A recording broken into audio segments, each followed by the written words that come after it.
But at the end of the day, and I Yeah, love that. you need to put Cam on the leash. We need to, dude. Some of the shows we have coming out are chaos next, dude. Chaos. Yeah. Oh Not man, just not just y'all Cam show. wild. I'm saying like other shows. Y'all wild boys. Yeah. I need to know everything, who and the what and the where, I need everything. Trust me, I hear what you're saying, but act like it's new what you're telling me. I'm curious, George, I hop in the Porsche, 5 and a horse. All right. We'll jump into this. 37 and 37. We got Bioadaphine in the place. The longest running friend, one of my closest friends, one of my best friends, since middle school, high schoolish, pretty much high school, I would say is probably the truest form High of it. school, yeah, I think freshman year, high school, your sophomore year, right? Yeah. Yeah. You know, I think what I love so much about like who you are as a person is that as much as our lives have continued to change, whether it's the locations that we live in, the things that we're interested in, the distance that we actually live apart now is starting to get crazier and crazier. We've maintained our friendship because we've like fought for it together, right? Like we try to see each other when in similar cities, or even if we're in the same country now, we try to make sure that that link up happens. And just always really appreciated you for that, because it's rare. Yeah. Yeah. No, I think, yeah, I mean, this is interesting. I haven't spent that much time thinking about it, but it's funny how all these years pass by. I mean, now it'd be damn near 20 years, no? Yeah, and we've really evolved from throwing parties together in high school to making sure we continue to like link up during our college days when you're living in New York and you continue to throw events. I was continuing to throw events. And now you live all the way in Berlin where you're a You know, in restaurateur Berlin, over there. And trying to be. what so Yeah. what was your first you start off with like a taco shop, right? So started off, yeah, so COVID hit, Victoria Tacos, right? Victoria Was that your Tacos, first thing? that was the first thing. COVID hit, um, buddy of mine I was working with, um, via freelance. He was working at his agency, and we were doing projects together. Uh, and he was thinking about, or he was exiting out of the company, and then his friends, they had this idea of doing a taco shop, and I was just kind of the third wheel in a sense because, um, yeah, I mean, this has been my passion. You know, we've done parties. I've been thinking about hospitality since the high school days, and never thought it would be like a real profession, so to speak. Yeah. It's so weird. It's like all this thing that exists, and then like you look at it and you see how interesting it can be, how creative it can be, how hopefully one day how lucrative it can be. Um, and um, and yeah, and we were just kicking some ideas around, and there was nothing really to do, and I didn't have anything to do. Like I wasn't getting any more freelance jobs because I was mainly doing strategy around different like community activations and events in the running sphere. And yeah, then Victoria kicked off. It did well in its pop up, and then I think everyone looked around and was like, "We don't want to go back to the office. We want to do something with our hands. We want to like create a concept people want to enjoy, people come to, um, and like you just have to take the shot, you know." And it was one And of those things where you always are one of those friends to me that like there's this kid who I met at a bar in Venice. He was from Denver, but he lived in Berlin. And this was maybe a year into Victoria's Tacos, I want to say. Like, oh, like one of my best friends has this taco shop out there. I can't remember the name, but I would imagine it's kind of like this vibey little spot. I've just seen it on there, and he goes, "Oh, that's Victoria Tacos." And it was you uh, already Hey, even, that was cool. being in the That was trenches of it, you cool. probably know that there's like a little vibe happening. But when just that small description, he goes, "That's Victoria Tacos." Yes, they're Yeah, pop. that is cool that like, and that's, I mean, this is also speak to like the thing about, yeah, being in like hospitality or whatever is that like you get to touch so many random people or just have like this interaction. And I think this is like kind of our thing that how we've evolved together because you like when I look at you and I think about our friendship, like you always were like open to connect with more new people, learn from people, be affected by other people, evolve, like change, be Yeah. different, Yeah, and then you've grow with seen a that, and then totally different always version of me be from beginning to where I'm yeah, at but today. also just like, but also I knew like, and I think we kind of gravitate towards that because it's like there's like our friendship and the trust and the history, but then there's also like this experiential element to it where we know when we hit each other up, like there is like we're gonna show each other something that we haven't seen before, or something that's like Right. not that it's like cool or whatever, but it's like I'm gonna be put into a situation that just I would never find myself in if I wasn't with you, you Right. know? Right. And so like this is, or if I wasn't with one of your friends, you know? So like this was always this amazing thing. And like when you see people evolve and change, it's that like they just stay connected because like there's like a sense of values they share, but then also that there's like this idea that whatever stage that you're in, like where you are, like there's room and space for you to fit in there, you know? Like you can show up at any time, at any place, wherever I am, like you're invited, like you're coming.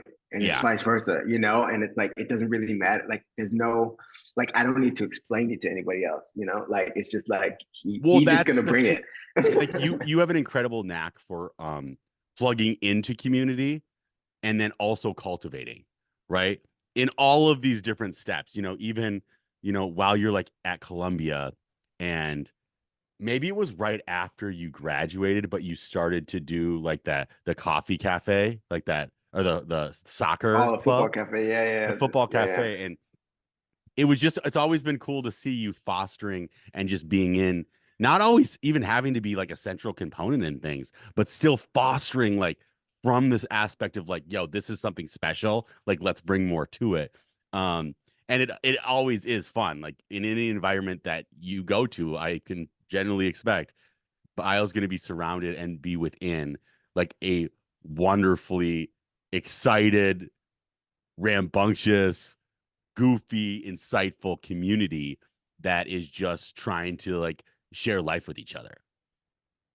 Yeah, I mean, I think it's the only way. I Yeah. mean, for me, you know, because it's just like if you're living in a city and all this kind of stuff, and like, I mean, everything we say today, it don't have to be profound, but really, it's just like, oh, shit, it, what else? What else are you Now, gonna do? what just speaks so closely before we get into like your new venture and what you've shifted into within your new spot. Uh it shows so much of who you are, of how you love to plug in, and you find yourself at the ground floor of big things all the time. And so we're running around. You're probably 18, so I'm probably 20-ish. And you're like, hey, I'm like working for this hospitality group. They seem to be kind of popping in New York. You're at that stage in life where you're like, I'm going to live in New York the rest of my life. I'm just in the jungle. And this group ends up being One Oak, like at their initial stages. And you're running around helping out with like the hotels and like promoting some of the events and making sure that like the exterior of people are starting to get an understanding of what this thing is, and watching what that has evolved into, and knowing that you were able to just like plug yourself in at such a young age and just kind of realize what that looks like to build from a place that like created huge impact in New York at the time, and then has totally evolved into the clubs international club scene that's synonymous with kind of the peak of hospitality.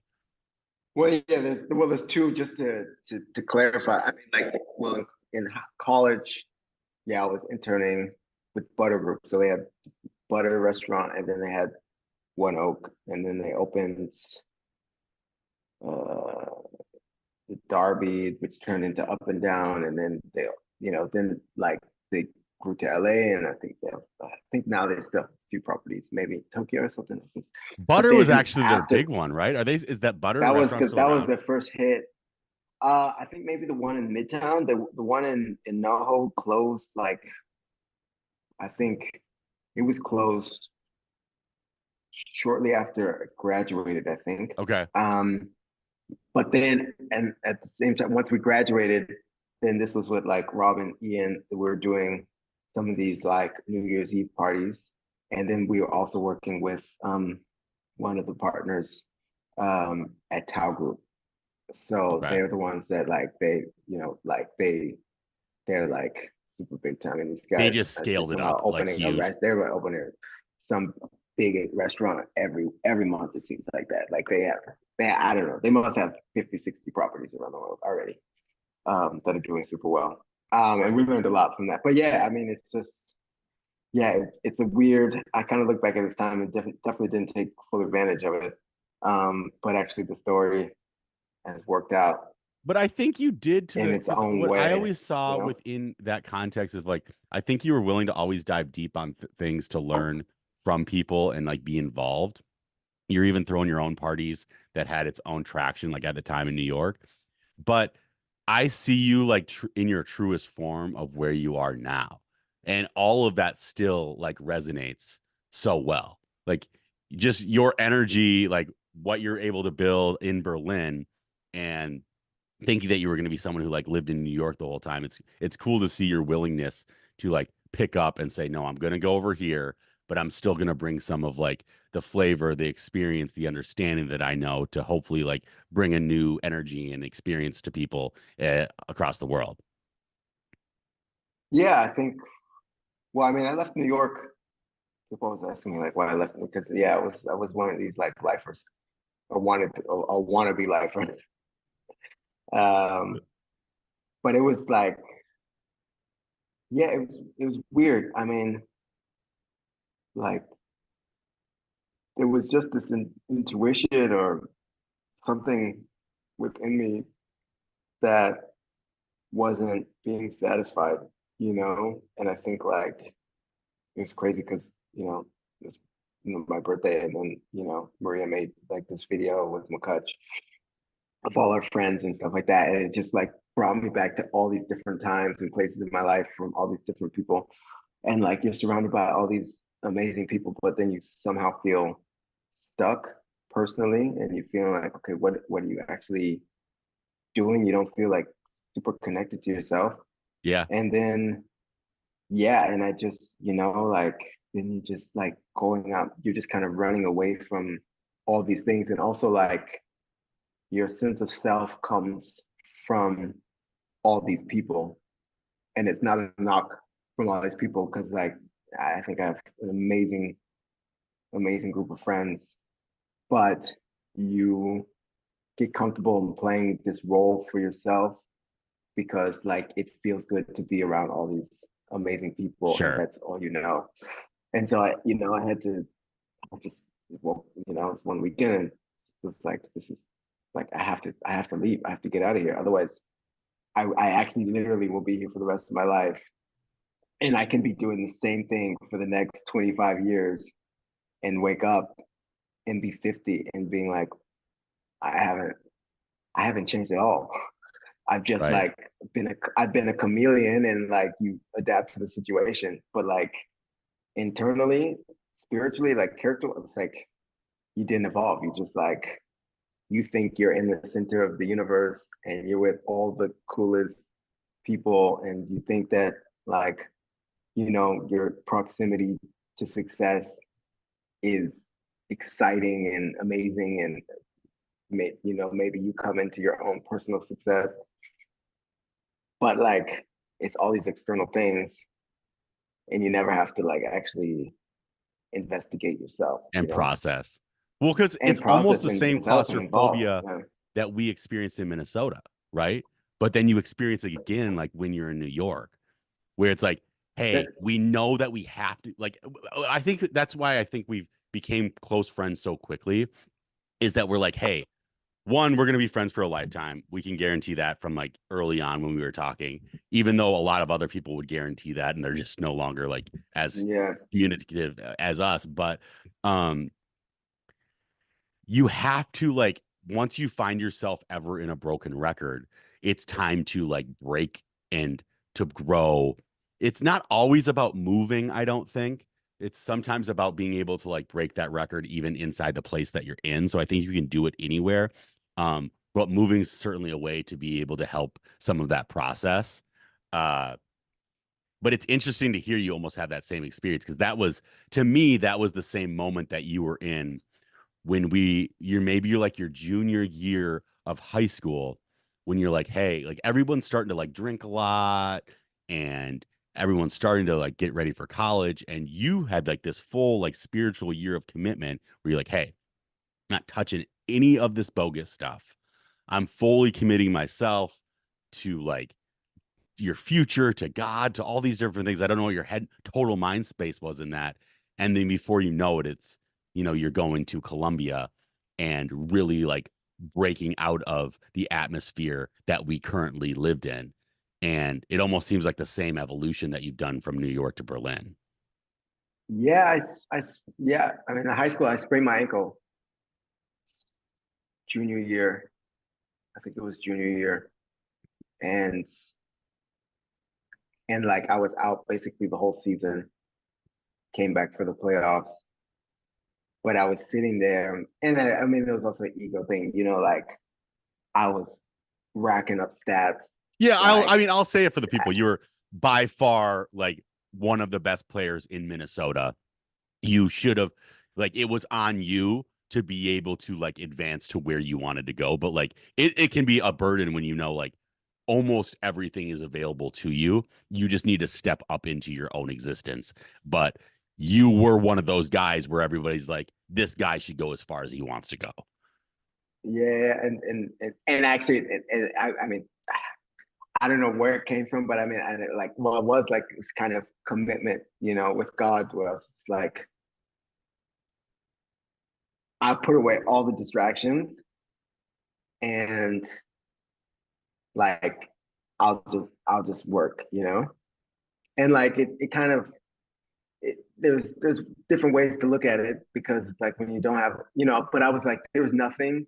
I'm not gonna intentionally self-sabotage myself, and I think, and like for me, the anxiety around not being able to go where you want to go, or just leave, and see something different because you decided to like fuck around and have like 99 apples. Like I was like, it made me sick. Like I was, and I also saw other friends getting caught, and then you're out for half a season. I already like, freshman year, sophomore year, but then I was really coming into my own junior year. You lose a season. There's 1 year left, you know, and in Minnesota, you didn't have all this access. We didn't have these big clubs and all this stuff. So it's like you gotta shine, and Mm-hmm. then it's like, come on, like this can't. There could be a lot of reasons why you don't get to do whatever, and I didn't even have, we had some ideas in my mind, but it's like, but drinking ain't gonna be this, like that ain't gonna be the reason. Like, nah, that's crazy. Like it actually was like, this is actually insane. Now, isn't it funny Like I though? will So now, never get caught. now fast forward like 10 years later, which I think we both have been like so involved in different communities and been going out and being all these things. Before you know it, what I like one of my favorite spots in LA is called Barney's Beanery, and we like do a bunch of like live podcasts on that space. Oh And man, it's like it's oh right my in the gosh, love hub that spot. of West Hollywood. It's all of it, It's such right? a goofy spot. I went there before I left last time I was in town. It's Yeah, such a goofy. It's so goofy. it's goofy because dude, it's Applebee's. That's what it's Applebee's. It's like a better version. I guarantee the people who like started Applebee's went to Barney's Beanery and go like, okay, we're gonna bring this everywhere, and then it starts to dilute itself. Now, what I'm trying to say is, even as much as I love this spot, I see a lot of people get too lost in that scene. And they're like, I'm in West Hollywood. We're not drinking 99 apples. We're drinking like something a little bit nicer. And, but at the same time, I start to look around after being like absorbed in these places for long enough. And I go, you could potentially get caught in that same mentality that you could get caught in Rochester, Minnesota, where you're like, oh, I'm just like out with my friends. I'm just doing this thing. And okay, we're not drinking 99 apples. You might even be drinking like Grey Goose, but like at this stage in life, what's the difference? You know what I mean? You're almost it's like different bar, but same darn thing. If you're not careful, Yeah, yeah, you gotta check yourself and like, I mean, Berlin, it's also very hard, you know, like, um, COVID was also a blessing because, and then, you know, the Victoria closing also blessing, you know, like all these things have been blessing if you appreciate it and open yourself up to accept what's going on and also disconnect it from your sense of self and figure out like what what my value is, how I value myself, and then what are all these other things that make me seem like I'm valuable, you know? yeah, And so I think if you get attracted to those, and I've been there before, you know, that you get stuck and you like it feels good because like there's 50 things you can be doing in a day, a million things you can be doing in a day. And if you choose to spend it, I mean, every once in a while, it's amazing. You choose to spend one day being doing whatever and then spend the next day in bed, that's fine. But then if that's your attraction because you just get that like sense of belonging, but you don't, but you can't go home and feel good, then it's like, you know, you have to think about like what's so attractive about this right now. Like what's so important about this that you couldn't be doing something else? And I'm not saying that it's bad to be doing that. Like I love going. I mean, you yeah. know I love going out. And it's okay. You That's the know, thing. Like when you go out, what you're essentially doing is you're pressing pause on like all the other things that you are doing in life. And you're going, I want to press pause to be able to take time for either the people around me or only, or even for my own mentality to go, I just want to like just experience life tonight and all of that. be But out in the mix and be in an adventure and be in a city and like bump into mad strangers and see what right. happens, you know, because that's like, I mean, our lives now are super controlled. It's like it's very rigid, very structured. But then when you go out, I mean, I'm not attracted to the adventure anymore. But when you like have this adventure, it's it's amazing. You're like, Yeah. what can't happen tonight? I mean, I think we were in that mentality right after college where, you know, anytime I'd come to New York, I'm like, bio, show me the bottom. Like, show me the what bottom of this place. what can't happen tonight? You know, and it's just like, yeah. And that's fun for And like a few, for a little bit, for sure. but you know how it but then actually then you wake up and it's 5 years later and you're like, I actually know how the story ends. 9 out of 10 times. I know how it ends. Always. It always ends the same way. Yeah. And it's just like there's nothing out there. There really isn't. I mean, it's fun. And it's like, but it's fun when you switch from believing that you don't know how the story ends to actually going out and being like, I know exactly how the story ends and I want it to end that way. And that's what I'm doing. And then it's even more fun because you're just like, yeah, I'm gonna go out, I'll do my thing, and I'm going home. It's like there's nothing else out there for me. There's nothing else. Like everything I need is out. Yeah. That's it. So like, Because you also created that, you know, like you created that space for yourself, and you also created that appreciation of your time and appreciation of like the other things that you're doing that's important to you. You know, it's like there actually isn't other things that matter so much. Like what's the extra 2 hours? Yeah. Except in Berlin, that's like an extra 2 years or 2 days. It's It's a like 2 day. extra. What's the extra 12 hours? You know. Now I'm all about like pressing pause, especially now that I have like wife and baby, where I will, on the right day, even if it's midweek, sometimes just, hey, we're pressing pause right now. We're just gonna sit here.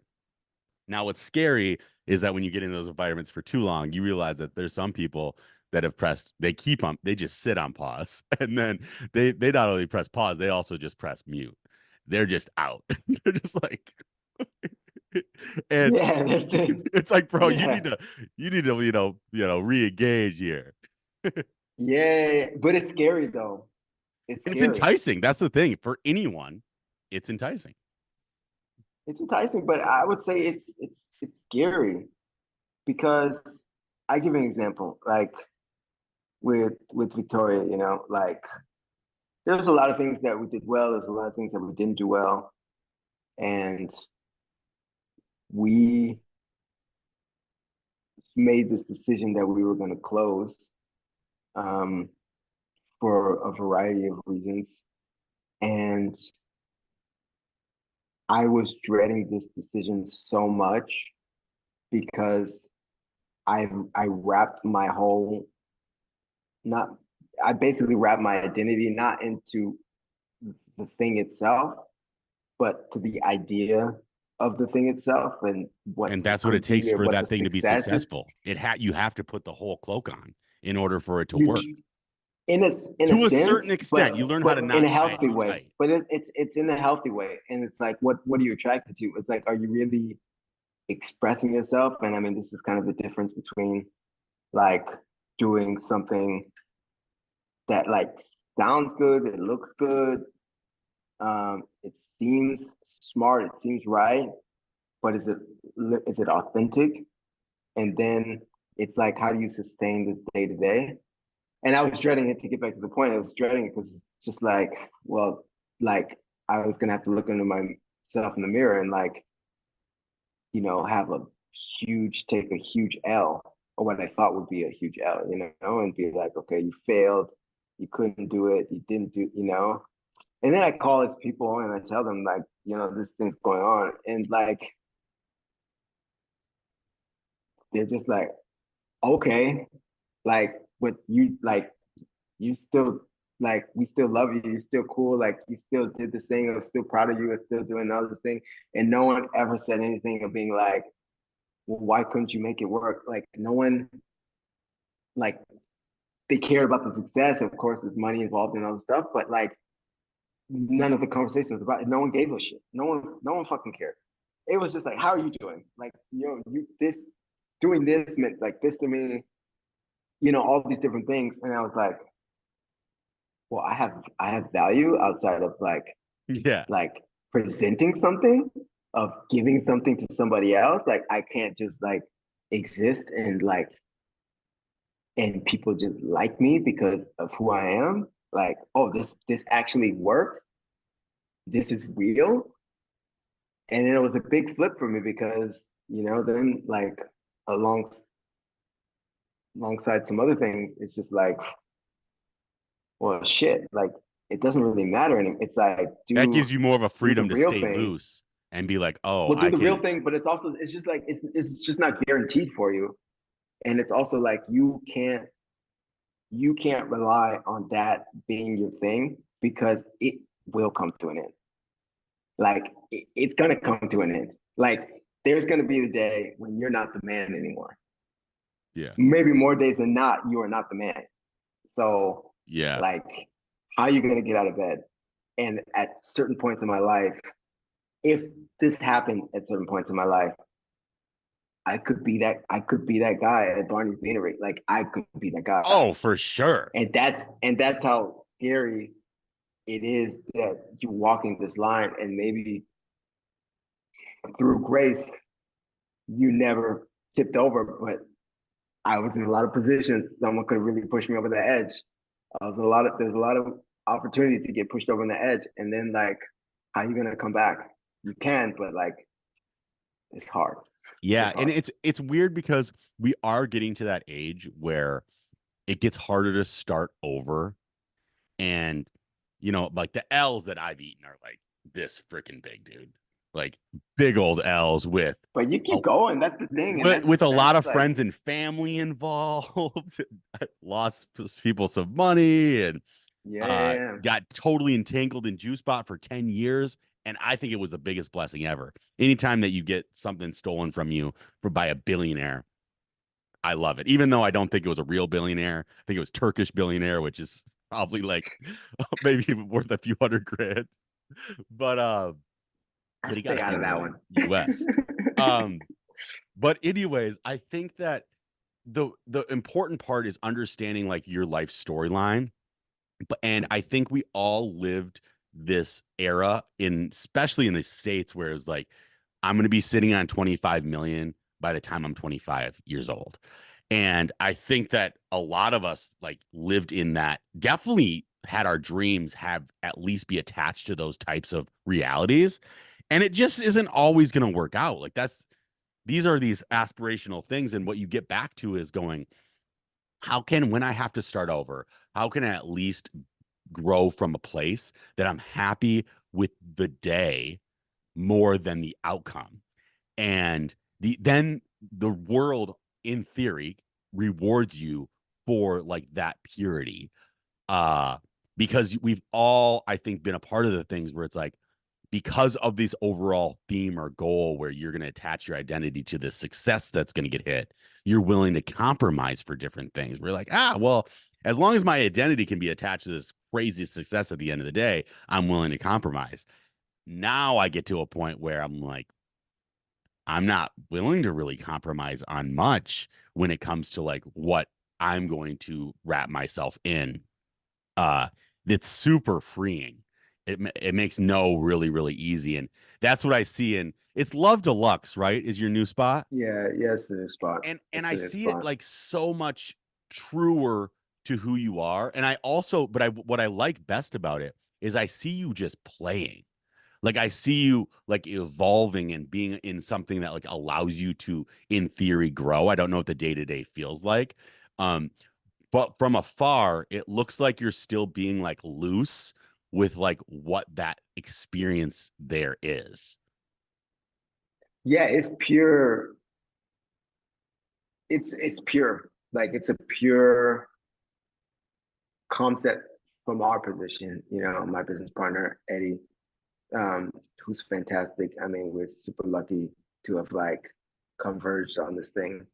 And um, what's interesting about Love Deluxe is that it's like it's it's a restaurant concept. It's amazing food. We're like bringing something that's a true expression of ourselves, but it's also a survival mission because we realized, not initially, but like as it was like starting to, once we opened and as it was starting to grow, we were like, if we don't have this, like there is no home for us in Berlin. And that doesn't mean that like you don't have business, you don't have a business, or you don't have income, or you don't have like a sense of self. But it's really like we, sorry, we wanted to create a place where it felt like some semblance of home, you know, what that felt like. And for me, that feels like having a place that you pop into. It always feels nice when you walk in there, you know, like you have a little chit chat with the people that work there. You care about, like, you care about them, you know, they care about you. There's different things that's going on. It's a diversity of people.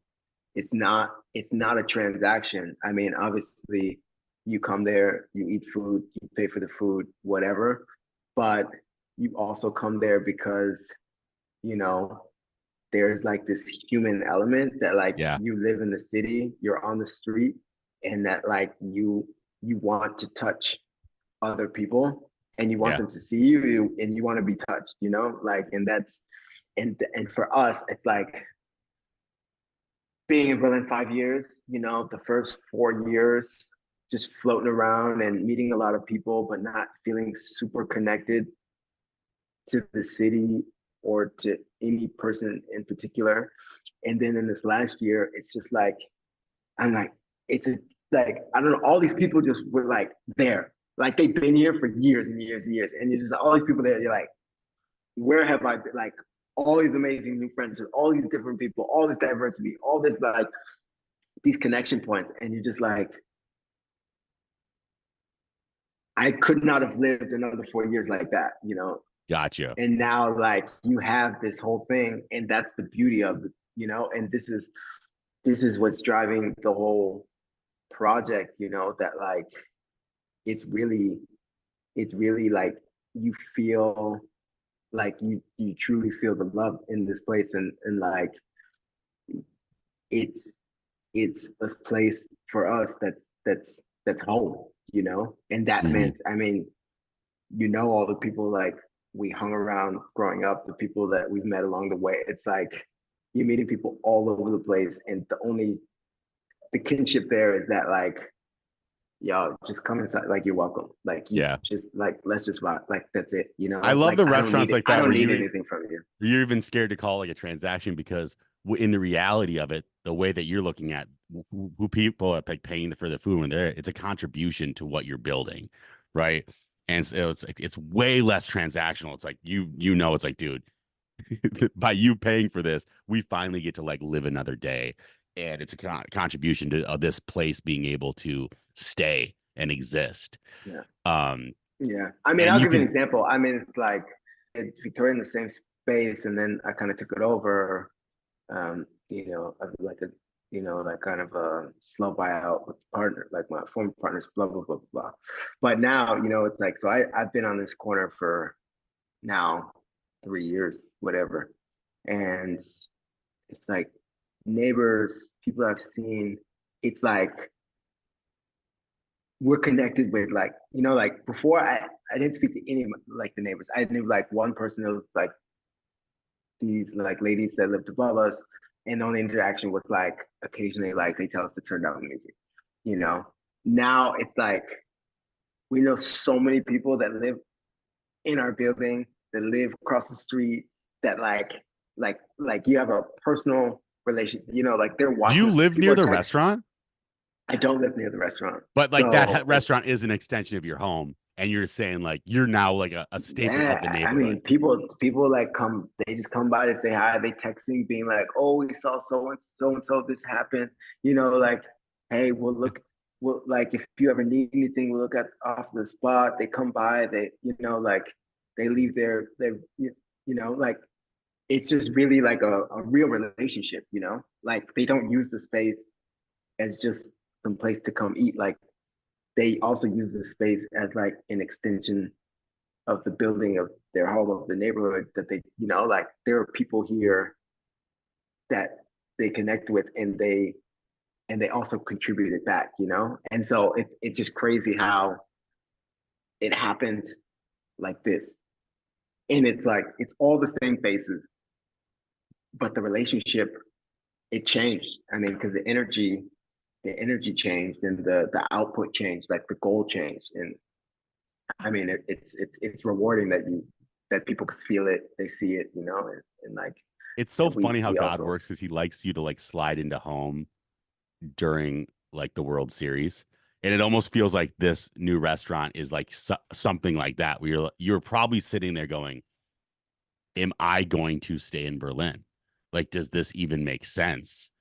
Like this restaurant, in a theory, found you the hope and the friendship and the community that you long desire, but it's it's cool to see when like you need something, you also realize that there's probably a lot of people around you that needed it too.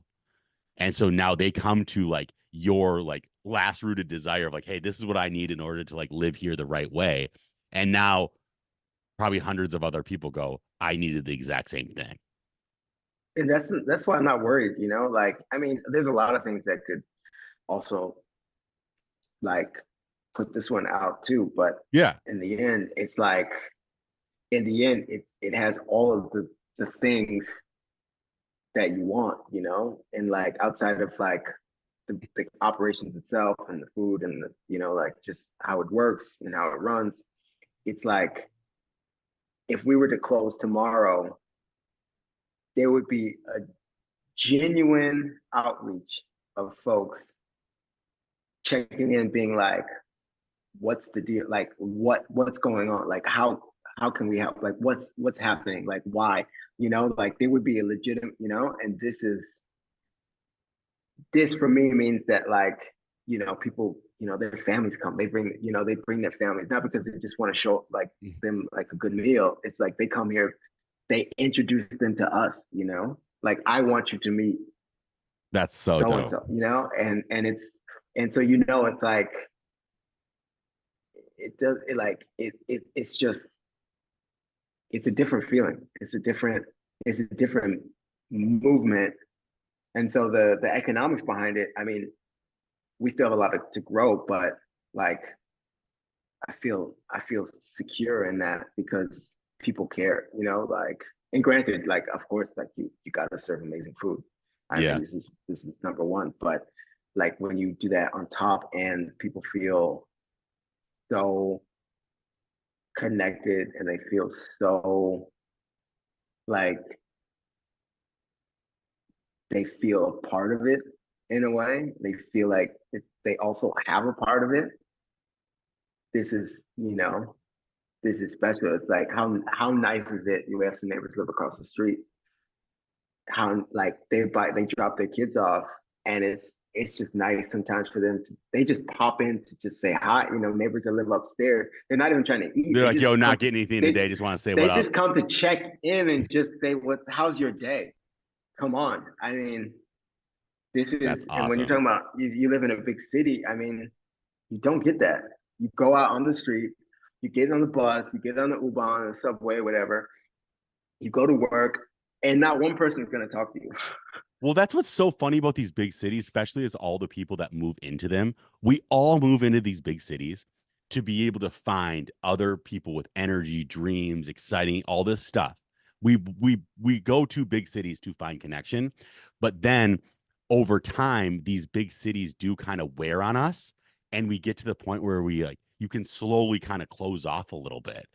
But then Yeah. when that like your heart gets reignited with this fire of, oh, people do want connection here. They need it. That's why they move here. Then like somehow it all floods back in and you can Hmm. rediscover a community where I'm sure you've met people in the last 6 months that said, I've lived a block away for blah, blah, blah years. And you're like, how have I never met you? And now you're one of my favorite people. Exactly.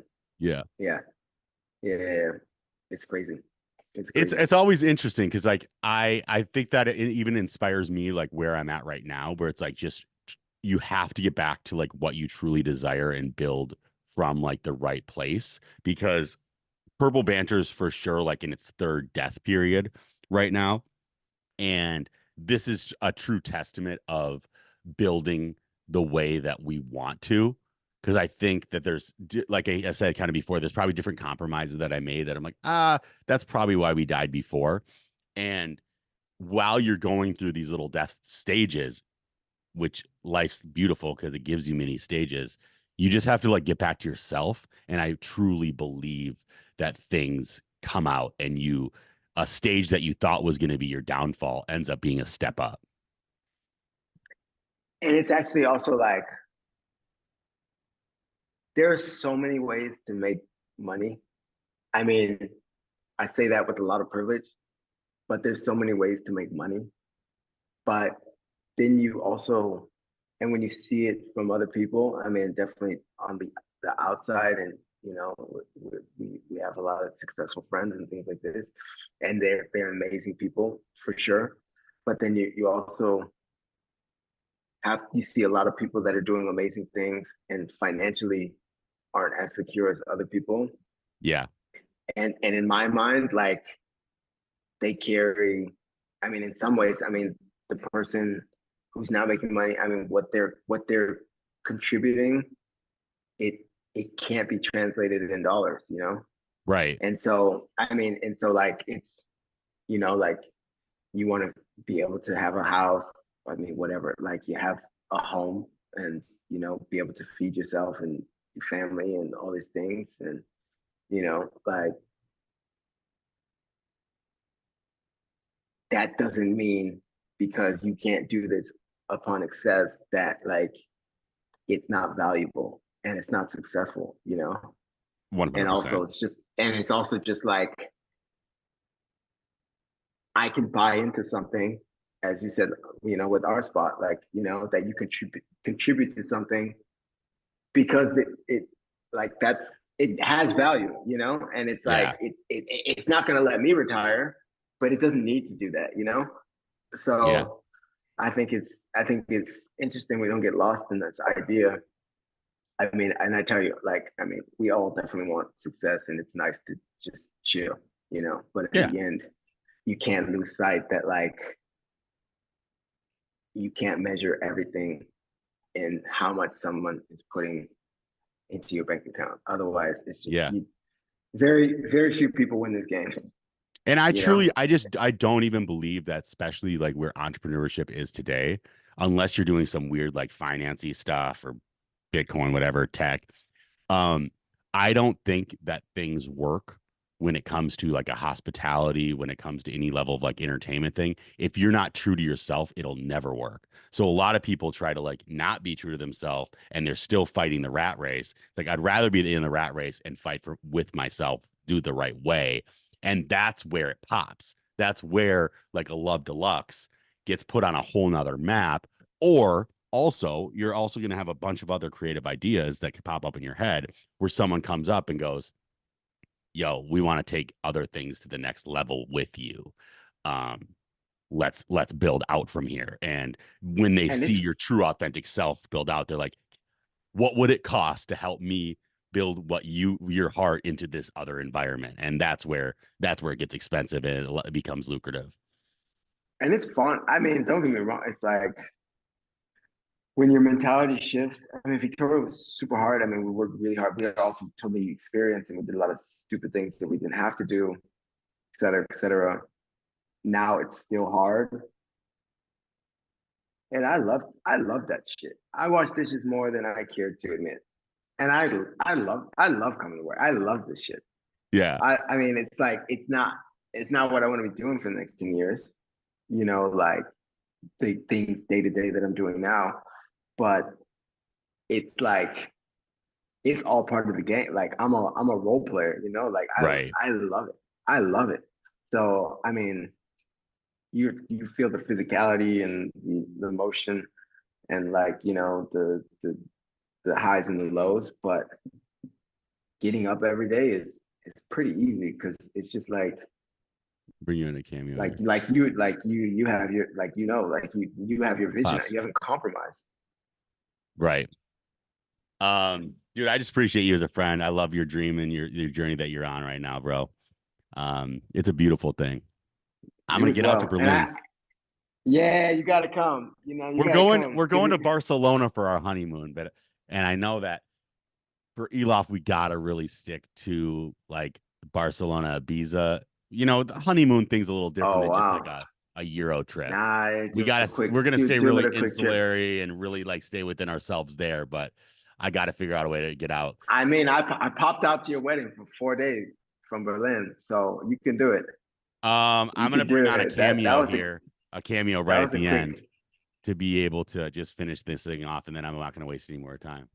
Where's this cameo at? It's a voice from the past.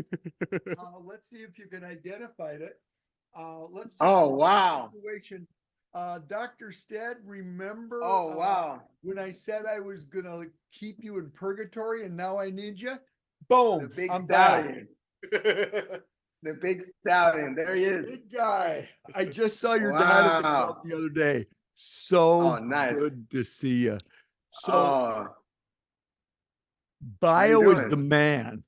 He has always been the man in soccer. He's always been the man people look up to, as LJ is exemplifying by the fact that you're one of the 37 that may have made his life. You're one. If I did 37, you would be in my 37. We would, however, in my 37, I'd probably have your mom first. You gotta have my mom first. You gotta Okay. have my mom So I first. got to tell two bio stories. One first about your mom. So LJ and This good man, Bio and the boys had a group back in the day called Seize the Moment, Oh Carpe wow. We're going. Momento. And they would Yeah. put on functions. Back in the day, the different schools couldn't go to each other's functions. So Bio and Setter said, let's start our own functions. So they started throwing events off the wall. I mean, they'd have 1,000 people show up. It was incredible what you guys did. I remember one case out at the International Event Center that you had, and some guys were coming in, starting to kind of raise havoc a little bit and wear caps and just cause ruckus. And we set up a deal that we said, no, no colors, no caps, just that's it. And and some young guys came in and go, hey, we're keeping our caps on. Bio's mom came over and go, really? Boom, off goes the cap, just like this, clicks it off. Who's the tougher doorman, your mom or that Bergen guy? Because I think Tony's close. Tony Yeah, she's controlled not the playing. show. She's not And playing. Toughest door in America was that, yeah, the black and white party, bro. who's going to question Tony? Tony was the ultimate doorstop. These guys just went from big tough guys to, whoa, I just could put in my place by Tony Adaffin. Back off. Yeah, that was It was it. great. That And was then it. the other thing was, particularly in regard to you, because Bio was the man and just everybody loved him. And this new thing started called Facebook and social media. And I wanted to be his friend on social media. And he goes, Oh man. Doc's dead. I get a lot of requests. I'm gonna have to put you in purgatory. I'm okay with that. You are one of You gotta explain. You gotta. There was hundreds in purgatory. So purgatory was when you just didn't reply or accept or decline The a friend request. So you were just notified, but you didn't press the button. Okay. Accept or decline. Possibly. What I recall, in theory, what he said. I'm a big in theory. I'm not discounting what he said, but what he said in theory is true. But what I recall, I was in purgatory. But I said, Bio, I'll bide my time. There's going to be a time you need me, and then we'll see what happens. Well, lo and behold, I won't give you all the details, but there was one. I needed you. There was a morning, I guess a night. LJ comes and goes, Bio, need your help, Dad. Can you help me? He's gonna need you. He's gonna need you. With a couple calls, I did help the situation. He comes in, then you then were able to leave the situation, come to ours, and you came in a little sheepishly, and I didn't say anything. And you look up and you go, Dr. Stead, you're no longer in purgatory. Oh my. So where I'm going with that, we made it out. Give grace, receive grace, and give everybody a little pause. Things will happen at the right time. I just caught the end of your little discussion a little bit here, and I think give each other grace, give grace to others, give grace to yourself, and just take a little pause and let things develop. Proving that, I had to wait with my pause for purgatory, but now I can right now go to my phone and look up Bio Adaffin Berlin. And I know for a fact I could call him and would be welcome. So two thumbs up to you, my friend. So that was the cameo. I'll sit back and let you guys wrap it up. Your dad says hi, and you are the best family ever. Godspeed. Oh, love you, Dr. Stead. And this is what I'll say. My last point, which is I think speaks to the friendship, is that having family and feeling like you're part of family. It's like I think we can go to each other's houses, and it's like also it's not that we stay friends; it's that we also stay connected to each other's parents and see them, and it's like it's just amazing because it's not that we have our own thing. It's like I feel that we are family, man. It's 100%. So nice. I mean, to see your dad and see everybody, it's crazy. And it's funny because I mean, our parents became friends by helping us run the door at our events. And now our parents see each other more than they see us. So it's funny how that all works. And it's a beautiful thing, man. But I can definitely say that like you're one of the reasons that I think about my life, and I feel so much like love, grace, and hope for people like you in it. So I just appreciate you, bro. Man, sending you blessings. I love you. You're one of my closest friends. 37. It's the next one. and watching you grow, watching you move from city to city and have impact, and then also now being an amazing husband, a wonderful father, stepping into that, being excited about that. I think we all look up to each other, but I really look up to you and how you have always embraced life and embraced like what it means to have family and creating family and just like the love you show other people. Like you really are an inspiration to me and I know we don't see each other much, but like we're always watching each other and I think it's just special when I just catch glimpses of your life and I'm like, I'm just satisfied. I'm like, he's still doing it. He's still doing it. Still fighting. And then when we see each other, we clock right back in. And We're like, that's let's it. go. You lock back in. Let's lock back in. Well, love you, bro. All right, my man. Love have a you. good Thank day. you for inviting me out to this. And then I gotta clock in for the special day. And then we celebrate later on in the year. That's right. Love you, bro. God bless. And all you out there, do All not right. forget that Mother's Day is coming right now. So make sure you get your mother something nice. Definitely gotta go get something nice. All right. God bless. my Over and man. out. See you, buddy. I need to know everything, who and the what and the where, I need everything. Trust me, I hear what you're saying, but act like it's new what you're telling me. I'm curious, George, I hop in the Porsche, it's 5 and a horse, I'm ready for war. I need to know everything, who and the what and the where, I need everything. Trust me, I hear what you're saying, but act like it's new what you're telling me. I'm curious, George, I hop in the Porsche, it's 5 and a horse. Banter for the people, 37 and 37. We are out here. Beautiful sunny day in Hollywood. What this series is about is talking with 37 people that have directly influenced my life in the last 37 years. And then also, I kind of want to do a few that are going to be like a bridge to whether it's individuals that have influenced me like from afar, or it's people that I believe are kind of the bridge into like what my next 37 years looks like. So we got Luke Davis in the house. 37 and beyond. Don't just limit yourself to 37 years.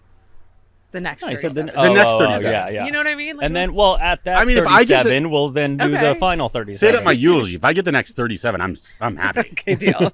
I would like to get to 100, but I think 74, you'd be interesting as fuck. Oh, 101? Yeah, that's nothing. Come on. yeah, then you're going to say some crazy stuff by then. Yeah. Or no, it'd be 111. My math, I can't do math math. is no good. It's But 111. One of the 111's new nice. partners in Purple Banter, one of our great, the A1 seat host on Vikings Banter, Is it right? A1? Helping us. Yeah. I don't know what you call those. I don't know. What's main seat? Main seat Camera one. is Your camera one. Camera seat. one. you two. Yeah, I get the one shot. The You guys camera get one. the wide. Yeah. Yeah. Yeah, we've become friends within the last, I guess, like year Year and a half, yeah. something like that. Last draft was Yeah. when I Yeah. was when I came in. And so, we actually Really haven't Feels had like longer than that. many does. conversations deeper than Vikings. Yeah. Really, like within our the conversations that we've had, it's always just like F Kirk Cousins, F Kirk Cousins, F Kirk Cousins. See you never. Yeah. Well, we just discovered that our birthdays are 9 days apart and we're the same age. So Yeah. I think we need some more conversations. My birthday party is on June 1st. Okay. There will be a CC meet and greet. Oh, can't wait. It I've is definitely all asked the way about down in CC. Orange County. Are you guys so. going to match? Now that I know he rocks ooh. cowboy hats, I'm gonna. You mean him and Cece or me and him? Me- No. me- No, you and Cece. Oh, Yeah, I Yeah, usually You need like a Yeah. daddy daughter. for functions like that, I don't dress myself. I try to dress myself, and then I get graded heavily by Okay. Lulu and Cece. Love Oh, that. so you kind of have some Kirk Cousins in your home too? Oh yeah. Because she lays out his outfits. Yes, I 100% have. Like, This is hey, why- like we're going to my mom's house. I bought this shirt, and that's what you're wearing today. Yeah. That 100% happens Yeah. every weekend. So yeah, so I can see how Kirk Cousins and me are basically the same person. Yeah, similar. One, I think, we initially connect with like your interest in Minnesota sports, which is hilarious because you grow up in Hollywood. Here. Doesn't make any sense of why you become a Vikings fan. How'd you find yourself like getting into just the NFL in general, the Vikings? Why did you find purple and gold to be your team? Well, purple and gold is the LA colors, but they actually came from Minneapolis, which Right. everyone True. forgets. But they're I hate the Lakers and they're piss yellow, not beautiful gold like we have in Minnesota. Are you not a Lakers Us fan? Minnesotans. No. So I was born in New York. You're a Knicks fan. I always Knicks forget fan. this. I've I'm asked you that Knicks literally and- 10 Are you times. and Yankee- Yankees. Okay. So then the weird one is Minnesota. I wish I stayed cold. as a Giants fan. My uncle raised me on Giants, and they got 2 Super Bowls since. And he's, happy sometimes and miserable other times. And I'm just always like in this middle line of, you guys know But it. think about your Danny Dimes rants. That would be terrible. Oh, I would be miserable. But I had Yeah. 2 Super Bowls to hang Yeah. my hat on. It would just. Yeah. But it wouldn't have shaped me into the miserable, fun person I am Right. now. You'd be getting back to Um, it right about now. Yeah, exactly. Especially Eli with this Manning would draft. be a hard guy to hang your hat on. Eli would have, Yeah. but I could have beaten Tom twice. Wow, like nobody. You else always gets to have take those weird Tom little out. things. Yeah. Yeah, like you stopped the undefeated season. Like you did God's work. Yeah. All of America hated them despite being named the Patriots, and they got to stop them. But no, it was one of those things. I watched them and I didn't love them. You see your team. It's like with Minnesota. Yeah. You just see them and you're like, those are my guys. Love them. No turning back. And I didn't feel that with the Giants. I hate the Mets, Nets, and Jets, so they were out. And then playing video games is what got me into football. You start playing Madden. Yeah. I think it was actually NFL 2K on Dreamcast was my game. Dude, it was so sick. It was Randy really, Moss really good. was unguardable. So, You could literally just tap the button Yeah. over the head. or I guess it was Gone. like NFL 98, 97, Yeah. something like that. So, yeah, it was the Moss rookie year. It was Chris Carter. It was Robert Smith. It was Cunningham, Randall Cunningham before Dante. And it was just the best team to play with in video games. And they were purple and they had the horn and they looked fucking sweet. Yeah. And I played with them every time I played and I just ran up the score. So then when I started watching football, it was a natural progression to root for the team that I know all the players and I know, it have brought me joy in video game form. So I started watching the Vikings and then they were, the most exciting team, 15-1. And I never looked back. Once I find my team, I'm loyal to it, Yeah. even if it shouldn't be my team based on location.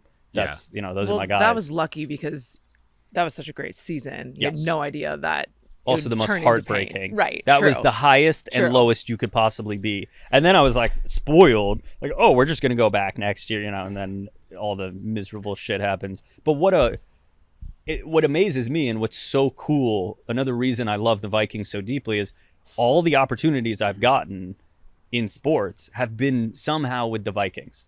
Like, Well, they're an approachable franchise in a weird way. Like you can get access ideally, but obviously Vikings Banter doesn't have much access yet. no, not yet, but that's what we're building. It's coming. No, but even Vikings Banter, Yeah. I go to the gym one day. I've been to 35 gyms in Los Angeles. One day I walk into the gym and I see this girl wearing a purple Vikings shirt. I'm like, oh, I'm a Vikings fan. She's like, I'm from Minnesota. I have a Vikings podcast. Nice to meet you. That's how Yeah. we start talking.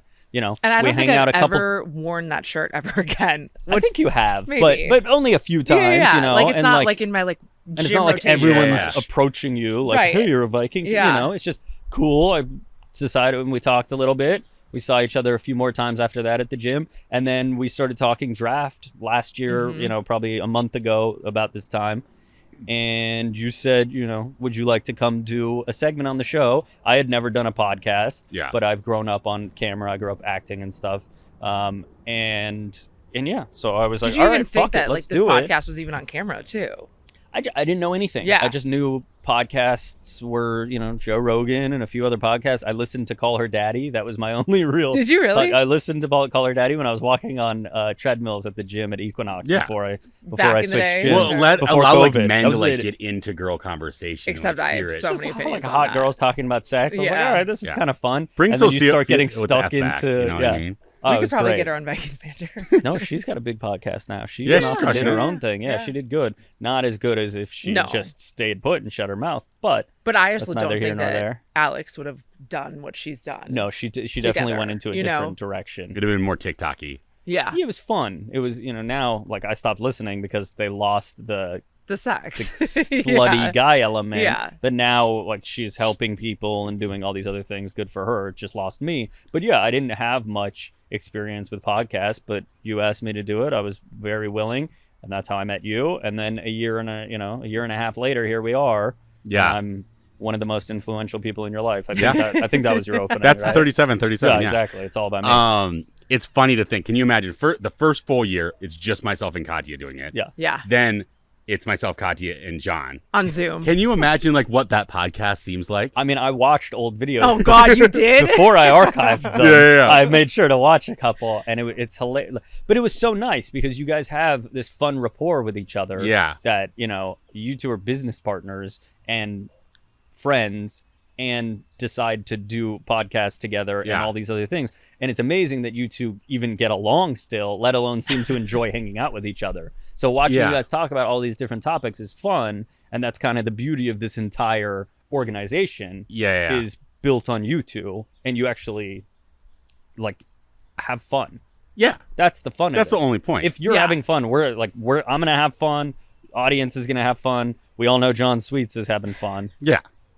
Yeah, he's having a great time. Yeah. If we're not having fun, that's when we circle things back, which honestly, we weren't having fun. And that kind of led to this. Yeah. That's 100% Yeah. what like some of this 37 and 37 is like getting our like tonality back Yeah. for like what we want the through line of Purple Banter to be.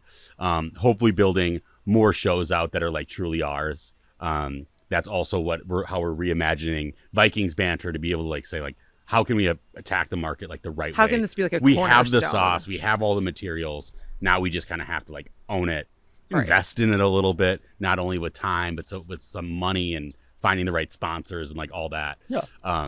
We played around in the sandbox long enough. And then I think we started like working with a bunch of people who I continue to love to work for. But I go, oh shit, like we've learned enough now that I think we have to continue to like build out what we desire, or else we'll lose ourselves in all these other worlds. Right. And it's fun, but it also gets exhausting. Yeah. Well, we've had conversations obviously off camera about the comparisons where you want to build like a Barstool type thing, and Barstool started with Dave and then a couple of his boys. I think Barstool Big Cat came around like 5 or 10 years and later. part of my take, like or not part of my take, PFT the 1 minute and KFC Kevin. guy. Yeah. Yeah, like they were just boys, and now like they got away from that for a long time. They kind of didn't have those guys on camera, but now you see when they all talk to each other, you're like, oh shit, like this is how they started. It's just a bunch of friends having fun. And Right. now they've gotten back to that. So you guys are kind of ahead of that curve where you're doing that now, and that's what plays, Like Yeah. even the sports podcasts on Barstool were garbage for so long, and then they try things like they're on the world stage. They're the biggest one, probably like Umbrella Corporation, and they're still fucking up constantly. They That's have what's more cool about find audio what issues, works. video issues Yep. than any other Yeah. broadcast in the world. It's Yeah. hilarious. And that's so what I love so much about who they are. Yeah. Is they don't care. No. Like watching Dave be like have a shitty webcam is Mhm. unbelievable. Like, God, dude, that was funny. And you're worth $100 million, Yeah. and you can't figure out your webcam. Mhm. But that's why you like that. And then we're trying to find ourselves like in a different space within culture of how our voice is a little bit different, the types of conversations we want, the people that we want around us. We're in Hollywood in itself is going to make us different. And then I think being Minnesotan also like definitely Is that what it is? Minnesotan? Yeah. Mhm. It's not Minnesotian? I don't know. It could be. It could be. I would like You Minnesota. guys said it pretty confident. No, I thought no, it it's was no, it's for Minnesota. sure Oh, Minnesota. it is? Yeah. Okay. Yeah. Okay. Yeah. I say we AN. could like, if we TAN. want to change it, we could maybe get there if we get our influence up. We could Yeah, just if we start get the it. key to the city one day, we might come with some ideas. Let me tell you, we can't even get an article in our alumni newspaper, so I don't know if we can get that. St. Thomas, I'm Because like, you lost your calling Catholic you out. ways. You're not Catholic enough for them I was anymore. never She's Catholic, in church though. like every day. Well, I'm in church Well, all there the you go. time. I go to church more than anyone. She really is. It's Holy Week. And I think one of the bridges that's interesting to me, being from Minnesota, is like this area is looked at so much from a lens on a camera. You see all these like notable people that we grow up with, that all these reality television era like blew up during our world, which kind of invited us in to like what's happening in Hollywood, even though it's this vague, glossy, rosy situation. Well, we even talk about it like while we were building Purple Banter of, Entourage was so huge when we were growing up, and you'd come to LA and you'd be like, oh my God, I got to go to Earth Cafe because that's where Vinny and everyone goes to. And Yeah. when we've been building these shows, it's like we want people to go, oh, that's Barney's. That's where Vikings Banter is built or Yeah. shot. And look how big it's gotten since we started there. Yeah. That we Yeah, take full we credit full for credit. their glow The up. New York Times articles, the LA Times articles, Yeah. it's 100% us. Yeah. Yeah, Well, Taylor my brother Swift. was in those articles, so it's like a perfect little circle. Yeah. And what I think so interesting is like you grew up in this lifestyle around individuals that like we would know well. Yeah. And you see a lot of people either make that their entire identity or get like lost in the sauce with it. And maybe it's because you've like grown up or you've just been so close to it for so long. It's interesting that you don't make that your identity. Yeah. You have a totally different like view on life. It's in a weird way, it could be available to you anytime at any day if you want to like jump back into that world. I want to know about like what that experience is like. Is it obvious at the time when you're growing up in it that you're in something that the whole world understands from a certain perspective? It was funny, right as you were just talking about Entourage, it hit me that like you saw Earth from Entourage, not Earth the globe, Earth like Cafe. Earth Cafe. Earth Cafe Yeah, from yeah. Entourage. I never realized that would be a thing from somebody not from here because I just grew up. Like I went to Beverly Get a- Hills High get a School. green juice I at would Earth. walk Yeah. to Earth Cafe Yeah. at lunch and like walk back to school. And then I just see a show that almost was ripping from our lives living here.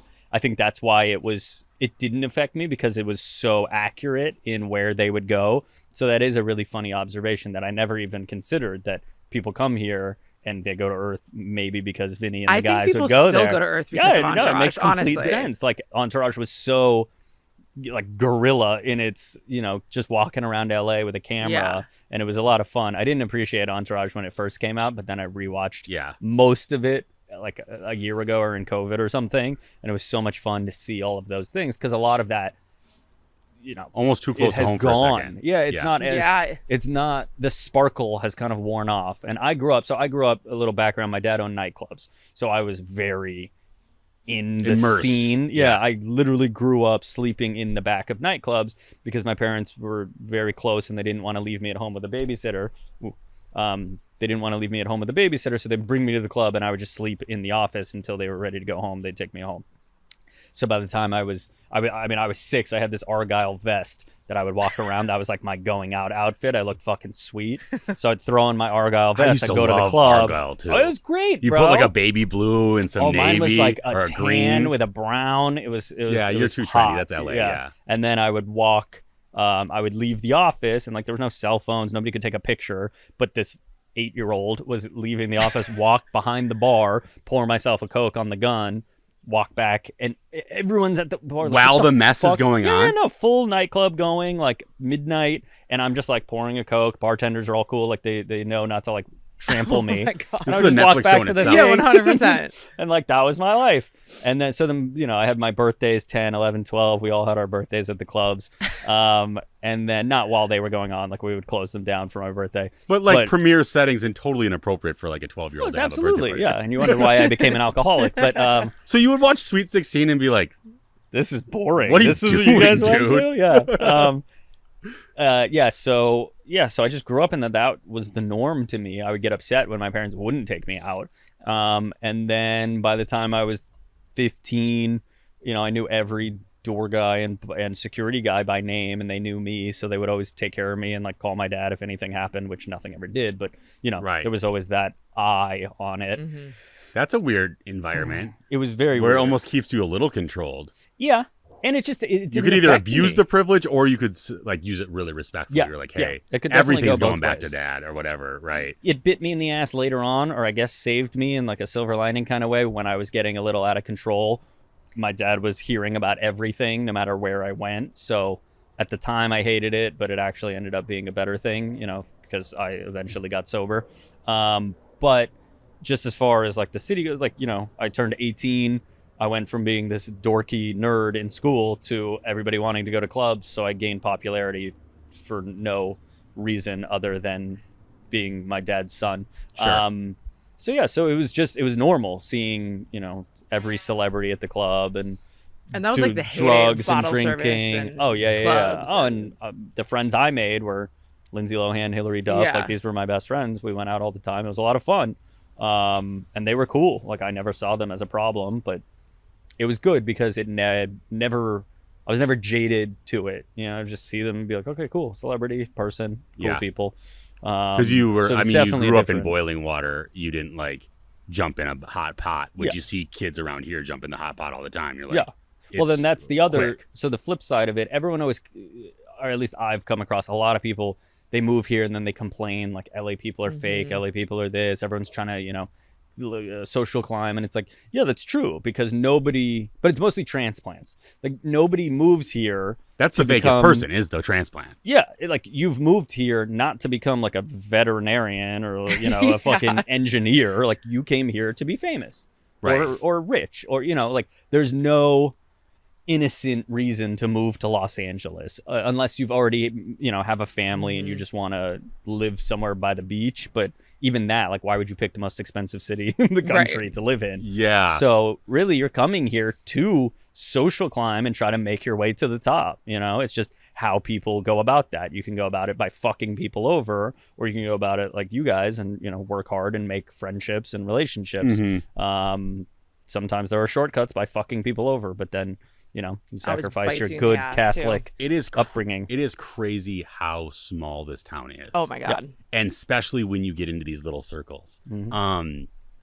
Literally, like one of our hosts like is great friends with your brother. Yeah. And so like meeting him out, and I'm like, oh shit, like I actually with your brother all the time. We do the Vikings podcast. He's like, oh no, yeah. And you guys that's are right. at like a porn party. Yeah, we were literally at a porn party. And And you're a St. Thomas Tommy. Like, you're Married, just yeah. moving over yeah. here. I'm like, I gotta go home at like 10:30. I have to be back in Orange County by 10:30 to be able to grab this child. But yes, I was at a porn party. Yeah, it's amazing. I love it. But that is Los Angeles. That's the fun of it. That's the appeal when you actually get past the, oh my God, I did coke with, you know, like I did coke and Leo DiCaprio was sitting next to me.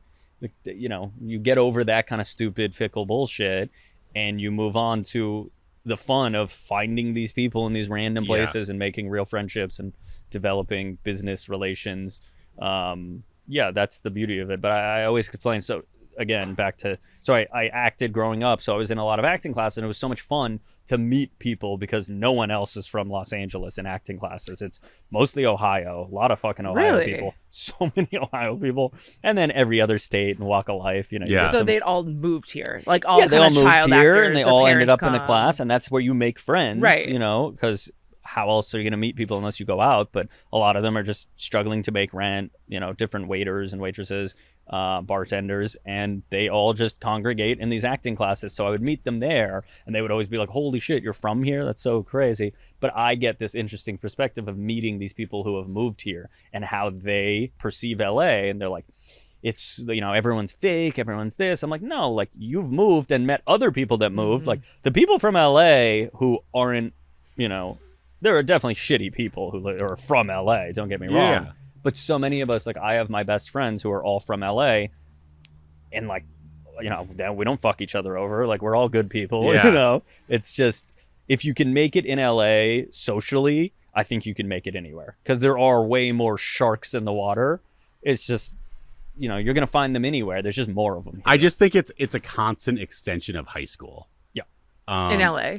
A little bit, yeah. Mhm. I think more because what I actually like, what I love so much about LA is its impacting culture, and I love that people are flying all the time. There's like probably 250 people on a plane right now that are moving their lives to like create something special here. I think the line of fame is a disastrous thing to hope for, because what is fame and why do you want to do it? And what are you willing to create yourself into in order to capture this weird light? But what I love about it is at the end of the day, everybody needs each other out here.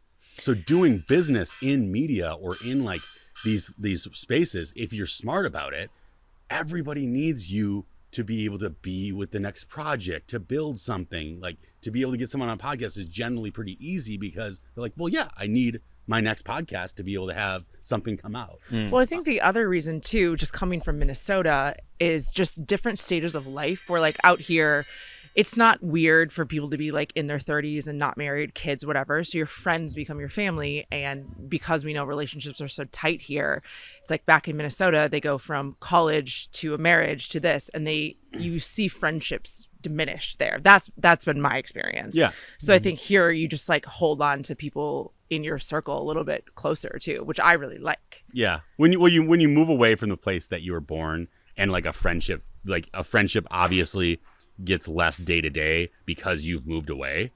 It's less weird than that friend that lives literally next door to you. But I and see that it, friendship was probably going to fade away a little bit regardless. yeah, I just see it with my friends back in Minnesota where they come to LA and they're like, oh, it's crazy how you can walk somewhere and you like run into them and you're like, hey, like let's grab dinner, or you still see your friends all the time. They're like, I have to make plans with my friends like 4, 5, 6 months in advance. Like it's just a little bit more natural here. Yeah. Except during festival season. Then everybody's everyone's like gone. Which is the best scripted. because no one's Empty. here. Oh, it's the best. It's the best. Yeah, no, you learn quickly. Yeah. At Coachella, the best time of the year is when everyone's at Coachella. Like you got to go to Target, go on a Saturday. I still haven't Coachella been to weekend. any of them, so I don't even know. I mean, you got to go a couple times to Yeah. experience it and see it, and then just get out of there. 'Cause Yeah. it's, you know, you get I would do over the it. Airbnb. I like the little Yeah, side you have parties, to. the little Well, like who doesn't like a Palm Springs Coachella weekend? adjacent parties look really fun. Yeah, I did that at the end. I did like 6, 7 years of Coachella, and then was over Coachella and just started doing the day parties, and then that got boring quick too. Yeah. And now It's just Coachella's on LA. YouTube. Have you been able to click Yeah. around on it? It's it's like watching the NFL. Twitch, right? Is that what it is? Well, or- it's basically like Red Zone. Mm. So you could literally be like, oh, Doja Cat, Highlights. and Yeah. then Tyga's coming up. That's crazy. Oh, let's flip to Little Yachty. Oh, Little Yachty was freaking weird this year, kind of emo and shit. Oh, was he? Flip back to Doja, where she's, I mean, a Satanist is a sinner, but I It's hope she amazing. can get back to her Yeah. young, fun, youthful, inspiring self. But she's in a bad place. So then you can like just move around. Yeah, I don't know any of these artists anymore. I've quickly know. become entrenched in the old guy yelling at the cloud. Or I'm just like, who the fuck is Yeah. what's a Doja Cat? Yeah. And I'm all in. Like I'm not, embarrassed of it. I'm all in quick. 36 going on 85. Yeah. Yeah. So now I think what's really interesting, and we do have saws in the background. I think they're building a new tower or something. I don't know. The Davises are interesting, and I like it. Elon Musk needs a new satellite Yeah. for the sky. I think we're helping out. Yeah. Now, like it's definitely a thing where like to those of much been given, much is to be expected, right? So we feel this like weird burden of, well, when you live in a place where like there's so much abundance, how do you even start from scratch? Right. And I think that anybody like truly within themselves, like you want to start from scratch and like experience that like growth period. And I think you've probably been able to see with maybe even within yourself or a lot of your friends, like it's hard to live you're living all these other people's wildest fantasy of where they hope they end. Yeah. And that's where you're beginning. And how do you deal with like that level of pressure, or do you relinquish yourself of it? So that's something that you carry through life so for instance, my dad was a cab driver in New York. He grew up in the Bronx, absolutely no money.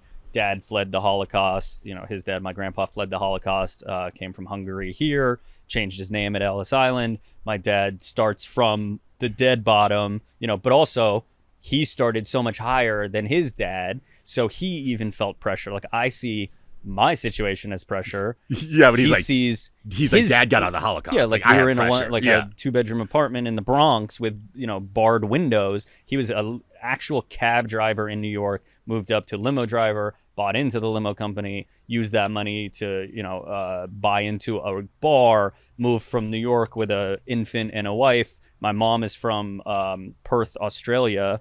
Left right after high school. She says she finished high school. I don't believe her.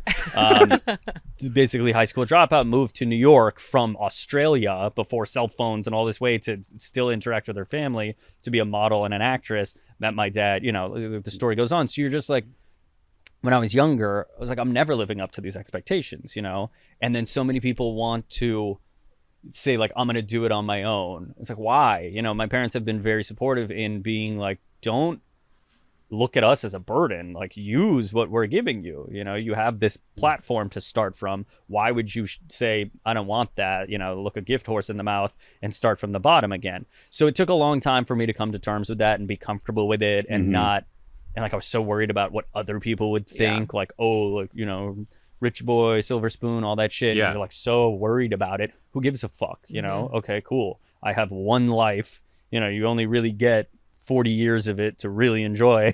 Right. So, and you know, after you've kind of come to terms with everything. So yeah, so I've now come to terms with just like appreciating what they've given me and using my privilege that I've grown up with. So yeah, so that's why I'm so interested in jumping into the middle of things, and not having to start it, you know. Like, even with us and the podcast, it's exciting that you guys have already built it. And then people ask me sometimes, you know, oh, like, can you just do it on your own? I'm like, why would I do it on my own? Like, I maybe could, but it's more fun to do stuff together. But yeah, one, it's collaborative, which was what I always enjoyed about acting until the pandemic, when they started doing Zooms, the self tapes and all that stuff. And I'm like, I got even into though Hey this Joe's business. a great app and you should use it for your self tape. Yeah, if you're gonna, it's not self tapes. If you're gonna do Virtual it, do auditions. it with that. No, I just, you know, it's just a different business than I got into, so I got out of it, and I was like, but I still want to be creative and I still want to be collaborative. So how can I scratch that itch? And then this appears out of nowhere, and you're like, huh? Do I see that and go, fuck that, I'm going to start from the bottom and do it myself? Why? You know, take what you've been given and go from there. So I appreciate what my parents have started and what I can now try to grow. Is it pressure? Abso-fucking-lutely. They still work harder than me. You know, I'm the able-bodied one, but they just have so much more experience that I'll never be able to They're get. They're like these racing horses that have a pace. Yeah, you're like, they understand it. How do I keep up with this pace? Like, they don't quit. My dad's like this. I'm like, this guy has like an engine on him. Yeah. And they grew up with less tools, which made them work harder. Dude, just mind you, they can't turn on the fucking TV. I was trying to help them turn on this like fragrance thing today. It had a tiny little remote. It was the easiest thing I've ever seen to use. But, you know, they're sitting there like with a screwdriver trying to take it apart because they just grew up with a different mentality. Yeah. Well, my dad's the type of guy who he gets locked out of his Instagram all the time. There you go, yeah. And he's for like, the best. And so then he calls me the other day and like we put up his he does these like mindful moments and I have him in a playlist on Purple Banter's clip page. And he's like, LJ, I'm going off on my own. I'm starting my own YouTube page. He said that? Yeah. Oh my God. So I'm like, cool. We got fired? And he's like, I'm just gonna start. I'm gonna figure it out. I'm like, good luck, dude. Like, I'm just like, I already have this program on your phone. Go to your little YouTube studio, post the thing. He's just like, we'll see. He's like, I'm getting my website done first. I'm like, I'm gonna do your thing, bro. I love it. We're always we work. I think where my question really started, and I think is really important, is a lot of people when we're looking up the ladder in life, we sometimes have a lot of resentment for children that are born into scenarios that we hope our children get born into. Yeah. And we lose respect for individuals within that context of like up the ladder. Yeah. But there is levels to this. And so America's got into this context where we love this story of growth, but we forget that like your family has a beautiful generational growth story. Yeah. So we forget it always started from nothing. Yeah. That's how it works. And just because it's like 3 generations, 4 generations, sometimes 10 generations down the line, shouldn't have to apologize. Lose sight in that. Like we get way too lost in the sauce. Now, if someone's running around being like, well, I have nothing, blah, blah, blah, like fuck, and they're like lying about it, whatever, that's not going to work for them anyway. So then people shouldn't even be worried about that person. If I was running around, there's ways to handle it. You know, you see a rich kid running around going, oh, I'm so fucking rich and I did it myself. And then you look and you go, you didn't do anything, you know, like, why are you bragging about, then like daddy's money comes into play. But, you know, it's all about how you carry yourself. And even those people, it's like, okay, clearly this person isn't worth your time and effort. Fuck them, move on. You know? But yeah, I mean, you go into the comments of any, you know, even this video probably, if this clip is posted, like it'll be like, oh, we're supposed to feel bad because you grew up with money. It's like, no, don't feel bad. Don't hate. Who gives a flying fuck? Like, you know. Well, that's the value of certain positions in life, that it actually gives you this weird, I think about this as like It's a random white dude from Minnesota. Yeah. When people start throwing out the cards of why I can't, I have none of those cards. None of them. None of the whole like woe was me card. I got none of them. Yeah. I've obviously have struggled with things, and I constantly am battling things internally and externally that I feel woe is me every once in a while. But the world would never give me a woe is me. They'd never grab my card and go, "Oh yeah, LJ, that's right." And that puts you in this weird disposition that I think creates an incredible amount of personal growth. Yeah. Where you have to be introspective. You're like, I don't get to run around and be like, you're supposed to because of this. It's just like, dude, you better figure this shit out.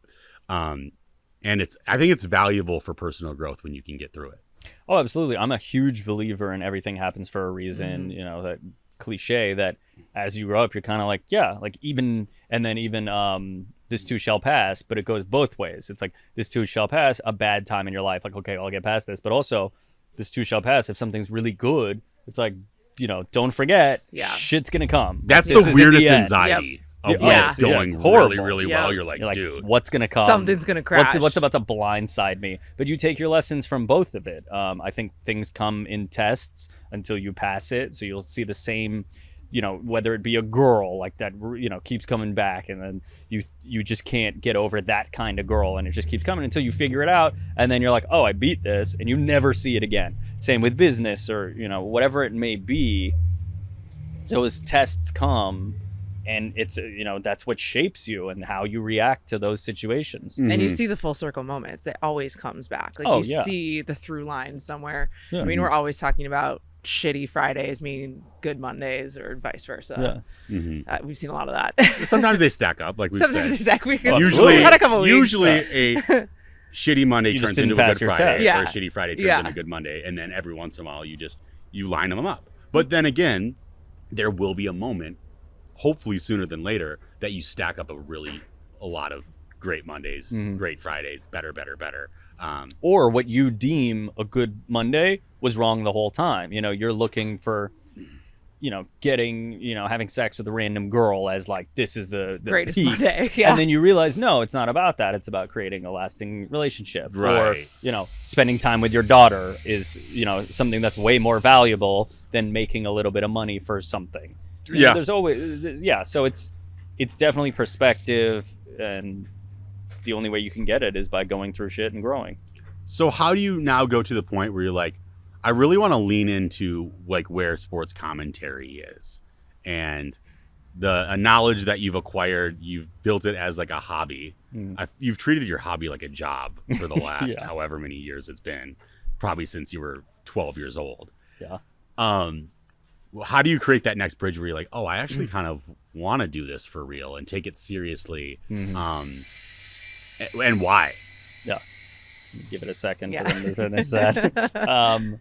No, it's funny because my dad, since I was 10 or whenever I got seriously into sports, I used to have this magnet of the standings of the NBA, and you would like switch the magnets based on who won the games and then have to write next to it. And it was just like the dumbest thing ever because all of that information was available in a newspaper at that time. It sounds like I'm the oldest person in the world. I'm not. Like, it was right before the internet, really. So that's how I kept track of the NBA standings. And I remember like putting the Minnesota Magnet higher and then the Lakers down. And it was so crazy. Like, why put all that effort in for information that'll just come out the next day? But yeah, even back then, my dad was like, how are you going to turn this into a profession? I'm like, shut the fuck up. This is my hobby.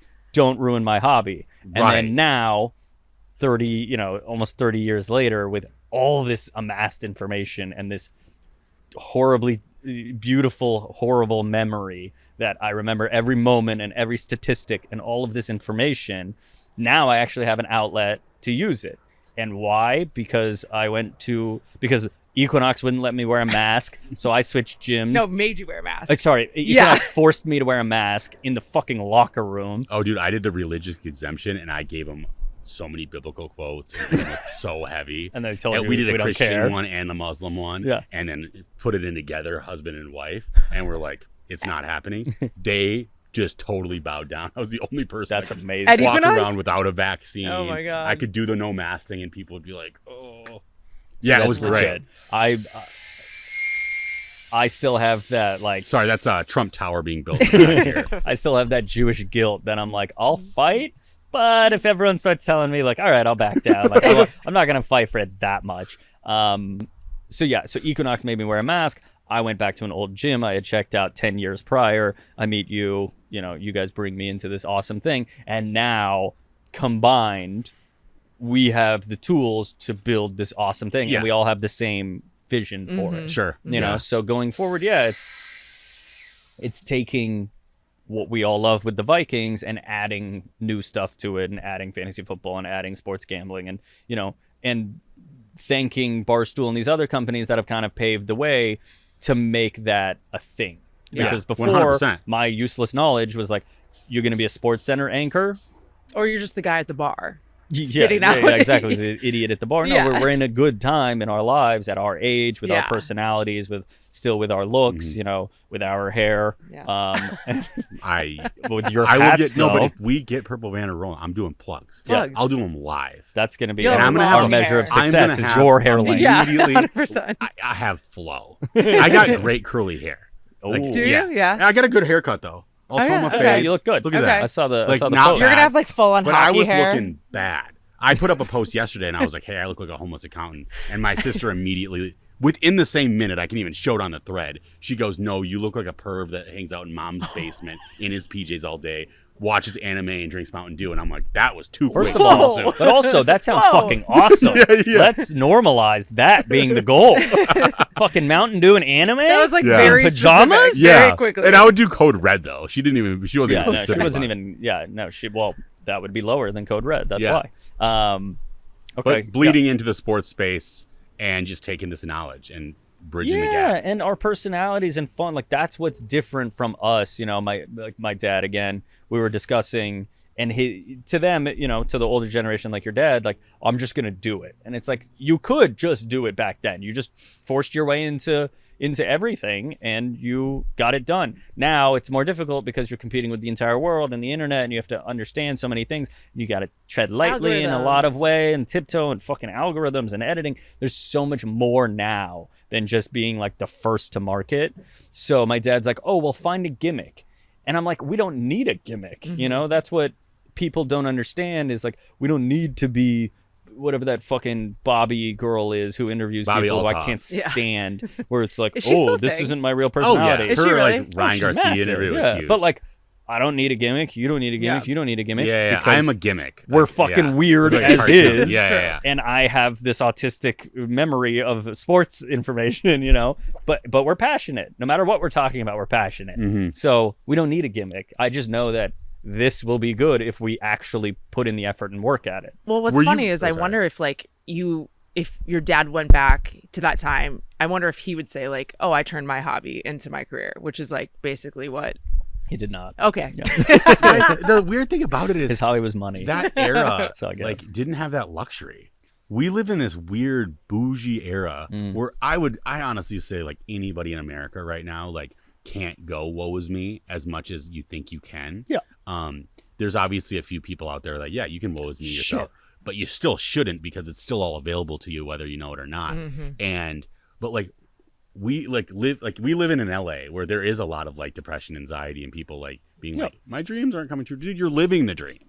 Yeah. Like stop. You're it. living someone's dream. Yeah. That's Yeah. true. And we get to the fact that we get to like come onto mics unprepared and like talk shit about a team that we like and hopefully build a career out of it, just to be even have a glimmer of hope that could potentially be of value for us monetarily, for our families and all that. That's crazy. Yeah. But the monetary element doesn't actually really matter as long as you're having the right amount of fun. And once you stop that, I think all of it actually comes back to you like tenfold. Well, look at Pat McAfee. 5 years ago, everyone was like, this fucking... No shirt. First of all, he was Yeah. a punter in the NFL, which, again, is somebody's dream. But when you look at the NFL, you're like, who gives a shit about a punter? Then he becomes a sports analyst, and everyone kind of knows his path to this. But now, with how the world has kind of changed, he was just doing him. Yeah. He was just having fun, and now everybody's interested in it. So it's You the could easily perfect look time at to him just and be like, have well, fun. he didn't have an uphill battle. It's like, No, dude, yeah. yeah, Oh, he was a punter. absolutely. He was a fucking punter. You know how hard it is just to make it as one of the 32 punters in the NFL? Yeah. And then to have enough personality that people care about what you have to say afterwards. get on a podcast, be the standing up podcast guy, like wearing fucking cut sleeve shirts. Like there were so many reasons for people to be like, this is unprofessional and not what we're used to, and you're out. Well, and a lot of people watch him because he's sort of an idiot. Yeah. And that's sometimes the take that you want. You he's want the a man's broy man. punter. Common man. Yeah. And that's why it works. And, you know, like most people at ESPN before him were overpaid prostitutes. Yep. Like saying just bullshit. You're Yep. like, what are you talking about? And dude? all of those people are gone, and You he's never signing played the biggest sport. contract. You don't know what too. you're doing. You don't even really have it. I hate to think about like most And I of the can't relate to you. most of Yeah. the ESPN guys that we watched didn't like have a team. Yeah. You know, they Well, would you didn't know. They would be like, oh, Well, I you can't could, tell yeah. you. Yeah, Like that's- Skip Bayless is like the one guy who'd be like, I'm a Cowboys guy or whatever. Yeah, It's like- Stephen A. and with New York, but those guys were already at the top of their game. But Like, that was kind of the that was a anchors. transitional era that Yeah. now you would know that this guy is that. Mhm. And it is I think like the sports guy getting into the athlete generated stuff is like really, really cool and Oh, it's the valuable. best. Yeah. Tony Romo on there. Now we get Brady this year. Yeah, those are the most fun to watch. Belichick, even the other day, I watched him he was on Pat McAfee. Oh, was he? It was the first one he did. First podcast he did was Pat McAfee. And For the he was- draft. For the draft. And he was so fucking interesting. And he was giving color commentary, and he was lively, and he was not Not as autistic as one I thought. word. Well, I think No, he's got a it's- dry sense of humor that people but don't realize. He flow. You see why he was the greatest head coach, Right. Because when he wants to talk, he's fascinating, and he knows so much, and he goes deeper than just Yeah. we're moving on to Cincinnati, and you're like, fuck, man, like come on, this guy's got no personality. He's got personality. He would do that every once in a while, but he He's knew the it was best. a bit. Yeah. Where he was like, oh. You know, he went back in the locker room, and Gronk and Edelman and Brady are laughing their fucking ass off, like, yo, you got him again, coach. Yeah. It's like Greg Popovich, same thing. When he wants to be stone cold, he's locked in. He doesn't answer questions on courtside. He just walks away. But then sometimes he'll smile and give some funny ass anecdote or something, and it's great. And then other times he's a whiny bitch. But My whatever. new favorite interview is Jokic. Oh, yeah. It is unbelievable. I got caught into a rabbit hole. I didn't realize that he was How- so funny. He's so funny. And like LeBron's trying to do a version of him now where like it's not all about basketball. But I'm like, dude, you're not doing it the same way. Like, it has to be Jokic, natural. like literally Can't be is like, forced. Here's the parades on Thursday. He's like, this is sucks. horrible. Yeah. I You want to go home? I have a horse race on Saturday. Yeah. I cannot do this. Did you see the great. guy say his name right the Yeah. other day? And he just lit up. He was like looking like this, and the guy goes, Nicola. And he looks around like, who said my name the right way? He goes, oh, and he said something in Serbian, and the guy responded. And he was just so elated to be like a countryman, you know? But it was like, that's the real personality. But he was just sitting like miserable before it. Love an Eastern Yeah, European. he's like everybody, as you know, like everybody hates their job. But he's like, "But maybe some people don't." And you're just like, oh, Right. this is after a championship. Yeah. Yeah. Like, No, he didn't give a fuck about that Hates his championship. job. Yeah. No. He wanted to get home. They were like the parades on Tuesday. He's like, are you fucking kidding me? Like Monday, I need to be back in thing. And then you see his brothers in the stands just beating the shit out of people. Those guys, they need to not come visit again. we're gonna are send it back in this terrifying. year, though. T-Wolves Yeah. are sending them home, dude. I think you guys give them a good run, but I do think the Nuggets win still. You think they take a No, they don't championship? sweep. Nuggets? Yeah. I think they'll go to the I don't know who can stop them. I'm very curious what happens in the East. The Celtics don't look I know, the dominant. Celtics are in. It's coming out of the West this year. I mean, I believe it, but I don't. I mean, then I think the Nuggets are repeating. If it's a West team, the other two are just too young right now. We luckily kind of have The their Thunder number, and though. the Wolves Like we match up well against match them up very well. in a way that a lot of other teams just can't figure it out. Only team with 2 7-footers who can body Jokic. Yeah. I don't think you can stop Jokic, but just pissing him off and having Rudy there taller and Cat's athleticism, that is more difficult for him than any other team can present right now. But every team needs that test. The Timberwolves are flying, they're riding high. Anthony Edwards is telling people to suck it on court, which is just mind-blowing. And the NBA loves it, but now you're going to run into a championship team and see what you got. I think they lose this one, and then they come back next year completely unstoppable. Well, we're kind of who the Nuggets were last year, of like people, small market. And the Nuggets lost to the Lakers before Mm-hmm. and then came back like, okay, we're not losing to Big Brother again, and now they look unstoppable. Yeah. I think every team needs that test in every sport, For sure. You got to get over that hurdle, and then you're ready. Like Michael Jordan. couldn't beat the bad boy Pistons.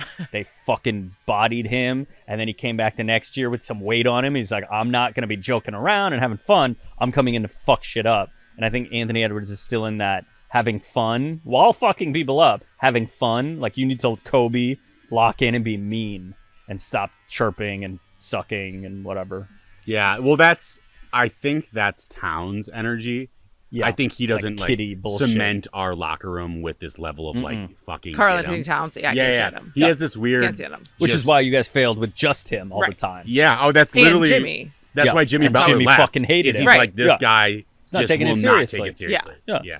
And he's the most talented player maybe in the NBA. Imagine Butler with Ant. Oh my God. Like That's a animals, workhorse team. Like holy. And Ant would have become Ant 2 years before because Jimmy would have been like, you're not fucking Get in the special. Who the fucking fuck do you locker- think you yep. are? And Ant would have just locked in. Oh, that would have been great. scary, Yeah. dude. Yeah. Yeah. But that's But you're gonna see it Glenn Taylor this or next year. just always doing anything he can to mess up the worst. T-Wolves. But There's some bad owners out there. what do you think, like within like your knowledge of the space, like where do you think this is all like merging within the way that like sports betting's coming so in the fold, fantasy football, everything's just like floating in the ether. Like ESPN's on the ropes, Yeah. and even where like the NFL is with like contracts with like NBC and all that, it's like, why are you doing this? Like, cut the cord, all of that stuff. Do you feel a through line that seems obvious, or I think everyone's kind of floundering. It's like a lot of treading water until somebody makes the big move. Like the NBA keeps losing ratings and trying to come up with MLB's a mess. gimmicks. Yeah, MLB actually with their treading water, they found a couple things that work, making the bases bigger, the pitch But clock. I mean, you know, on TV wise, yeah, it's a mess. No, they're not killing it, but they're holding viewership and they're like getting a small uptick in younger viewership. Hockey, we all know, has been through the works over the last 10 years with their rule changes. But all these sports that didn't change for 50 years, except for maybe the advent of the 3-point line, have all started to really try gimmicky shit. And it's like they're losing an audience to our space with podcasts, but now podcasts are finally helping bring an audience back to mainstream television. like the McAfee going live? Exactly. Like those Yeah. collaborative efforts are Yeah, those. if that's he had gone really to fun. Spotify, ESPN might die. But now with him Right. going to ESPN, you know, they bring an audience back. And like, I don't love Pat McAfee's show, but I appreciate what Yeah. it's doing for ESPN and kind of nipping their bullshit in the butt. But I don't know exactly where it's going, but it is interesting to be in it in a time like this because it's all available. major shit that's changing. Yeah. It's not little things anymore. It's mass changes that are happening, and it's interesting watching the NFL. I think they lost a lot of young Americans playing the sport because of the concussions and moms being like, I don't want my kid playing this, you know, and it was a lot of those, I don't know. I mean, it's all racist, but now we see so many more black quarterbacks, and it's so good for the sport because we get these athletes, and now they've, you know, tuned it more towards offense. So we get so many. I mean, look at the round one of the NFL draft was 14 straight offensive players. 21 and a half, 23, 23 offensive players Yep. taken in a 32 player round. Like everything's going offensive, but now we're branching to overseas. We've got Germany, we've got Mexico, we've got, I think they're doing Brazil. London, Brazil this year. Like, I wonder it's when the becoming NFL so is going to have an global. influx of like a different country Yeah. coming in. well, that's what to that's perform. what they're building. Right. Yeah. Like we haven't seen I mean, that new like big style. German Like you almost saw tight like end. The Aussies NBA with was- rugby. They were trying to like make their Yeah, way. they brought in for a running back for second. the Chargers Yeah. and the Vikings actually. Well, and that guy from San Francisco. They brought in that German San Francisco guy. too. Jusek or something like that. I can't remember. I'm gonna Jusic? butcher a name. I don't know. Yeah, but yeah, no, they've. I think they got a little taste of it, and then we're like, okay, you know, look at what the NBA's done when they went overseas, and now the entire league is Giannis, Luka, Wembanyama, Jokic. Like, It's a wrap. those are the best players in the league. Yeah. LeBron, Curry, and Durant are on their way out. other than Anthony Edwards, it's like there aren't a lot of Americans dominating this league anymore. It's really Team crazy France to for see. this Olympics is going to be scary. Oh my god! Team USA should be like In shaking. 4 years, Oh my when God. Wemby's 23, these teams No are gold just medals. incredible. It used to be just be like gold medal, gold medal. And America's got to be scared. Embiid, great for us, pussy for the rest of the world. He was Cameroon. supposed to play with France or Cameroon, Yeah. but he turned his back on France. Imagine France with Wemby and Embiid. Yeah, We're not winning stupid. anymore. Yeah, No. So it's cool seeing other sports go global. I'm sure the NFL is always the biggest dog in the yard. They're doing a Canada game, right? This year? Probably NFL? I think They're they're taking pitching over. a Canada game. I mean, they should. Yeah. Because Canada actually likes the CFL. Like, half them. That's so embarrassing. Canada I know. just kind of sucks. Canada though. sucks, dude. They're like a perfect little brother That's for the where we US, need and I love that. the wall, But, like, on that side. Why don't they propose that? Fuck propose it. Just start building. Just What is, do what it. is Canada gonna do? Not kick it down? Yeah. Hey, you stop that. Fuck you. You have no guns. You got shit weather. Build the wall just to block the cold weather. You know how nice Minnesota would be America great. will be? That's where it's all coming from. Yeah. And then they do the like, you can't come here if you have a DUI. Yeah. We don't want to come there anyway. That's a weird rule. It's very weird. It's Ten very weird. Fuck out of here. Does anyone know why? Do you think it's like, I mean, It's their little- we're the yeah. racist country, but they're like stopping gangbangers Okay, who who's have a not drinking and DUI. driving in Canada though? Like, right? I mean, you 'Cause got to it stay is- warm somehow. Yeah. All like the fishing guys that get screwed. Like I had so many buddies that ruined fishing trips because you can't get caught, or like your boat is like there's times where your boat will run out of gas and you have to go fill up in Canada, and you got a guy in the boat and he's like, "Dude, I can't be here." Leave me at the border. I don't think We'll it's come really back be that for big of you. an issue, but Start still, waiting. it's like Yeah. it's interesting. No, Canada sucks. That's They've funny. developed no athletes except for hockey. They got Andrew Wiggins, and he's a bust. That's right. Well, they got Bieber, but Bieber's great. I'll take yeah. Bieber. Music, they've done well. Yeah, Drake. music, acting. I like Ryan Reynolds. Oh yeah. But it really ends there. Milk Boys. Oh yeah. Yeah.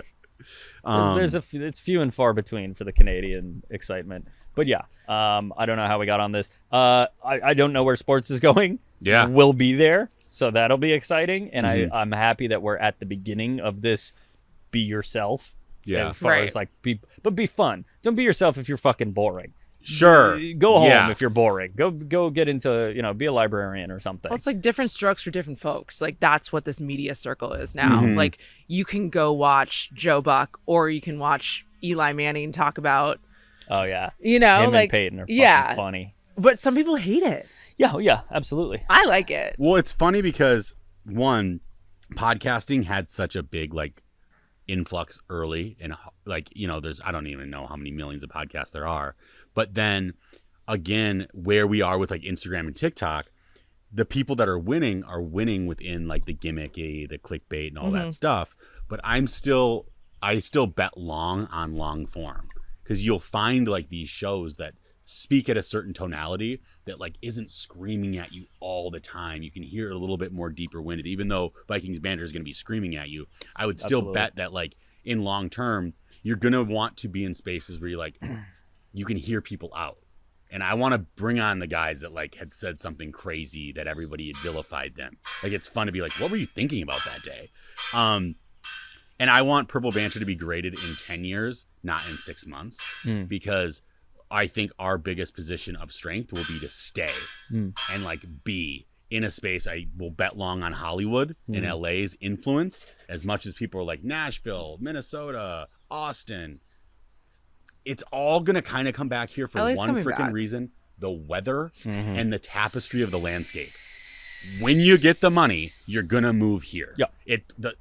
The royal freaking Meghan Merkel, Yep. like literally went and grabbed a bag and immediately was like, we got to go to Calabasas. I hate America, but like this is where you want to go. And so I'd always bet long on that. Yeah, I think the strength of Purple Banter, which is why I'm a believer in the company in itself, not just Vikings Banter, which obviously I have a personal vested interest in. Yeah. But the beauty of Purple Banter is it's about personalities more so than just shows. Like you arrive at Purple Banter and like, yeah, you can do Vikings Banter, you can do Smoochie Town, you can do all these other great shows, But if something happens that we want to talk about, you can just jump on Purple Banter and start talking. Right. Similar to Dave Portnoy, who it's like, you don't need to see the show. If you want something specific, go to the show. But you also have this opportunity, or we all do, to just jump on at any time and start a new conversation. Right. So Yeah, and there's few breathe. places that have that. You're not going to find,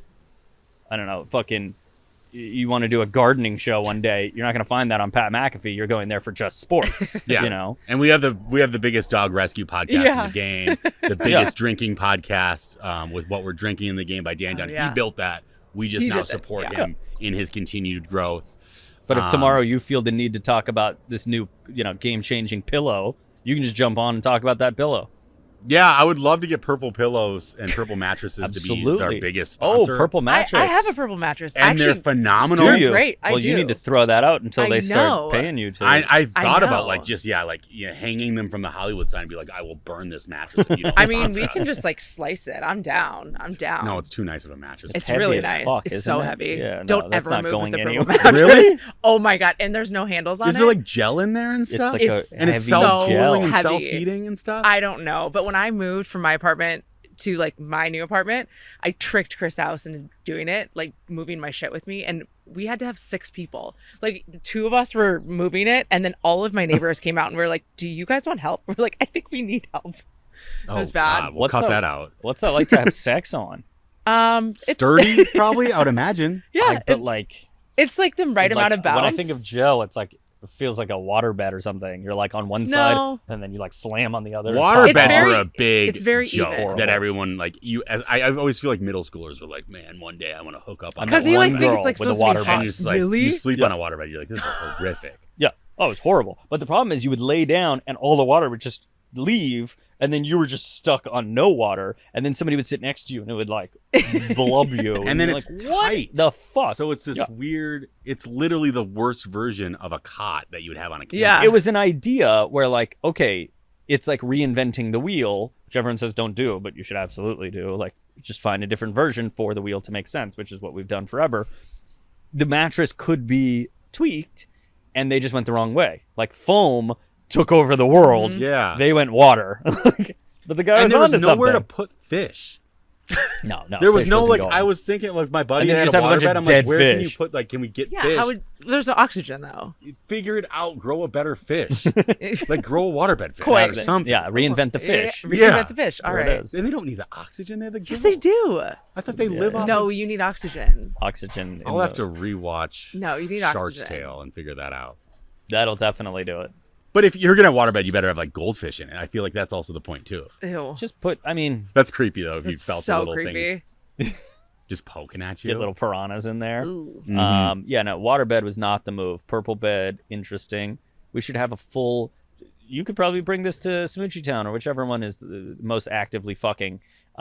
Just try all the Smoochie different. Town's a sex podcast. Yeah, so Yeah, sex they are on not all the fucking different on kinds my of purple beds. mattress. Get all the kinds of beds That's and actually a rank great idea. which bed is best to have That's sex why we're on. bringing them into the. That's fold a here. great These idea. big guy ideas. You're the Yeah. big brain ideas. And then, yeah, you take that to the bed companies and go, you're the best bed to have sex on. Yeah. We will not release this information without 6-figure deal. 100%. Unbelievable. I love this. yeah. Well, that's where we're at. This is Luke Davis. What a way to end. Future Yeah. idea man for a podcast. Yeah, he's the big brain now at Purple Banter.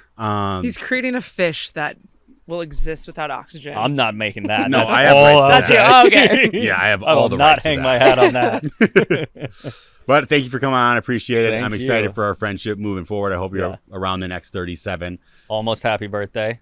Yeah, almost collab. Happy birthday coming up pretty soon. But over and out. God bless you all. Appreciate it. Thanks. Nice.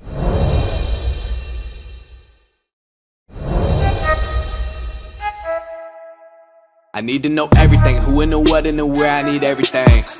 Trust me, I hear what you're saying, but act like it's new what you're telling me. All right, 37 and 37. We got my mama bear in the house. Someone who we never thought we would get on the podcast, but we finally got her here. Here I am. Yep. Yeah, this is a show where I'm talking to the 37 people before my 37th birthday that have influenced my life most. Obviously, my mother is the top of the list of how I've come into this world, who I am today. a big part of the 37 is the people that we're also like accountable to. So like when we're putting stuff out, is it something that they would watch? Is it something that they would approve of? Yeah, I love that. Is it something that they would share? These Yes. types of things. And Yes. so you're that, you're always one of those people in my life where I'm like, what am I tracking? Is this something that my mother would be proud of? And then two, is it something you would even enjoy, right? And Right. Yeah. I don't think we've put much out like that yet, but that's kind of where we're at. You've always been such a supportive person in my life in all facets. Yeah. It's been fun to watch the ones that you've already completed, though, because I'm learning about people that have influenced your life, and I think that's cool just to see, Yeah. who it is and find out the way that they influenced you. Mm-hmm. Now I want to talk a little bit about like early childhood stuff. As myself and Elof have one child right now, thinking about two maybe one day. Yes. How do you think being a parent right now is different than even being a parent like when you were raising myself and Danielle? Does it feel like a different era of it, or are we all kind of lying to ourselves and it's all the same? No, I think when you're little, when you have the little people, like little Cece right now, I think that remains the same. Yeah. But I think the biggest challenge that I see with people raising children as they get older is, of course, the screen time, the social media and all that. We got to get those kids outside. Because my motto for you guys was always busy and tired. And and it keeps the parents busy and tired too, but that's okay. Mm-hmm. You need to get outside and get some energy, or basketball, or you were hockey, Yeah. when you were growing up. So that was very important for us to get you involved in those different things. One thing that I really appreciated what yourself and Dad did is you were willing to have us in an era where we started with a small house and like just grew into like where both of your careers went, which became something so aspirational. It's even hard for me to be able to understand how I can get to a place within Cece's life that it would be as comfortable potentially. You know what I mean? Yes. With the amount of space and land and peace without as much like financial stuff. Yeah. Now, because of both your career paths, I think that the overall long outcome of finances wasn't necessarily scary. Right. I don't know that, but I would imagine Yes. in a sense you had kind of a light at the end of the tunnel. But when I was a baby, it had to still be weird every once in a while, no? Yes. When I think of first when Danielle was a baby. That was more the era where we lived in a duplex, and we were renting in a duplex, and nobody was making much money, and we had young people that lived above us, and they would come home at 10:30 at night and come rolling up the steps and wake the baby up. So as life went on, we just continued to make those changes. So we knew at that point then it's time. We've got to get it together and figure out how we're going to buy our first house. And we did. What would you like during times that things were maybe, you're such an interesting person to me because you lived such a vast life. You've experienced being a foster child. Right. In a small town, which is actually even different. Yeah. Because everybody knew your family's circumstances. Yes. Which in a way could be very valuable because people can step up and be supportive. Inside of that. Very supportive. But at the same time, that's also very vulnerable. Yes. In a weird way too. But then you've also lived a life where yourself and Dad have gotten to a place where we could travel internationally and like do all these things. But now you're also getting into a spot where you're like, now we're like downsizing and like almost restarting some things. Right. Readjusting to figure out what we're at. But yes, in those initial stages, what would you tell yourself with the wisdom you have now to be able to at least maybe like relieve some of the pressure or thoughts that you had during those moments? I think it's I tell myself it's resilience and kind of grit. You just got to keep moving forward, and there are a lot of good people out there that are supporting you. You know, we had times when I was little, we lived off of the welfare cheese and peanut butter. Yeah. You know, and a lot of people wouldn't know that in Rochester. They wouldn't know that that's how I grew up. And then ending up with a foster family in high school. And the vulnerable piece of it, before I was a foster child, there was a lot of stuff that went on in the house in my home Mm-hmm. when my parents would come back and they would be together. That was a kind of a volatile situation. And you're going through the food line the next day at school, and they already know what's going on. They already know what happened the night before. You know, if the police had shown up to the house and somebody was taken out of the house, that was known. So I would go to school the next day and like, I knew that they knew that already. You could tell people knew that already. Yeah. Why do you think, so you can tell me all of these stories that happened in your childhood, Yes. but you don't ever approach these stories with like an immense amount of grief or what some people would even call like a PTSD. Right. Yeah. The way that you raised me never reflected the way that you were raised. And I hear a lot of people within culture, which more in like the sense of media, which I think is a little bit of a propaganda and stuff like that.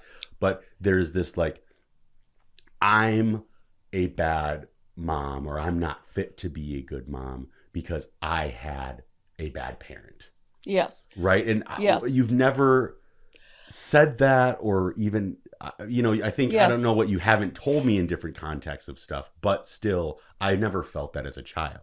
Right. And I think that's very interesting. We did that very purposely, that I wouldn't bring that baggage to my children. I didn't want to bring the baggage of my life to my children. But I do think I must have had the first probably 4 or 5 years were good and solid for me. I lived in a place next to, we had a house and my grandparents were on the same farm. And so we always had support of my grandmother there, and my mother and father were together at that time. And I think those were good years. And I think that forms a lot of character in a child. Yeah. And so when we got to high school, by the time I got to high school and things were kind of messed up, I wasn't home much. I was out the door. You know, we would be in plays and choir and basketball and cheerleading, and I just didn't stay home. Mm-hmm. I was out the door. So I would leave the house many times 7:00 in the morning and not get home till, if it's a game night, 10:30. Yeah. And we didn't have the pressure of all the homework that you guys had. So all our homework was basically done at school, or you did it on the bus. But I got out of the house. That's where your story and Elof's story feel very similar to me. Very much so. Because your foundation is so similar, but so different. Yes. But the way that you handled yourself within it seems very similar, where you just activated within your school. Yes. Now, through that, were you just like trying to distract yourself? Like you're just trying to get out of the house? Were you thinking about future, like at that moment, as much as children think about future now? No, not at all. I never thought I was going to go to college. I didn't think that I could afford to go to college. So when I was in everything in high school, I was president of the student council, cheerleading captain. I did all that, but I enjoyed it. Yeah. I really enjoyed the challenges of all of it. Mm-hmm. And I was good at it. I took leadership roles all the time, and took a little flack for that from some of the other kids in school. In what sense? You're a rah-rah. I remember being called a rah-rah. Like I would walk down the hall because we did everything. There was a few of us that just did everything. But as kids have matured, I even remember going back to a 5-year class reunion, and a girl apologized to me for how I was treated. I was bullied, though. In 7th and 8th grade, I was bullied in school. And were you a popular, your class size? I guess we do have to kind of like set that up. yeah, Like, what yeah, was your class size? 28. Within the And that's- context of like, is there was still like, was cool kids, there was the drug kids, there was sometimes the kids that were the activators, which you obviously were a part of that. Yeah. What, like, within like the social dynamics of school, like, what was your experience in that? I'm going to tell you, first of all, our class, my whole class was interesting. My class of 1975. It was an interesting class because we were troublemakers. Early on, we were troublemakers. They literally brought in a therapist to talk to the class. I mean, it was that type of a class. But Rambunctious, wild, rambunctious, risk-taking. just kind of just naughty, just naughty. Like I remember one of the kids going up up into the ceiling tiles, one of the little boys going up in the ceiling tiles and, messing around, dropping down in the teacher's lounge and just stuff, not bad stuff, just naughty stuff. But our class then turned it around. Our whole class turned it around, and we all were good athletes, and there were people that were very creative in arts. And a lot of it, I have to say, was athletics. For me and for our class, we turned any negative energy we had into positive energy. And that was a good outlet for it. When did your brain flip into college? Because had someone in your family been to college yet, or somebody that you were close to? No one in my family had been to college, had gone to a 4-year school. They'd gone to trade schools, but never a 4-year school. And that flipped for me when my future and father-in-law told me, you can go to college. And I was thinking, it made me think about it. And this is like a junior in high school. I'm thinking. So this is Grandpa that was saying yes, this? Grandpa Stead said that to me. He says, Pam, you can go to college. I'm sure he wanted better for his son, right? I'm thinking, yeah, we got to jack this girl up. She can do it. And I just didn't have the confidence that I could do it. Yeah. And the money. And so I applied to colleges, and I got one of my first letters back, and it was from Mankato State University that I've been accepted. I think they accept all the kids, but I had decent grades. And it said... But did you know they accepted all the kids at that moment? No, probably not. Probably not. You still have to get in. So that had to feel pretty wild. Yeah. Because now you're going from a class size of 28 kids yes. to, I would imagine, at least... a few thousand. Yeah. Yeah, a few thousand. But I had it, but I had a lot of grants, but I had to come up with $500 on my own. And I was in tears. Where am I going to find that $500? I can't do that.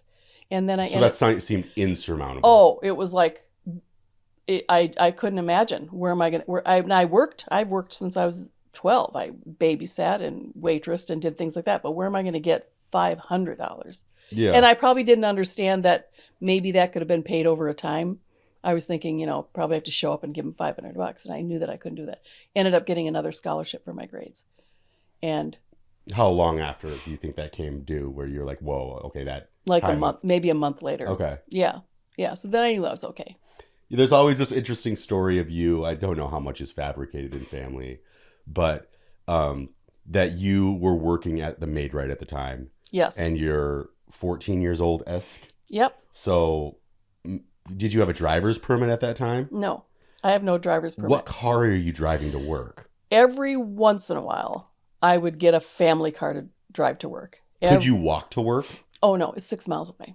Okay. It was 6 miles. So I worked in Lake Mills, and Emmons was 6 miles away. So Gotcha. you'd have to drive. And so the story you're going to tell is when I've been working, and it's like 3 o'clock in the morning, I'm coming out, and my car doesn't start.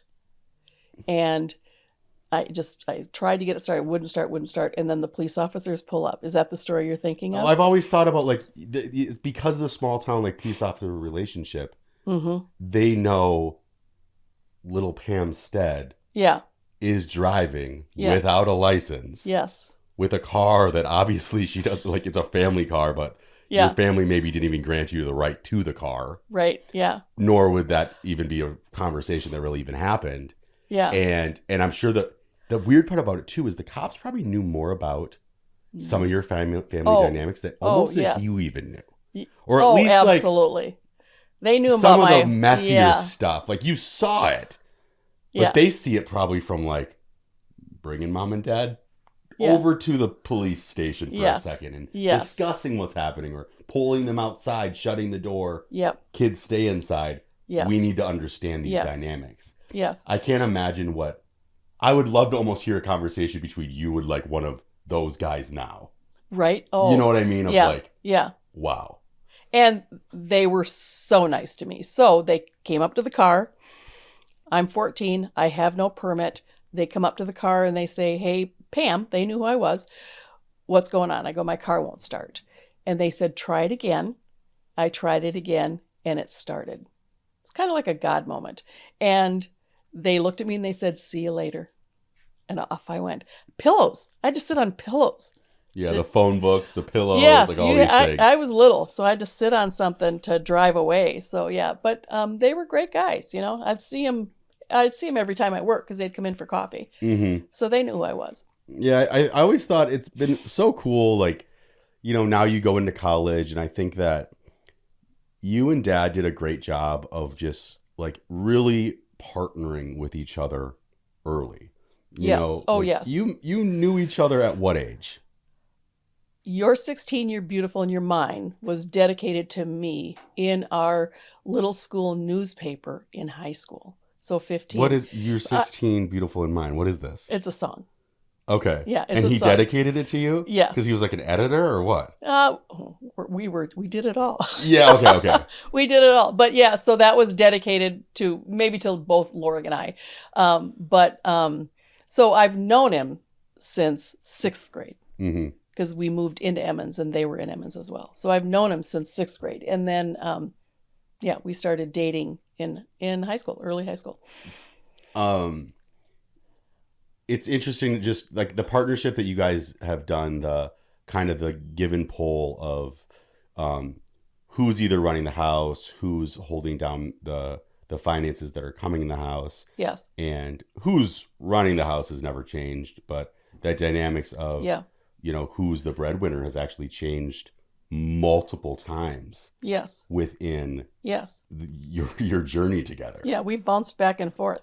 Mm-hmm. And our journey, I'm trying to think of this story. If you've heard this story, when I was a senior in high school, Loring's a year older, so he went off to college. He was going off to college, to Luther College in Decorah, and I thought, I need to kind of let him go, fly, be free, because you're a college kid now. You don't want to date a high school girl. And so I told him that. I said, you need to go to Luther and just, date and we need to break up so you can do that. And he goes, no. No, yeah, I'm not we breaking up. know how clingy of a man he is now. Yeah. He said no. But yeah, so, and then in life, we've bounced back and forth in terms of our responsibilities. I have never thought of relationships 50-50. Sometimes it's 100 and it's 10%. Sometimes it's 98 and 2%, depending on where you're at, health things and things like that. But it switches back and forth in terms of who's pulling that weight. Was there as much pressure within the context of career before children on a society, like pressure wise, that I think myself feel, and I even think harder on like for like Ellison, my baby sister, like there's just this sentiment of like your career pretty much has to be dialed before a child comes into your life.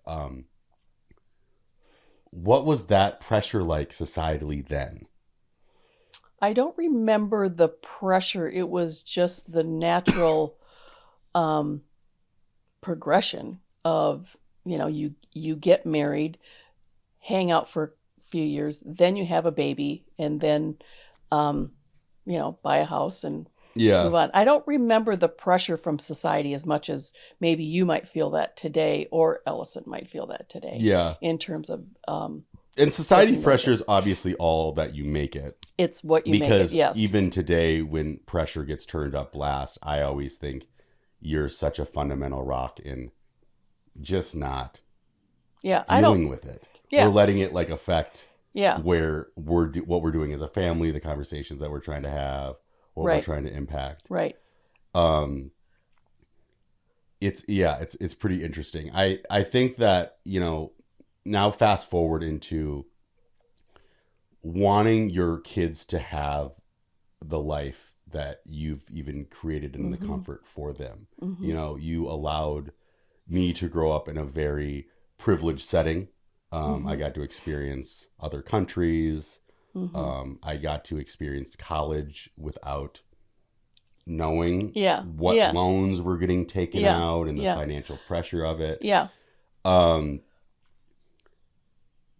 you've also carried so much weight after college, which is a new thing, I think, within the context of what society's done before. You guys have maintained staying in the heat of battle with us. To help us get to a point, even till today. We can't imagine it I can't imagine that any other way. If you can, we're happy to do it. I just can't imagine it any other way. You know, to support your children in their growth and their families and all of that, helping them launch. You know, everybody's got to launch. What's your biggest like fear for us, like having children right now, like where we are financially? What do you think there's potentially things that like we're missing the mark on? Maybe even specifically me, because like Danielle's a totally different thing. They're kind of flying. Elle's younger and in initial career steps. But what do you think that like I could be potentially missing that would maybe be more understood in like the era that you were like growing up in? I think the tough part for you is going to be able to be a homeowner here in the, you know, in the Los Angeles, in the Orange County era. I think that's going to be tough just because of pricing and you know, you want something with some size, because we saw the one that was 918 square feet yesterday and it was $788,000. What do I live in square footage wise here? You're probably 3,200. Oh. Yeah. So like. Yeah. So take this room and your kitchen and your living room, maybe half of your living room. Whoa. Yeah. That's even the one that's like 1.2 million is like half of this? I think that was 1,700 square feet. That was 1.2. Yeah. Now, that's where it gets weird. Yes. And now you can find a home that is laid out well, because 1,700 square feet can feel different in two different layouts of a home. So you can find something that's laid out well and find whatever your needs are to satisfy your needs as a family. But it'll be interesting. That's my fear for you guys. Now that you're a grandparent and you have grandkids in different states, this is a new generational kind of new leap, which I feel like a lot of your friends are also experiencing as well. Yeah, we There's see a lot a certain of that. level of heartbreak in being so far away all the time, always needing to separate time. How do you compartmentalize that? Where it's like, because like now that I understand, like Khaleesi, like she's a part of my heart, and like you have a part of your heart in Dallas, a little bit in Minnesota, a little bit in Los Angeles. What does that feel like? It's hard because I wish I could do more. I wish I could see, you know, the grandchildren more and you more often on just like those daily routine kind of basis, just little things like the little drop-ins. I get that advantage right now just with Ellison. You know, she's got her own house and I can pop in, and I always let her know I'm coming ahead of time, or she said, come on over. So, or Dad's already there. He's like, I already popped in.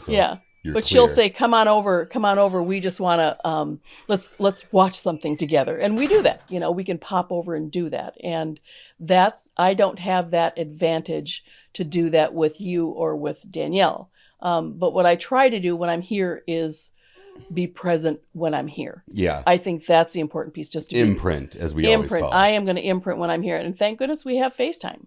Yeah. You know, because you guys FaceTime me every day, and I love that. And so when I'm walking in the door, little Cece's not trying to figure out who are you. She looks at me, and then she figured it out pretty quickly, which is fun. You know, so she's. Well, it's such a tough thing because, like, I would love to live in Minnesota. in the theory of it, and I would love our family to live all in the same nooks. But I also love the fact that our family like fights for what they care about so hard that we're willing to sacrifice for sacrifice the distance for the dream. Yes. Sacrifice finances for the dream. Yes. It's a weird kind of tug and pull because as far away as we all live together, we're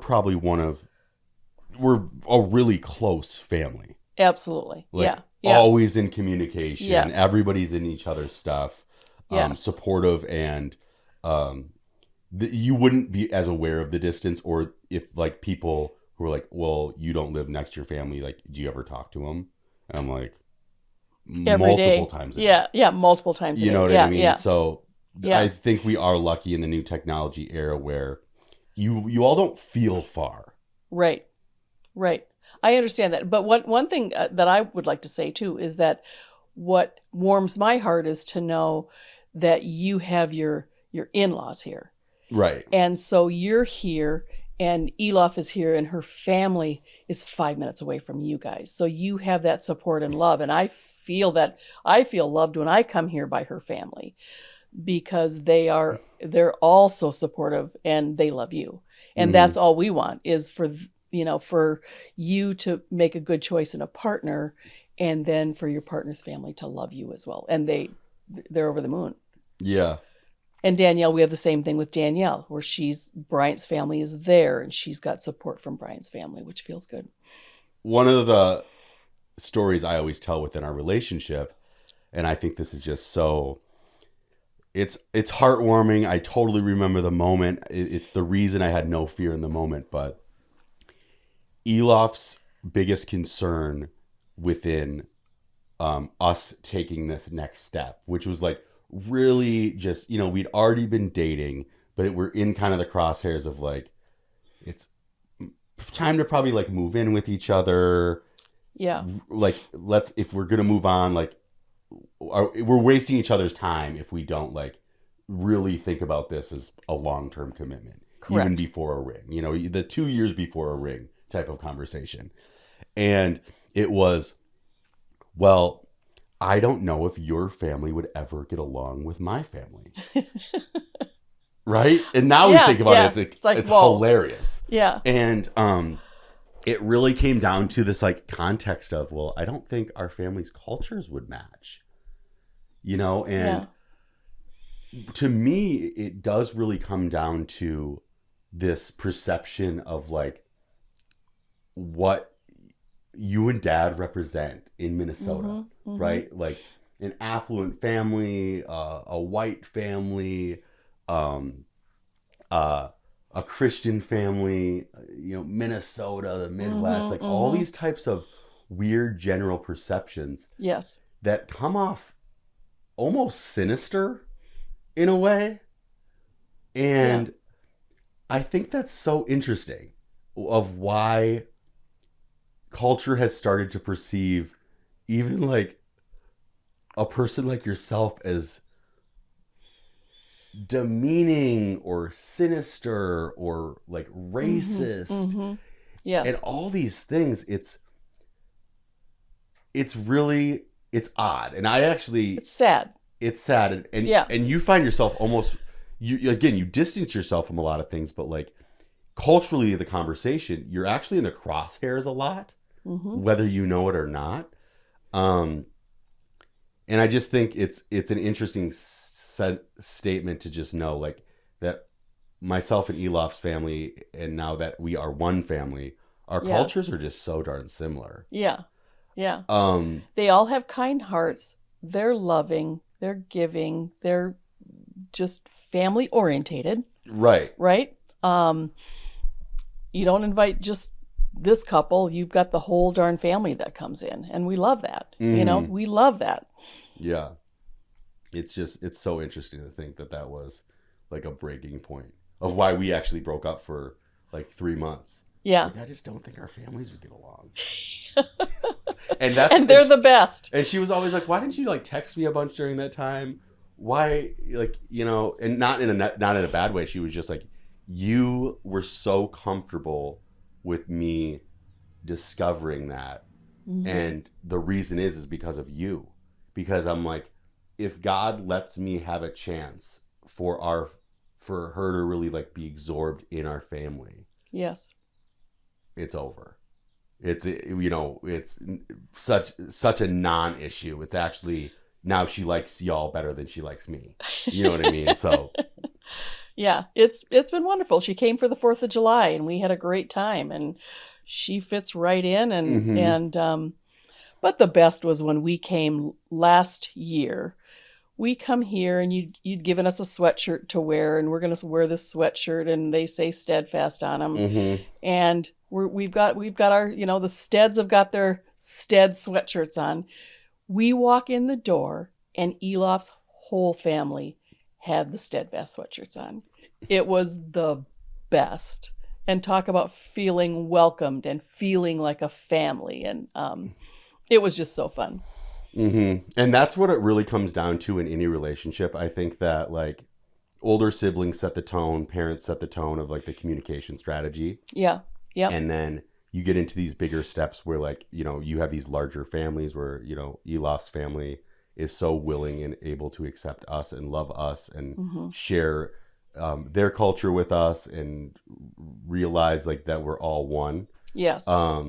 It's both parties going, I love you and I want you here. Yes. And that commitment. It's a two-way street. It cannot be done one way. Absolutely. And it feels warm and welcoming. Yeah, absolutely. Yeah, I love that. I love that. We've done it. We did it. It was awesome. So I kind of want to end this a little bit like with career stuff. Okay. Because you do such an interesting job of being a mother first, but still somehow like tying up a bunch of like loose ends for us, like on financial settings and just within like the push and pull of how to manage where we are economically and keep this thing forward. And I think you take a lot of like risk for us as a whole to be able to help like keep this boat afloat.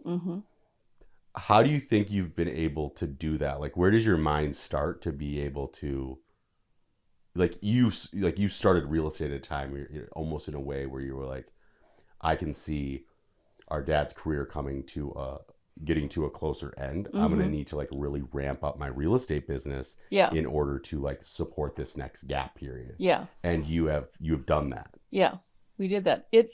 I just think it was just, I'm not going to sit around, and I always figured when I was a mom, you guys were in high school, and my support for you was volunteering in a lot of different areas of the school. And I put a lot of time into that. And I thought, I'll put a lot of time and energy into that. I need to kind of flip that a little bit and maybe make some money, and it wasn't a tough decision to make. I've never it didn't feel like a tough decision to me. I just fell into that and it felt right. And that's what we did. Yeah. That's how you handle everything. Yeah, whenever I talk about like any level of adversity or barrier, just like you're like, well, you just had some things just have to be done. It's choices that you make, We've all got choices, right? You can make those choices, and I just think each choice is a direction that you're going to take. So make sure you're making that right choice. For our like grandkids, for us within the small community that we like support and stuff, what do you hope to be like, what do you hope people take from you and remember of you and like all these things? Like, what do you hope, even in like a moment that you're like understood as, or do you not even really think of it like that? I think about that. I want them to remember the little things, not the big grand gestures, just the little things, like when we sit and read a book, we sit and or maybe we've gone to the park. I take the kids to the park, or singing. I can see Khaleesi likes it when I sing to her right now. Just those little things I hope that they remember grandma as, and that I'm not tense. I'm not flipping out. I'm just, grandma's here. What do you need? Let's just get done what you need and make you comfortable. Mm-hmm. Make everybody comfortable. That's beautiful. All right. Well, this is 37 and 37. Hey, We we had did Mama it. Bear in the house. We got her on the pod. Thank you so much. I love you. I love you too. And you guys got to get on a plane. We got to get on a So plane. we got to bounce. Back to Minnesota. All right. Over All and right. out. God bless and school. Love ya. Love you. God's never asking me to defend him. He's asking me to live a life of faith, show people love, and through love, our nonprofit's called Love Wins. Beautiful. And it's through that we win favor of people's hearts. Absolutely. It's not through like, well, you don't get it. Like, you know, and then God doesn't let us judge. That was like the biggest point is like, yeah. So like, I completely agree with what you're saying. I would also frame it this way that this one psychologist was studying internet debates. yeah, Right. And like how successful they are. Like, are people's minds really changed in the YouTube comments? Right. And of course the answer is no. Right. People actually get more ingrained, more engrizzled in their point of view. The scarier data point is that in the face of an irrevocable fact that someone may be wrong about a particular subject, the data shows that if the context isn't safe for them to feel vulnerable and say, you know what, I was wrong, which is a combination of internal self-expectations and then the environment, it takes a lot to say they I'm get wrong. even more ingrained, Yes. even if they know fact-wise it's wrong. Like if my community believes the sky is purple, and you show me, take me outside and look up, I'll go, no, you destroyed the sky and there's a filter on it and it is purple. Because the real thing we're arguing isn't whether or not the sky is purple. It's the belief that the sky is purple that has gotten me the community that I have. And me accepting this truth isn't just about right or wrong. If I proclaim this truth, I then lose the community that this belief system has earned me. And at our core, we are communal creatures. So the conversation, especially when it comes from faith, isn't about just throwing enough stones that people get it. It's about, hey, I know that accepting this means leaving a way of life, a community, a way of showing up in the world. So God doesn't like just come as this galactic conqueror. He says, I am a good father. I want to invite you to a new family. Yeah. But if you only tear down the world they live in and don't build a bridge to a new, safer, more loving family, then I would argue you're a terrorist. You're just destroying where they live and then saying, peace, I'm out. Right. I would argue that one of the most dangerous things you could do in scripture is sit at a table with Jesus. Everybody that ever ate a meal with Jesus was radically changed. Right. Not because of some 3-point sermon at the thing, but because of life on life, hanging out, sharing a meal. Jesus asks, I think, over 200 questions in the Bible. No one asks more questions than the guy who supposedly knows everything. Right. And if we would lead with curiosity and compassion instead of trying to be right and defeat people, not only would I think we would grow the church, but I think folks will have more friends. Yeah. I'm worried about quote unquote religious people who think that their loneliness is some quest from God. But it's not that. You're mean. Yeah. You're mean and no one likes you. And like, what do we do? Don't blame God because you're mean. Yeah. A thing that's always on my heart is seek to understand before being understood. Oh man. And that's always like really grounded me. Anytime that I'm going into a conversation, I hope that like that conversation's built like within that kind of space. Absolutely. Because then it's more fun too. Oh my goodness. I do not really enjoy talking to individuals that I like full-heartedly agree with on everything. That's not where does conversation like start then? And not only that, but I would also say, I would even bigger, if we agree on everything, I don't have the opportunity to love you. My opportunity to love you only shows up where we disagree.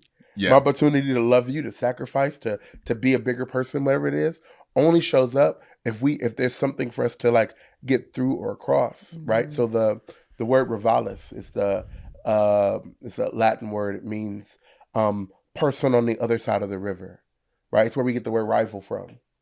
And the idea is that if we go into every space with a rival, then I'm shouting at you across the river, but the problem isn't you, it's the river, right? So the Bible says, like, we're not against flesh and blood. So even if our issue is political, it's how do we solve that? Yeah. How do we build a bridge across this? The problem isn't you, it's this gap between us, right? Is that one thing that you brought up in church? Because it was a thing where when people are yelling and they're close to each other, it's not because they're not yelling because of the proximity of trying to be able to hear each other. They're yelling because their hearts are so far apart that that's where the distance actually lies. Yeah, It's not we begin in the to raise our proximity. voice and shout because I would argue maybe even emotionally, maybe subconsciously, we just see the person as so far. And the problem that happens emotionally within us is that then we feel alone. And the screaming and the yelling is more so a cry for help, especially, for my brothers who, it's difficult for, I taught a parent workshop last night and just said that like, hey, like children can't learn to manage emotions they're not allowed to have. So we have to create spaces for folks to feel what they feel, be able to express it in a way, if we ever hope them to be functioning adults. Yeah. So the screaming and the thinking you win the argument because you're louder, right? Crazy. Is really signs of no one ever created an environment for you to practice the emotion of fear or worry or anxiety. So you jump to extremes. Yeah. I'll be the loudest or I'll get physical. And my surrendering, and I'm gonna frame it that way, me surrendering and hitting you is me avoiding the fact that I'm terrible with these other tools of conversation and mediation and even expression, self, like modulating myself well. I'm gonna avoid exposing that I suck at that, so I'll just hit you. Yeah. Which is much weaker, I would argue. I need to know everything, who and the what and the where, I need everything. Trust me, I hear what you're saying, but act like it's new what you're telling me. I'm curious, George, I hop in the Porsche, it's 5 and a Well, horse. we're so excited to have you here. We got Alexander James Hey, everybody. in the house, author, Yeah, pastor. Like, you also founded an organization as well. So we're so excited to have you here to learn more about you and the work that you're doing. Thank you, guys. We were both just really inspired by your service this past Sunday, and I'm honored by that. I sat there and as a Muslim woman, I go to church with my husband and my daughter just for the community, to listen and to learn. But I can say that your service and what you spoke about just was really inspiring to me. I left feeling very inspired to be a better person. And I felt so like you really encouraging, gave me just a reminder of who are our neighbors and how can we build community. And I just remember coming back home and being like, that was really great. Like, wow. Well, it's so funny because like I've been always deeply been committed to community within church. Being from Minnesota, I grew up in great church community. I came out, moved to San Francisco, found a church on my own that I was like, got really deep into, involved right away. And that was always just a core commitment of mine. And then started going Mosaic when I moved to LA. Oh, very cool.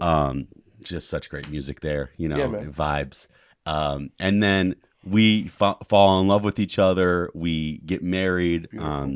We're always like periodically like getting to services, kind of like more once every month and a half type of thing, which was odd for me because I usually am every week. But then again, I look at church as like a halftime moment within faith. It's not the Super Bowl. Yeah. It's the moment that I love that. Actually. you go to refill. And so too many people go, well, I'm godly today. This is my church day. Absolutely. And I go, no, I use church as a Christian as a way to go, hey man, I need to refill my cup because I need to go back into the world. I need to recharge and I need to be able to live a life of faith in this world. That's excellent. And so, but now we've moved down here and she finds Friends Church, right? Like we're right next door. You're to right. It. We're right. I mean, we're walking by it. We see the smiling faces, but I think you've really been really proactive in making sure that like our child grows up in like a life of faith. and you're so willing, confident, and comfortable to be like, hey, like I want our child to know like where you are and who I am, because that's our family. Yeah. And so she wakes up again. She's like, hey, like LJ, are we going to church today? I'm like, okay, yeah. We were like, what? All right, we're It going. was like 10 minutes before it started. Oh. I was like, we can make it. We can make it. Yeah, it's like 9:45. I'm like sitting on the couch. I'm like watching like some NBA thing. And she's like, are we going to church today? I'm like, oh, you're right. We're going. Anyways, we get in there a little late and like you're already getting ready we finished the last song and you're rolling. It's as all the pastors that we've seen within the last, 4 years being together, nothing wrong with them, but you come back to me afterwards and you're like, this is the first message that actually connected with me. Yeah, I just as a Muslim, I felt welcomed. I felt very like invited, and I felt like the conversation that you were having was something that anyone of any faith could relate to, and I related to it, That's and so encouraging. I just really I enjoyed it, and I told them I was like, this was just different. Like I took Cece downstairs, our daughter, because I usually just take her downstairs to like play with the other kids, but they have a room like a nursing room with like the TV, and we went in there so I can listen some more. And so again, I think you talking about neighbor, and it really connected to some of the work I'm doing through the nonprofit I work at, the Change Reaction, where we are a direct giving platform aimed at helping out our neighbors. That's beautiful. We create a safety net by taking care of emergency expenses for thousands of people throughout LA County. That's powerful. And just stepping in and saying, we got you. Yeah. We're going to take care of you. We're going to take care of that auto bill or your rent this month. And we do that in the millions. Like last year, I think alone, $14 million. And the idea is like, that's incredible. Who are our neighbors? Yeah. Who are the teachers, the cashiers? How can we just let them know that there's someone out there that cares for them, that doesn't know them, but if they need just a helping hand, that we want to be there for them in that moment. So it really kind of brought me to like the work I'm doing and how can I just continue to identify my neighbors. That's so powerful. And put that helping hand up. It's not just giving these handouts out. It's like what is that goal for you, and how can I help you achieve that goal? Right. Or is it a laptop? Is it work boots? Is it that you need to get certification? Is it that there's this bill that's looming over your head that's getting in the way from you even thinking about those opportunities? Yeah. So it just really connected to what I'm doing every day, but really helping me think about who else can we reach our hand out to. I think that's incredible. Kudos. I just think that, especially when you say like identifying my neighbor, even prepping for that sermon was really hard. There's probably like 4 different versions of that sermon, like on the editing room floor, only because I'm fully aware, as incredible as like friends has been and the staff, or like those are some of my best friends in the world. And then I was learning about the power of and. So this is some of my best friends in the world, and I'm fully aware that I'm the only Black guy on staff. And there's just expectations and thoughts and conversations that just come with that aren't necessarily new to me, but I'm just aware of. So me coming in and speaking about how do I love my neighbor, and there were versions of it that, had more folks Mr. Rogers has spoke to, but had less of my own story. And the Holy Spirit was like, nope. You need to talk about when they go to the other side of the street, when you're walking down the street. Yeah. Like you need to talk about that when you get in the elevator, folks retreat you have to bring that in, because I'm realizing really in my own journey that real community isn't created by shared affinity, right? Like, so if that was the case, church would be a really big book club. You know what I mean? Like, hey, we all really like this book. What chapter did you read this week? Yeah. What do you think Daniel's gonna do next? Right? You're like, so. But if it was just a motorcycle gang, or we all just like the same book, that's community, and we are conveniently around each other because we enjoy this material. But biblical community, the Bible says, bear with one another. To let those who are strong bear the infirmities of the weak. There's this responsibility put on, an expectation for us to lean into each other's pain. Yeah. And I'm learning that actually community is created with shared pain, not shared affinity. It is the people who hurt like me that I truly feel connected to, not us all getting around and going, well, I really like that. I really like this worship song. That's a different thing. Yeah. So folks feel more safe, not where they're surrounded by people who they think are strong. It's folks who they share weakness with. Yeah. So part of my heart in the sermon was to say, like, hey, here's how some of this shows up for me. And with saying it without saying it is like, and I'm still choosing to be your neighbor. Despite the history, despite what's happening, I'm leaning in to say, hey, can all of me come here? Right? This idea of if both people's truths can't be in the room, then it's not a relationship. It's a contract. We are agreeing to treat each other a certain way.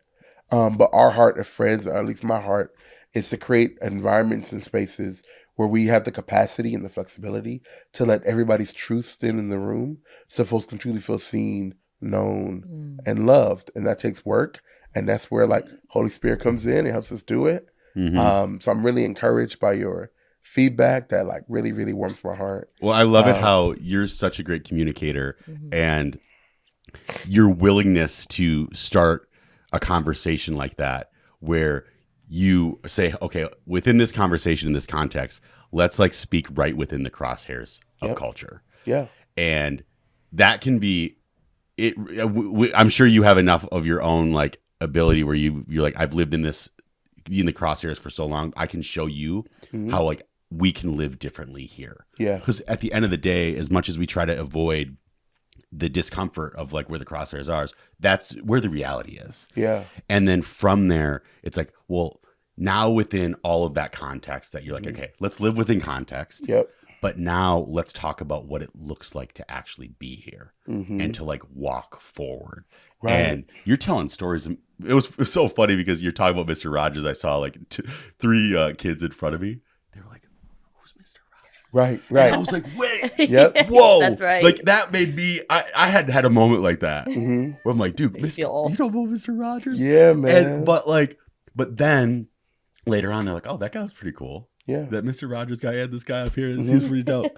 And I didn't realize like how extraordinary of a communicator he was, but how graceful of a communicator he actually dealt with the difficult conversations culture was having. Oh my goodness. And I didn't realize how controversial he was. So I'm doing study for the sermon. Soft and controversial though, like, right? I found whole Fox News segments about how Mr. Rogers is destroying the next generation. Oh my god! And I want the quote, the I don't call him a newscaster. The commenter was, he's telling these young people that they're special without having to work, and he's gonna create a generation of wimps and sissies. And I'm just like, yo, it would suck to be your child. And yes, you are special without having to work. Yeah, that's the point, right? Yeah, the whole point is that, like, no, like, it's not controversial. It's saying that people are worthy of respect and love,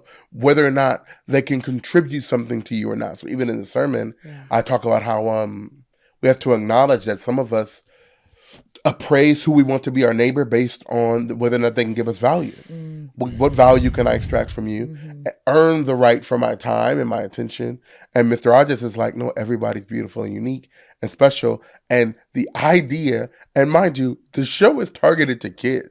So I'm like, what is it to be the child of someone who will go on national TV and say, how dare you tell children that they're special? Whoa. Yeah. Like, I didn't think that, like him like in his own way lovingly protesting the law that didn't let black and white people share common space, like that's wild. Him inviting on differently abled people and showing them love, that's dope. Him letting on like the witch, like from the Wizard of Oz, brilliant, that's super unique. But I'm like, I think I can use this to talk about like gossiping and like rumoring, and like when you hear a stereotype about somebody, how can you intervene and like restore someone's identity back in their own community? Don't just hear something negative about someone and not allow love to intercept and intervene. But I didn't realize that they tried to take him off the air like twice. When he did the with Francois Clemens and he did the thing in the pool, they stopped airing it in the South for months. It was love, we have to acknowledge we folks don't wake up wanting to love people. Love is actually revolutionary. Yeah. The idea of love is actually countercultural. It's actually really difficult for people to understand, to be kind to someone simply because it's who you are and not because you're playing the long game and you want to get something back. Yeah. That's actually way more foreign than we care to admit. So like, it's one of the, I would say, the beauties of the church, and even in my own history, my own cultural history with the church, is splintered, right? So like, I acknowledge one, that like, I've read a slave Bible. I look, and that, like, the fact that that exists sucks. But then I go, oh, but look at how much of the Bible they had to take out to make it a slave Bible. All of Exodus, all of the New Testament, like all of that, they had to neuter it in order to contort it and manipulate it and to make it say something else. That gives me hope that they had to take out over half of it to make it lie, right?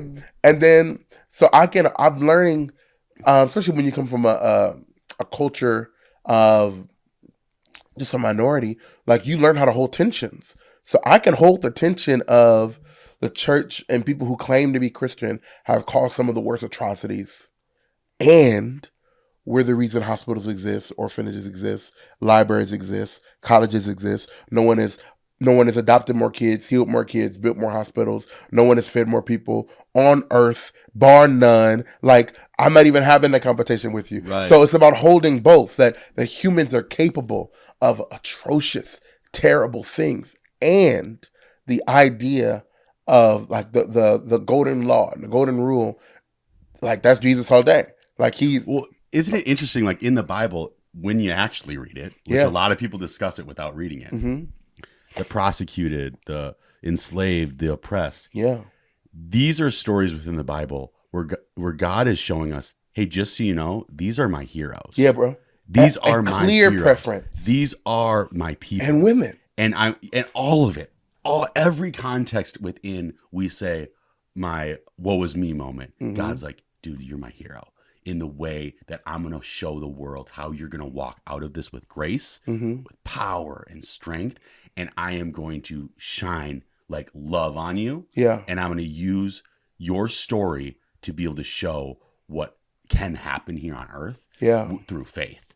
And so we do have a context in history right now where we have a brutal history within the United States that everybody goes, look how disgusting this place is. And I'm like, yeah, there's a lot of very real reasons why all of us as humans need to check ourselves and go, history, what the fuck? Now, moving forward, how do we create this into a moment that if the Bible was written tomorrow, God would go, this was my hero's moment. Yeah. This is where I show you the shine. And luckily, history is always being written. And the Bible's like signed its final chapter, but God's story within civilization hasn't.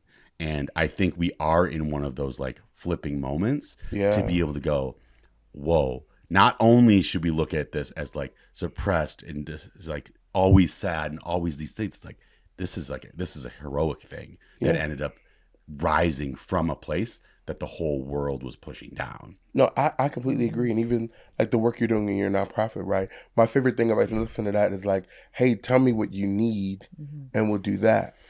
It is unfortunately more common for folks in positions of power who identify as, evangelical Christian, whatever the term you want to use.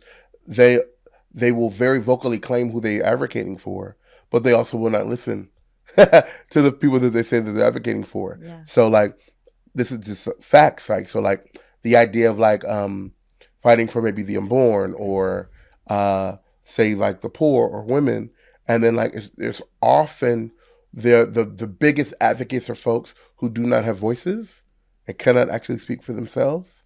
And that is to say, the courage it takes to say, hey, we have access to these resources, but what is it you exactly need? Which is a different thing. So even let's say folks who are politically right-leaning or maybe even like nationalists in their Christianity, right? I'm like, I love how much you say you love the Bible. I think that's dope.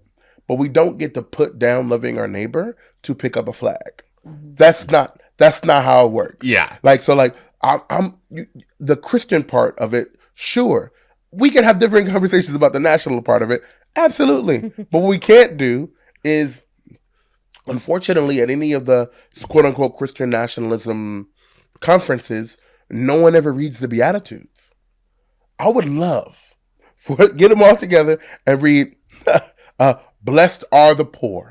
Right? Like blessed are the forgotten and the marginalized. Jesus' like mission statement is like, I've come for the widow and the orphan and the prisoner and the hungry. So when are we getting to those folks? Like, those are my people. Those so are you're his claiming people. that I'm a big Bible thumper. But if we just but go you're not to showing every that that's my place people. and it's about just the acquisition of power Yeah. and land, and if we think by now, even that the Bible says that the law condemned man, right? This idea that we can never be good enough, never be perfect enough. There's no way we could bridge that chasm between us and God.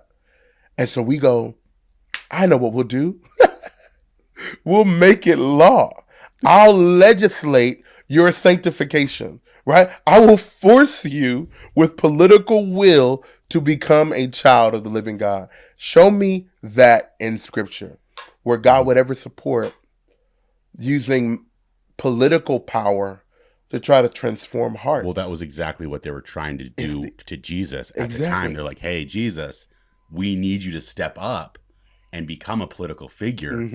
And your message is getting a bit of an issue. Yeah. But if you use it within our context, then we will almost probably make you like the president, the king, Well, all these here's things. the But cool he's thing. like, oh, you're not my king. Yeah. I have. So I have here's the cool father. thing, and I'm curious to hear your perspective on this. Is so Jesus is picked up in the Garden of Gethsemane, and they throw a bunch of fake charges at him. Nothing sticks, and they're like, "Hey," Pilate's like, "Hey, I can't find any reason to kill this dude." And the religious leaders, it literally says, and they conspired among the people to have him crucified. And they go, crucify him, crucify him. And so Pilate, in some way to try to get the issue off of him, he says, well, what about this guy Barabbas? He was a thief and a killer, and we'll set him up against Jesus. Because of your laws, I can set one person free. Who do you want to set free? They go, give us Barabbas, and crucify Jesus. And he's like, Jesus hasn't done anything wrong. Like, what are you doing? So backstory, Barabbas, theologians believe, was like a freedom fighter. So in this time in history, the Romans had taken over the whole space. Like, they're like, we're in charge. And the Israeli folks, the Israelites are like, we need someone to come and set us free from the boot of these Roman folks. So they think Jesus is the guy. So they're like, hey, you're going to rise to power and we're going to defeat the Romans. They're going to set us free. And Jesus is like, yeah, I did come to set you free, but not in the way that you think. So Barabbas is I'll go get her. I No, know. I'll get her. I got her. Barabbas is a thief and a murderer, but what actually happens, he's actually a freedom fighter. He got caught trying to overthrow the Romans to free his people. He's trying to be the guy. So what's actually happening is Barabbas is, he's Bar-Abbas, but his real name is Jesus Bar-Abbas. So what's actually happening is you got two Jesuses. Yeah. One who will kill his enemy for his friends, and one that will die for his enemy and his friends. And the people pick Barabbas. Wow. So that moment is really about what type of king will we choose. And to my guy's point, I think that we have to acknowledge that there's a way that certain folks are showing up that I think, if given the choice again, and I'm gonna get in trouble on your podcast, It's all right. I think there's a group of folks in our loving country, beautiful country, who, if given the choice, she's adorable, who, if given the choice between Jesus and Barabbas, I think they'd pick Barabbas again. Wow. I don't think the lamb that was slain for the sins of the world is attractive to certain folks in our more political leaning spaces. I think they're much more interested in defeating their enemy than being attracted to a God who says, love your enemy. I think that's unattractive to them, which makes me go, I don't know if you want Jesus. I think they go lion and a lamb, but in heaven it says the lion will lay down with the lamb. So it's not even like a brutal carnivorous lion, right? Like, I think folks want Jesus to be a tyrant, and he's just never been that. So again, I think if given the choice, people would not choose. They would crucify Jesus again. They would pick Barabbas, I think. Well, I guess I don't know if you have a kind of a thought on it at all, but we already do that within the way that we decide. Like, for example, like within our political system, everybody's like, I don't like the left, I don't like the right. I always pick like the lesser of the two evils, right? We're not letting our leaders lead with empathy. No. We don't even really get a choice because like the system at B goes, well, that like you're telling me we don't have like probably at least 100,000 other individuals that could be really great leaders. Come on. Easily. Yeah. And the message gets a little too scary because the message allows too many people to be seen. The message gives everybody else the power that we say our Constitution is supposed to provide us, which is you have your own voice, you have your own vote. Yeah. You can live your own life of peace as long as it doesn't get too corrupting to another person's. And we don't choose that. It's a weird human condition because we do like to choose the person who's like the loud class clown to become like the 5th grade class president. And what I'm hearing you say is that we choose bad leaders consistently and then complain about the conditions that they create. Yes. Yeah. What are your thoughts, sis? I think our just political system is just needs to be.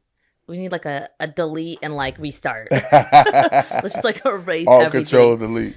Yeah, I just think we've just had too many individuals like in positions of power that are not really there to really serve and really there. I just feel like there's just too much greed. It's so much about how can I move money to help this or to help me or to help, know, and we've just lost track of what it really means to serve people and to serve this country. And I just feel like we have completely abandoned the people that need the help in this country, and we're just like sending so much money out there to create problems everywhere else. Listen, no, I completely agree. One of my his favorite scholars and speakers, Dr. Cornel West. Oh yeah. He says,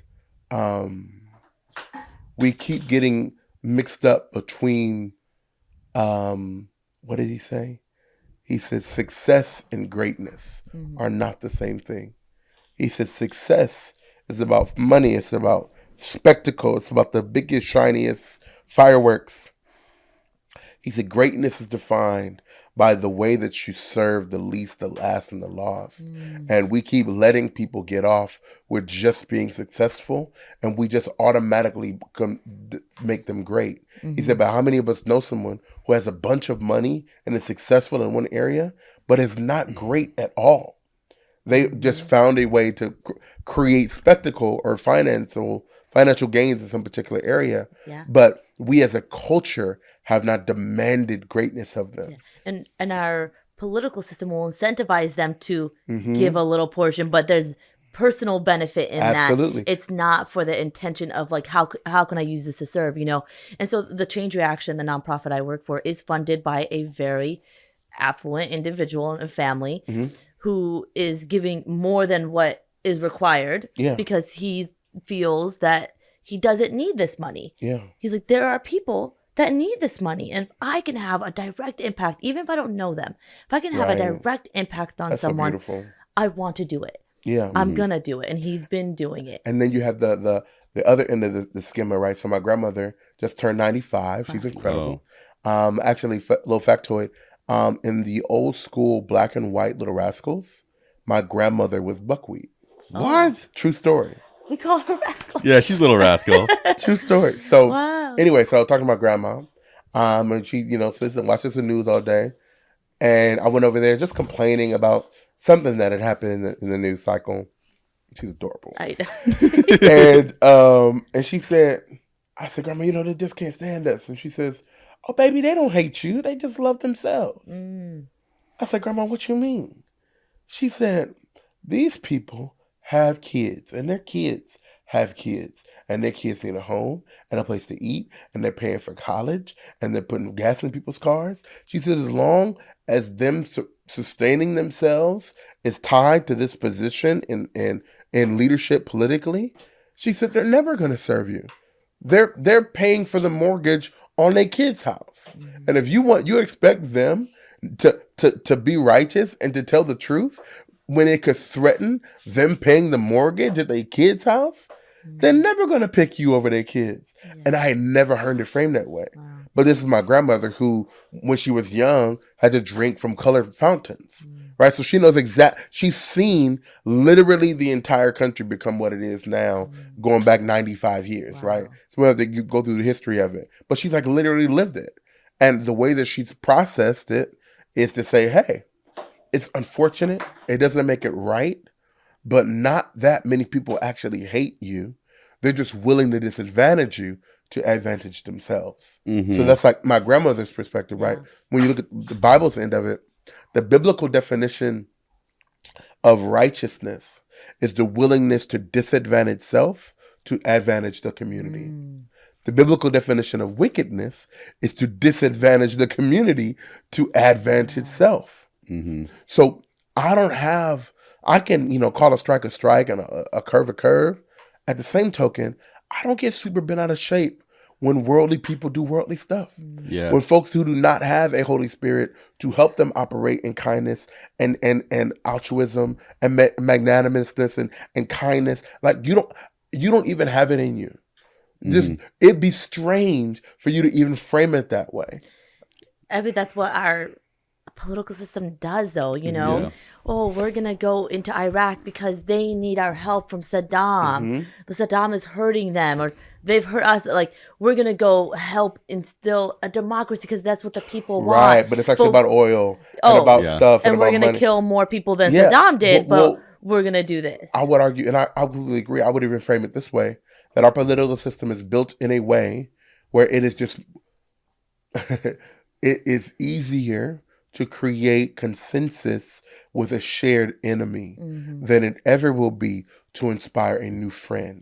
So I will pretend to be a friend of the people I am saving from Saddam, but all of us have to gather because of this enemy, right? So we have to create bad guys in order to both avoid and I would even say ignore in some ways the ways that we have fallen short. So this is why Christianity, I believe, is so transformative. It's a religion that is deeply interpersonal. It's like, hey, the problem is you. And you need to deal with you.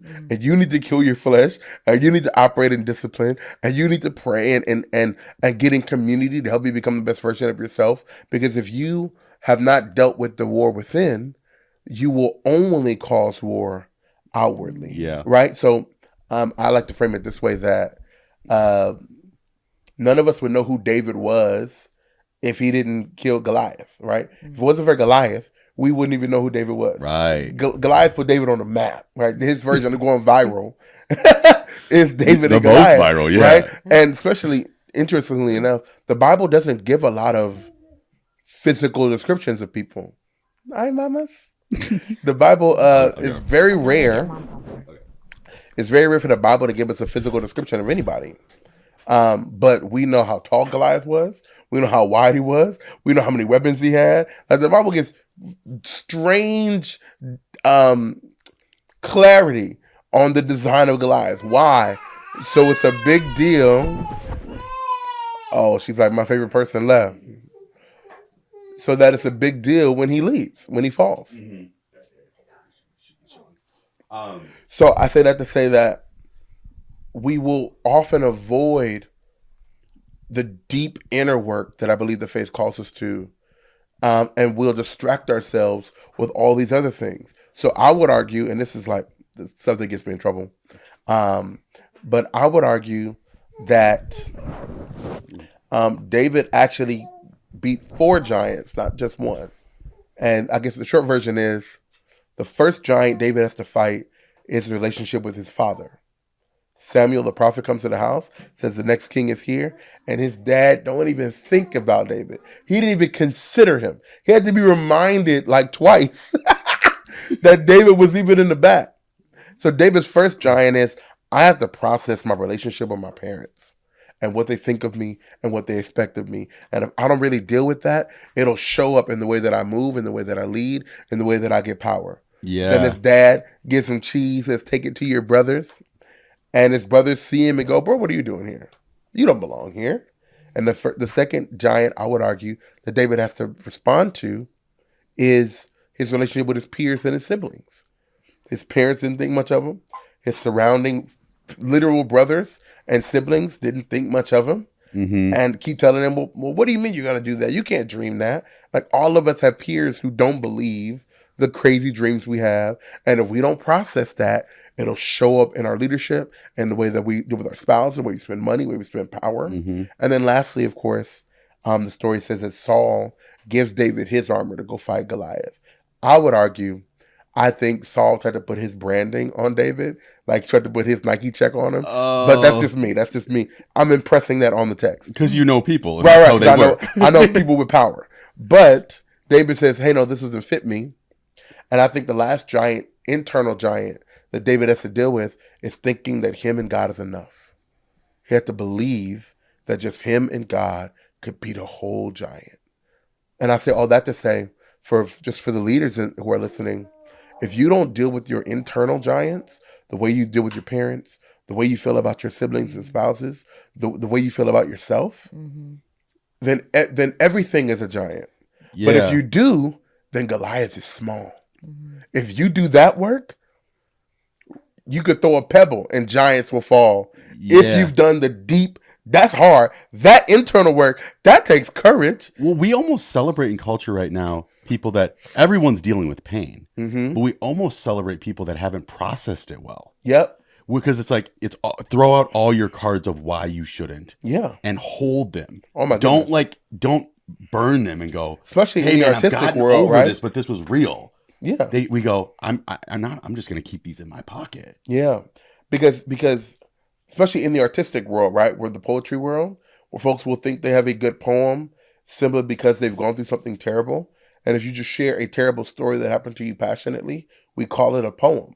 And I'm like, I hear you, but right? Like, as a person who's been doing poetry for more than a decade, like, there still should be some literary language, because you can, like, I still need a metaphor, a simile, like, give me something. Yes. Getting on stage and just talking about, well, my dad, and like, yes, like, I'm not demeaning the traumaticness nature of the experience. What I'm saying is, just because it happened to you doesn't make it art. And art is when we take something that was not formed a certain way and then impress our will upon it and turn it into something that is now beautiful, reflective of an experience. Right. I think God literally introduces himself in the Christian text as an artist first, right? Like, in what is it?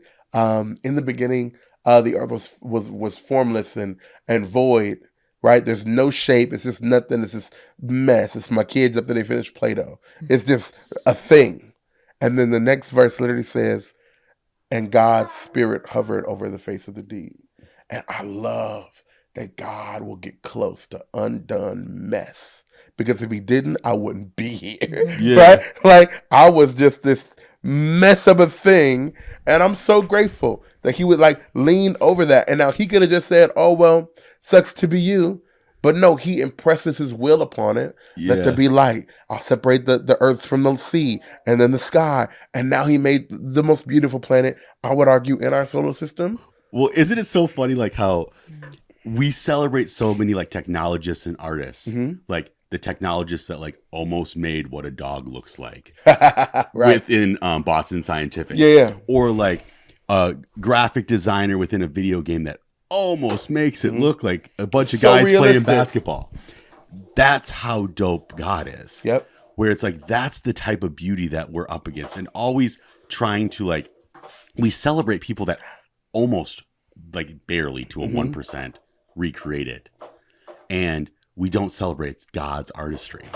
I agree with you. And I would say that's mostly men. And I say that because Mostly men? Yes. Oh, And I say well, I that mean, men are because the worst. We know that. I say that We're the because problem. there is a group of people on the planet who literally partner with God in creating in a way that a man could never understand, could never do, and it's women. You mean to tell me that this beautiful being came from a person who like literally partners with God in forming an entire soul, wrapping it in flesh, giving it every gift and desire and thought it'll ever have. And then the passageway that brilliance from God comes through earth is through women. That's incredible. Women are the greatest creators on the planet. They just are. Yeah. And like we can be Facts. creative, but they literally get to be creators. And like I think that the birth of our first son, Theodore, was just the most challenging moment for me because I was useless. I was useless, and I just had to sit there and watch a miracle that none of my wisdom or great ideas could do anything about. My job was to be present and bear witness to a miracle that we've let to become too common. There are too many people who, women are, I mean, I'm not going to get into the medicalness of it, but women literally wage war on their own bodies to have kids. It's a whole thing. You're so right, because like during our birthing process, it was a war. Oh my goodness. 100%. And I was just like a little cadet. Yeah. You know, It's like, all we could do Like- is not even be Robin. We're Alfred. Oh, dude, I am the executive assistant to the person in charge, Yeah. and I'm just doing the best I can. Oh my goodness. So even now, like we have 3 boys, and our first little girl will be here on the 14th. Oh, It's like we're like 11 days down. Oh That's my why he God. told us, he's like, yo, I got like 3-day window if Yeah, we're gonna yeah. make this happen, because Oh. about a week, it's a wrap. Yeah. Right. So it was just this really humbling moment for me, coming face to face with how little power I actually have and how surrendered and dependent I actually am. Because actually in this, one of the most important things that ever happened in my life, and I have almost no power. And I'm like, oh, got it. So wrapping this back to our conversation before, as we talk about like children and like just honoring people, I'm deeply conscious, concerned even at times about the future that we're leaving our children. Yep. They used to say, what will you be able to say you were doing during the civil rights era, right? And you say whatever you're doing now is what you will be doing. I say this all the And time, now, dude. Yes. The world is on fire. Colleges are protesting in Israel and Gaza. And in 10 years, my son is going to say, Dad, what did you do? And there's currently more slavery happening now than it's ever happened like, goodness. in the world. Oh my goodness. And so it's like it was stuff with going on in other countries. I don't even want to name them because Yeah. then sometimes it gets too political. It's China right now, but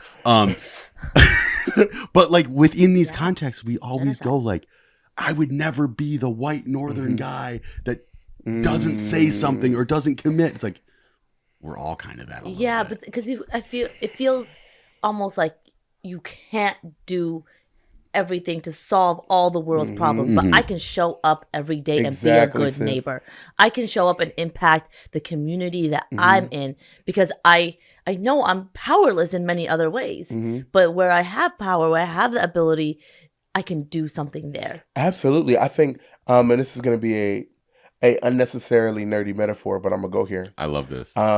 So I have got the chance to be one of the official speakers and poets at Comic-Con for the last 4 or 5 years. Oh, What? wow. So this last Easter, I was at WonderCon in Anaheim. Damn, you said you were preaching. into anime. I didn't know you were like one of the leaders. So Easter Sunday, I'm preaching at the Christian Comics and Art Society to about 200 nerds. Okay. Easter Sunday, right? And to that same subject, I think a lot of us, we see the world as it is, and it's this combination of both like grief because of the pain that's being expressed, and I would even say anger. And anger isn't a term that I throw around loosely. C.S. Lewis, he's a great theologian. He said that if you do not get angry, you are not a good man. there's no way that good people could look at the state of the world and not sometimes get angry. Yeah. Now the Bible says get angry and sin not, which means it gives me permission to be angry. There's a way to look at something and go, this isn't right. Yep. It's not it's hurting people. Yeah. And there's an advocacy that should rise up in us when we see our neighbor being afflicted, that will cause us to go and do and be and become. Right. And sometimes physiologically, anger gives you access to a strength that you wouldn't get if you were calm and sleepy. Yeah. So there is a way to use physicality or even your voice or your presence or your position, your title to like show up for somebody. But then when we look at the scale of what's happening in the world, it's easy to feel really, really defeated. Yeah. And the why even try?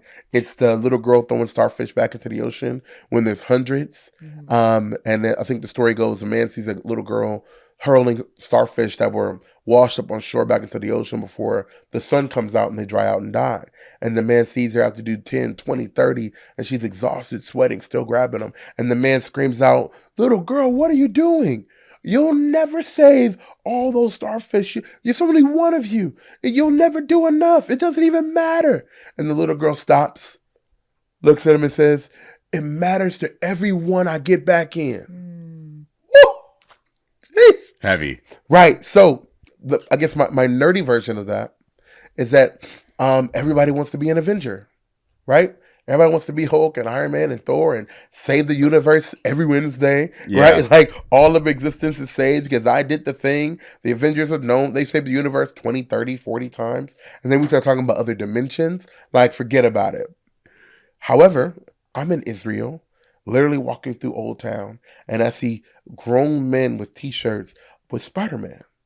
And he's got the yarmulke and the curls.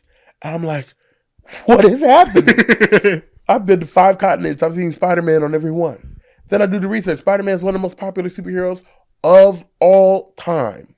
More than Iron Man, more than Thor, more than Hulk, more than all these people who saved the universe. I'm like, how is Spider-Man more popular than these cats who saved the whole universe? Spider-Man's whole thing is, I'm your friendly neighborhood Spider-Man. Spider-Man saved the universe maybe 4 times. But the idea... And I've never been much of a Spider-Man guy, too. Right. So, like, but what's interesting about when Spider-Man was even thought up, Jack Kirby and Stan Lee are in their office. They're like, hey, we need a new hero. Story goes that they're in their chair. Stan Lee leans back and sees a fly get caught in a spider's web. And the spider crawls out and he leans up and goes, what about a spider guy? Right? And Spider-Man's born. Boom. But what makes Spider-Man interesting and Stan Lee so transformative in the comic book space is that they're up against DC and Superman, Wonder Woman, Flash, Batman, like the big leagues of the big leagues, just getting whooped numbers-wise. They're about to go out of business. And Stan Lee goes, let's try something. Instead of making superheroes for grown folks, let's make a superhero for young people. And their way to do that was not just Spider-Man, it was Peter Parker. Spider-Man was the first comic book to have an issue come out, and he spent more time as his human version than a Spider-Man. And he can't get a job. He's struggling with his girlfriend. He's late to work. He's having issues at school. His body's changing because of spider powers, but still his body's changing. And they tapped into the shared pain of an entire generation of people and create one of the most highest selling, most popular heroes of all time. Not by being super, but by being human. So I say that to say that for when we look at everything going on in the world, and I would argue it's the Americanness in us that goes, well, because I can't fix all of it, I won't do anything, right? And become a nihilist. It's paralyzing, though. Right, it is. So the idea then is to go, hey, maybe you can't be an Avenger, but you can be Spider-Man. Yeah. You can friendly neighborhood. What would it look like for you to just tell God, I'm going to love 2 houses that way, 2 houses that way with all of me, and watch what will happen if every church just took a block. I mean, we could march this down by sector. There are, I forgot the number of how many churches, but there's almost 3 times as many churches as there are children in the system right now who don't have parents to adopt them. If every church, every other church picked one person that they would financially support adopting 1 kid, we could end orphanages in the country. Yeah. We could just say, hey, the church has decided that all of these children are our neighbors and worthy of love and honor and respect. And if we can find one person in every church, and the church says, hey, every member send $10 to this person a month to help them care for this child, Yeah. we could literally end that system in the country. So yeah, one person can't adopt every kid. Yep. But if we get one person in every church, you just get one. Mm-hmm. So that is to say that sometimes we paralyze ourselves trying to save the universe Yep. when God gifted us with limits, Yep. because our limits require community. I think it's paralyzing only if you only think about what you can do. But the beauty of being a good neighbor is that it creates neighborhoods, and neighborhoods create communities, and communities create counties, and counties create cities, and cities, states, and states, countries, worlds. So, but it has to start with one person deciding to be a good neighbor where they are. Yep. Being healthy, making good choices for themselves, plugging in a positive community, having safe places to be themselves and share their dreams. And then it spills out into the houses next to them and more and more. So I think the parallelization comes because I think we're not thinking about it in the context of us and we. It's in the context of me and our. Or and mine. So no, Alexander can't fix all race relations in the country, but I could write a book about poetry. I could write a curriculum called The Love Required and teach classes on racial reconciliation during the year that George Floyd died. I could swallow some of my own issues and pride and process that in order to help people who genuinely don't know how to deal with this stuff and step in the gap there. I could serve leaders, but even bigger than that, I could love my sons. Yes. Try to be a good husband. Try to be a good friend to people. And I think we diminish what the everyday kindness will do because we're trying to, I would argue, Americanize. What button do I press? How big of a check do I cut? And it's like, no, our limitations force community, which is good for us. Yeah. Yeah. That's beautiful. That's beautiful. One of my favorite books is Wild at Heart by Rick Warren. And I've always used that for like when it's a young man that like is being a little reckless, but like is interested in the church, but he's like, do I have to put my recklessness aside to be able to be great in the church? I have to like basically sterilize myself. Yep. I have to do all these things. And what Rick Warren does so articulately in that book is he's like, when you find the church and you actually bring your whole self to it, you will find a wild like journey that you go goodness. on. And God needs a little bit of your recklessness. Oh my goodness. He needs your masculinity. He needs that wildness. But like it comes within a totally different context, and you're going to get the tools of how to use it appropriately. Yeah. So then when you get that anger, it's not like, well, no, you don't punch the guy out anymore. Yeah. You use it as a tool to, one, just get your energy up, but then two, use the tools available to you the right way. Absolutely. To actually change the situation that we desire. I think that and again, this is, where I'm gonna get in trouble.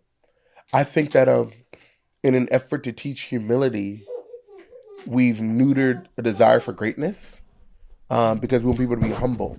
And I think culturally we've accepted some weird identity and definition for humble, which means like small and weak and like unheard. But that's not what the Bible says. Right? Like, so the disciples are like, hey, Jesus, how can we be great? And he doesn't say, how dare you desire greatness? How dare you want to be big? How dare you? He says, no, serve. Be like unto a child. He never discourages the desire for gratefulness. He just tells us a path to get there that doesn't include domination. And the American idea of greatness always has a trail of bodies behind it. And God's idea of greatness is about you serving. And the more you serve, the more valuable you become. And the more valuable you become, the more power folks are willing to give you because you don't lord it over people. Right? So leadership is not about all the people under you. It's about all the people you're holding up. Yeah. Right? So I think even the idea of like being wild, 10, 15 years ago, there's no way I could say, hey, I'm a Christian poet. People be like, what are you talking about? Preacher, deacon, choir member, or praise and worship leader, that's it, right? Those are the only boxes. And it's so problematic because most of, like the Psalms, the book of Psalms is the largest book of the Bible, collection of letters. it's all poetry. Most of what God had to say is actually creative language, but because again, so I teach intergenerational ministry, right? This idea that older leaders really struggle with succession. The idea of letting the next generation come up, be and become. So they, some cases accidentally, and some cases very on purpose, don't know the difference. We don't set up a difference between biblical principles and their preferences. It's hard to decipher sometimes when you get deep in the weeds of so it. I have my nephew says they won't let me read the last Harry Potter. I'm not going back to church. They're hypocrites. I said, that's hilarious. Tell me more, which is just a great phrase. I think everybody should use it more. Yes. Just say, tell me more. Yeah. Tell me more. And he goes, my pastor just finished a series on the Force, but won't let me read Harry Potter. How come they get their space magic and I can't get my Harry Potter magic? What a cogent, clear argument. Yes. You should definitely go ask him and say it exactly the same way. Because what's happening is Star Wars, God is not threatened by Star Wars. God is not threatened by Muggles and Harry Potter, right? What we're really arguing about is preferences. When the pastor was young, Star Wars was cool. So when he's older, he wants to use it as his sermon because that's the context and culture he comes from. And he understands why the narrative is valuable and normal. Like the idea of trusting this energy to be you, who you are. Like that, sure. I preached that 1,000 times. Sure, I preached He-Man. So like, yes, right? But to a young person, that his Star Wars is Harry Potter. Yeah. It's the same thing. And the only reason we put a wall in between the two is a preference. Yeah, it's just a hero story arc. Exactly, right? So it's really just about like, no, this isn't, and that difference can exist, but don't try to act like it's a biblical principle. Don't try to act like God has said no Harry Potter in my, like that's ridiculous. Like, so and like I God let Harry Potter get written. All of the times that like we get in all these places where like, this shouldn't happen, that shouldn't happen. Like God wants us to stand in the middle of it. That's why he allows these things to be built by all of us. Yeah. For then we can have the conversation about like why and how. So listen, like my heart song is I want to, you guys ever seen Shark Tank? Oh yeah. So tons of them. I help ministries like rebuild and redevelop their youth and young adult ministry. And one thing I love to do is help them put on their own version of Shark Tank. Dope. I say, hey, like go to your young adults, say, hey, $500 in the pot, break into teams of 3, do presentations, and whoever gets the wins the presentation gets an overseer from like one of the older folks in the church to oversee whatever the ministry idea is going to be, and you get a $500 pot to fund the ministry. We'll circle back in 3 months to see how it works. And you get these young adults getting dressed up in suits, and they come in, they've thought through their ministry idea. Here's the problem. Here's what'll happen if the problem isn't addressed. Here's my idea to fix the problem. Here's the world that can be created if we do address it. And here's how much I need. Join my team. And now you've got a group of the future appraising a problem, forging their own solution. And the older generation's responsibility is just to resource it and give permission. Yeah. And I think not dictate it. Not dictate it. You lead it, which is much easier. You lead it, we'll fund it, and just be overseer and give you wise counsel. So the idea here is, one of my heart cries is to tear down walls, right? One, I believe the 2 next big mission fields for the church are digital. I think the church needs to take up more space in the gaming world and the digital space. I think it is completely just an untapped space. Gaming is a multi-billion-dollar industry that we're just like, games are bad. And I'm like, yeah, but I taught this other ministry. I wrote a curriculum called D3. It stands for Developing Digital Disciples. Okay. So it's like, hey, here's how to use games to connect with kids. Wow. They were meeting with 6 kids. Now they have 70 kids meeting every week and another 60 streaming on Twitch. And now these kids are doing global mission work from their couch. Right? So these are vehicles and tools that, because of our superstitions and preferences, it's just that you didn't have a Wii when you were little. So now you think everything's demonic. Yeah. But no, just say you're ignorant. It's okay to not know. It's a great place to start from. Oh my goodness. Because then people allow you grace and space to grow. Absolutely. Too many people are like, I know it all. Oh my goodness. Dude, that's the scary, unstable spot to start. A shameless plug. I love how many times Pastor Kyle at Friends has told me I don't know. It gives me so much joy and peace to know that he doesn't think he knows everything. Yeah. Because that's not safe. Because you don't know everything. And if you ascribe to biblical Christianity, right, the Bible says that in my weakness, God's strength is made perfect. Very cute. But if that's true, then the inverse is true, my guy. That in me pretending to be strong, I am perfecting weakness. And folks who won't acknowledge their limits and won't acknowledge what they don't know and trying to be strong all the time, you are making yourself weak and you're perfecting it. And I don't need people who are trying to be good at being weak on my team. That's not helpful, right? So one mission field is the digital one. The next one I think is the 9 to 5. I think we need to get rid of the distance between people's profession of faith and their profession at work. Yeah. If we can launch a generation of millennials, of young people, what if your cubicle is you're there on purpose? What if no, you're not supposed to start a ministry and set up a pulpit and preach a sermon, but you're just unrelentingly kind. You're just unrelentingly excellent in the way that you serve, in the way that you operate, and you just shine a beautiful light. And when you're going through a tough time, when mom passes, or when you lose the house and your coworkers are watching you endure suffering, you also suffer well. Because he's not just the God of victory and defeating Goliath. He's also the God of like furnaces and lions, and the baby died and we lost a job, and he's the God who gives and the God who takes away. And people watch you not just enjoy victory, but they watch you also sustain deep suffering. Last year we went through a miscarriage, the hardest year of my life. Oof. I mean, just the deepest, darkest pain, just doubt and anger and bitterness. And I had beautiful friends who just sat with me. Not a 3-point sermon, though they're all great preachers, I'm sure. But I know all the sermons. I know all the scripture. Yeah. I just needed somebody to be with. Yeah. And I had friends who climbed a mountain with me to spread the ashes of my son. And didn't just come to the baby shower. They also, we have to create communities and be the type of friends, type of neighbors who don't just go to mountaintops and celebrate with people, but we also go to valleys and mourn with them too. Mm-hmm.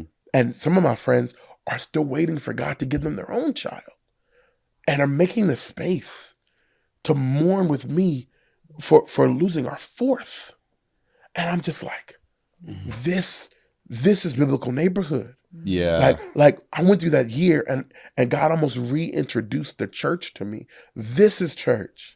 Church is life together. And as long as we keep segmenting ourselves and now this is work me, and now this is home me, and now this is church me, and we're all disintegrated and we're not our full selves anywhere. And so we get exhausted, and you invite burnout, you invite projection and not being authentic because you haven't been yourself anywhere. Yeah.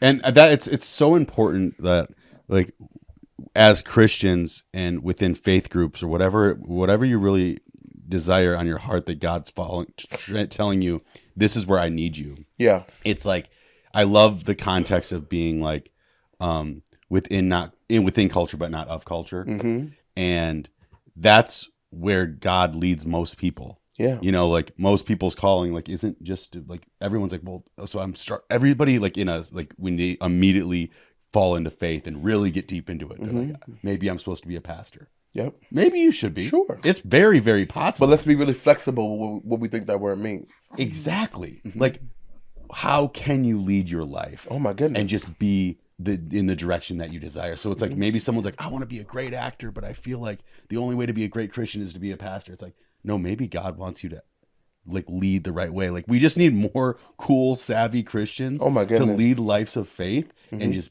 be. But I agree.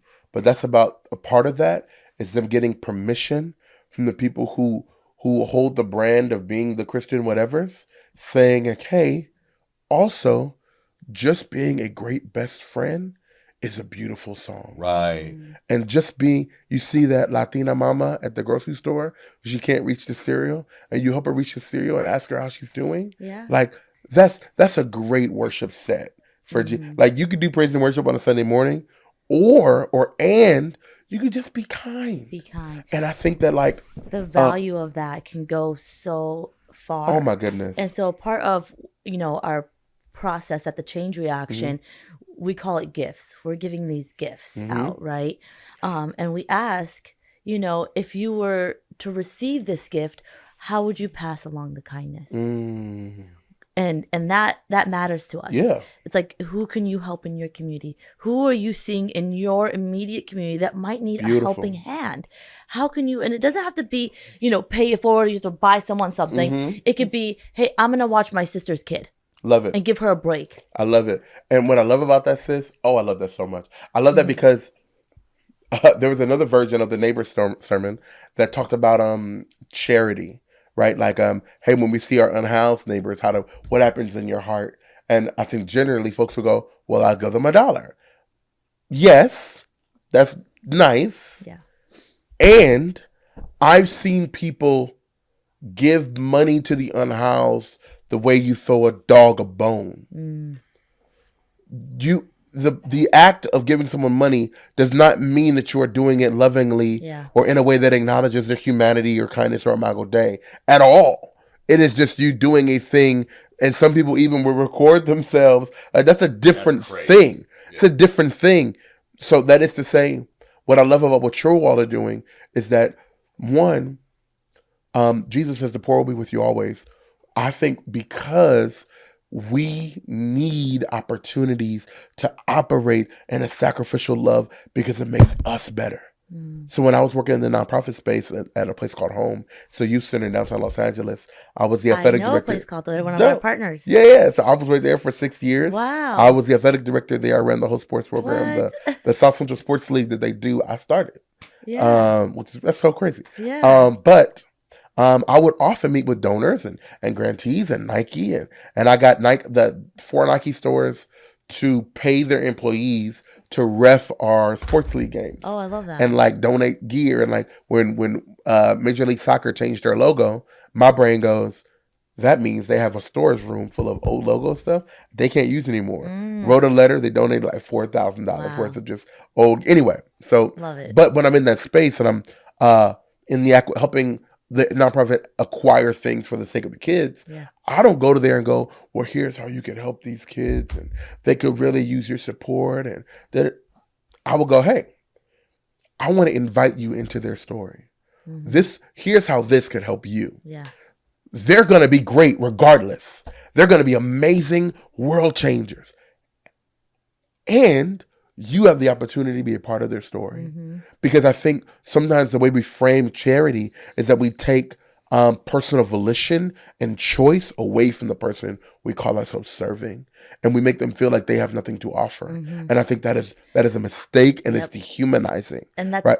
100%. I agree. I think we all have something to offer, even when you think you have nothing, which is why we ask that question. Because we want to remind the people, even in that moment that you need that hand, that helping hand, you have so much to offer. And because here's the thing, and I'm controversial, because some people just have money, and we never frame it that way. But some people, all they have is money. They don't have peace. They don't have joy. They don't have connection. They don't have actual friends. And some people don't have money, but they have all the other stuff.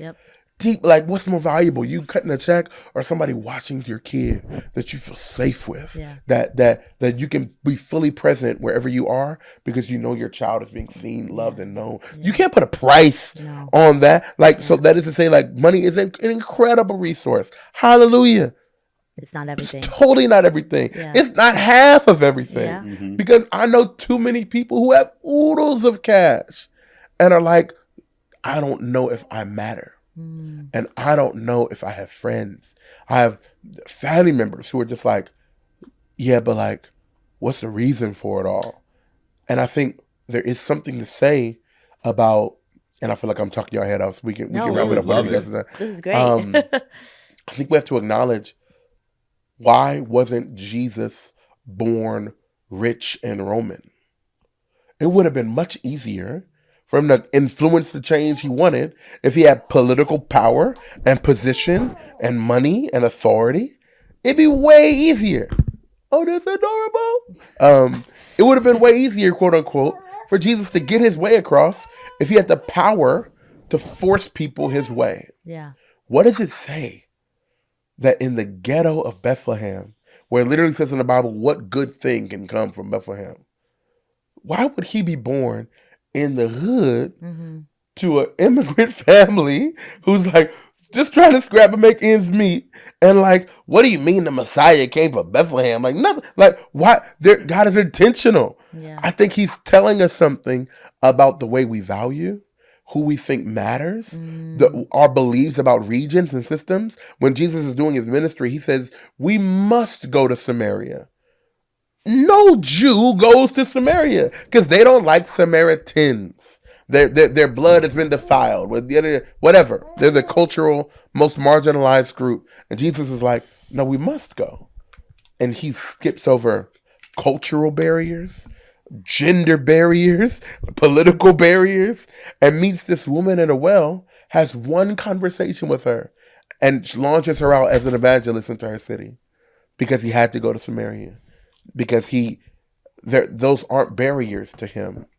And I said it to say that he seems to find value where culture has said there is none. He's like, that's where we start. That's everywhere he goes, he starts with the most marginalized people.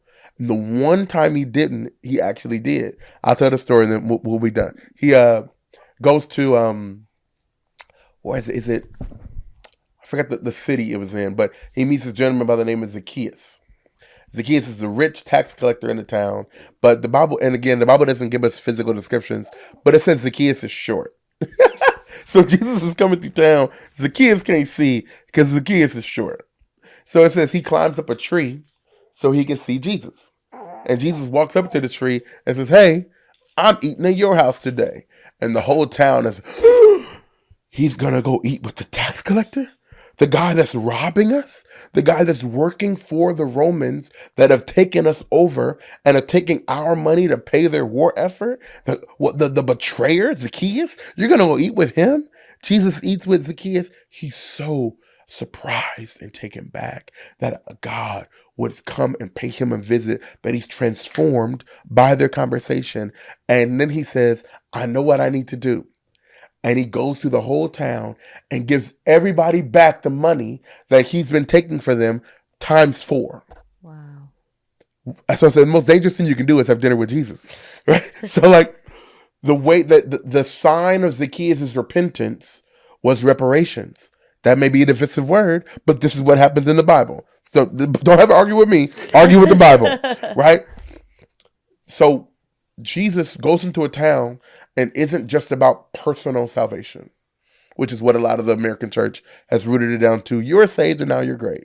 Jesus goes to the town, loves one man, and creates economic justice for an entire community, because he also cares about the systems that oppress people, that are built by people that are being oppressed. Yeah. Only an oppressed person creates a system to oppress others, because I have to become wicked and disadvantage you to advantage me, because I don't know what to do with the oppression in my own soul. So I say all that to say that I love what you all are doing, and because it gives like volition and honor to folks that you are serving who just happen to not have money, right? Like, what is it? It's the absence of cash, not the absence of character. Yeah. Yeah. And then just listening to them.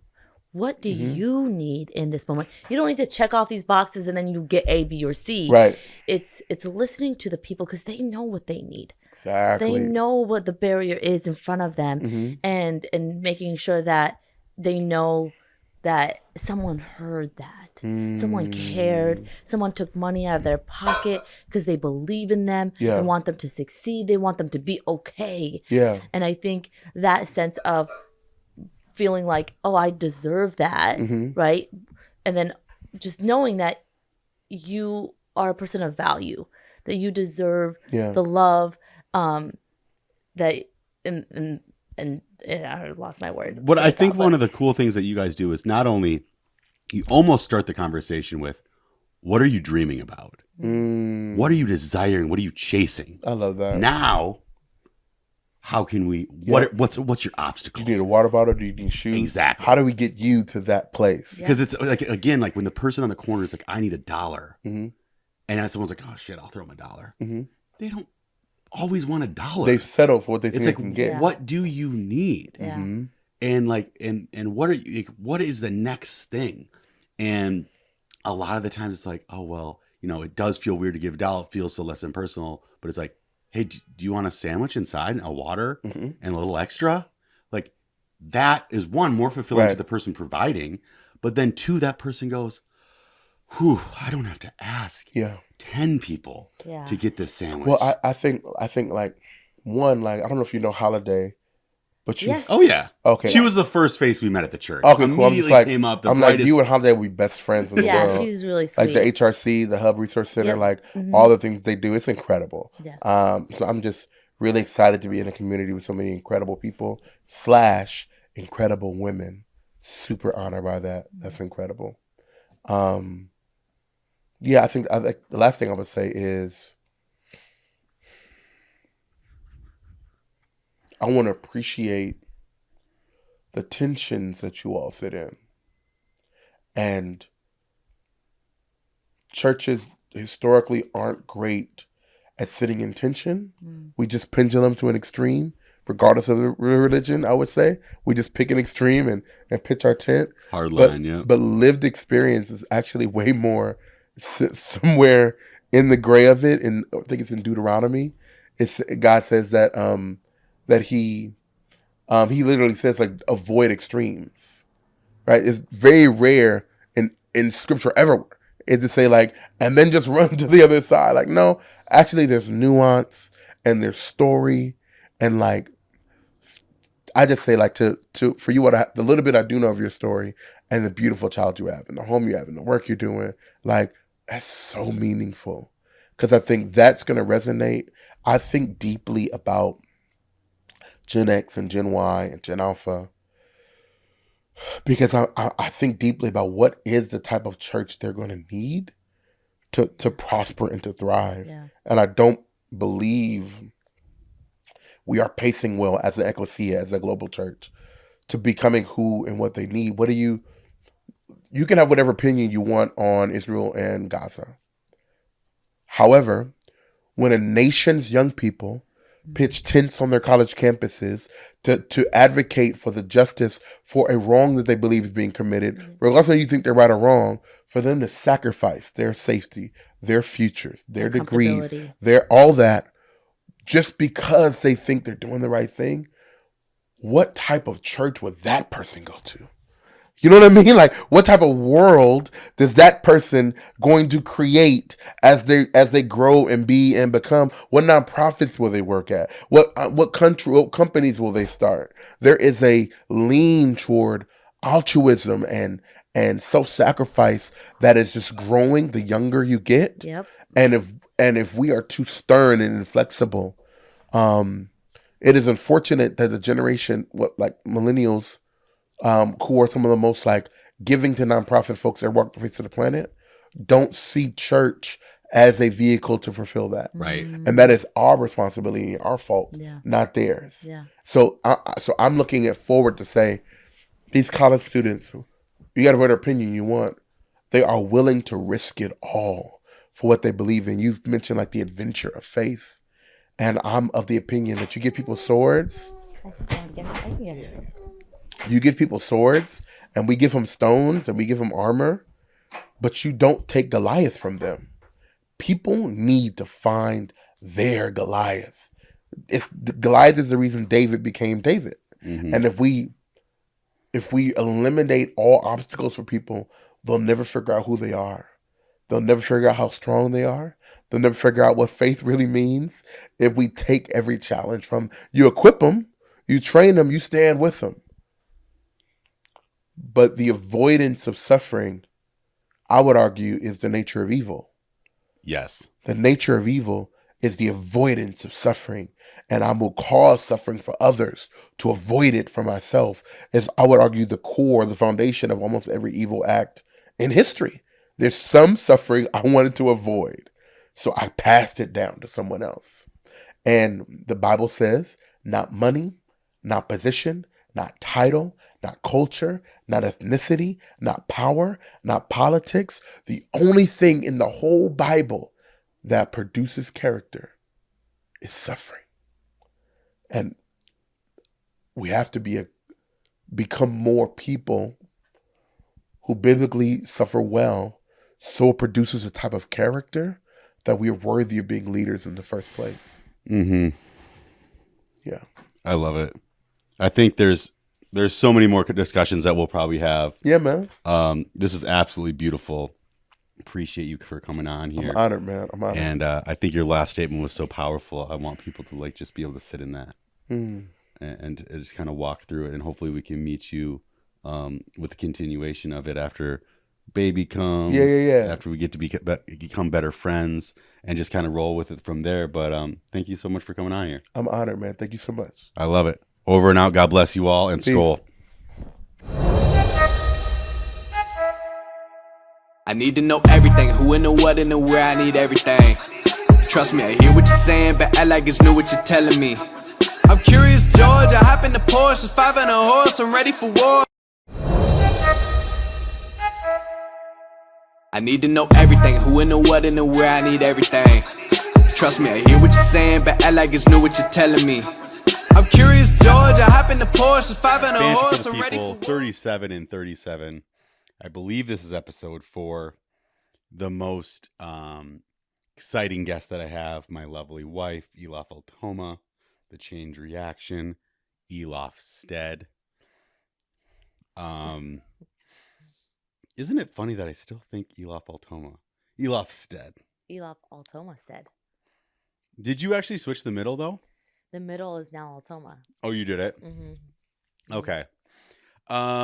This is a series where I talk to the people in my life, 37 people that have just influenced me positively, whether it's close or from afar, to be able to help build what Purple Banter is today and to really aspire to be like what we are accountable to and then what we kind of strive for in the future. We've never been able to have this conversation where we talk really about what you've done in the nonprofit world. We do a Purple Politics segment every once in a while when weird things show up. Mm-hmm. We'll get more involved once political controversy kind of heats up again.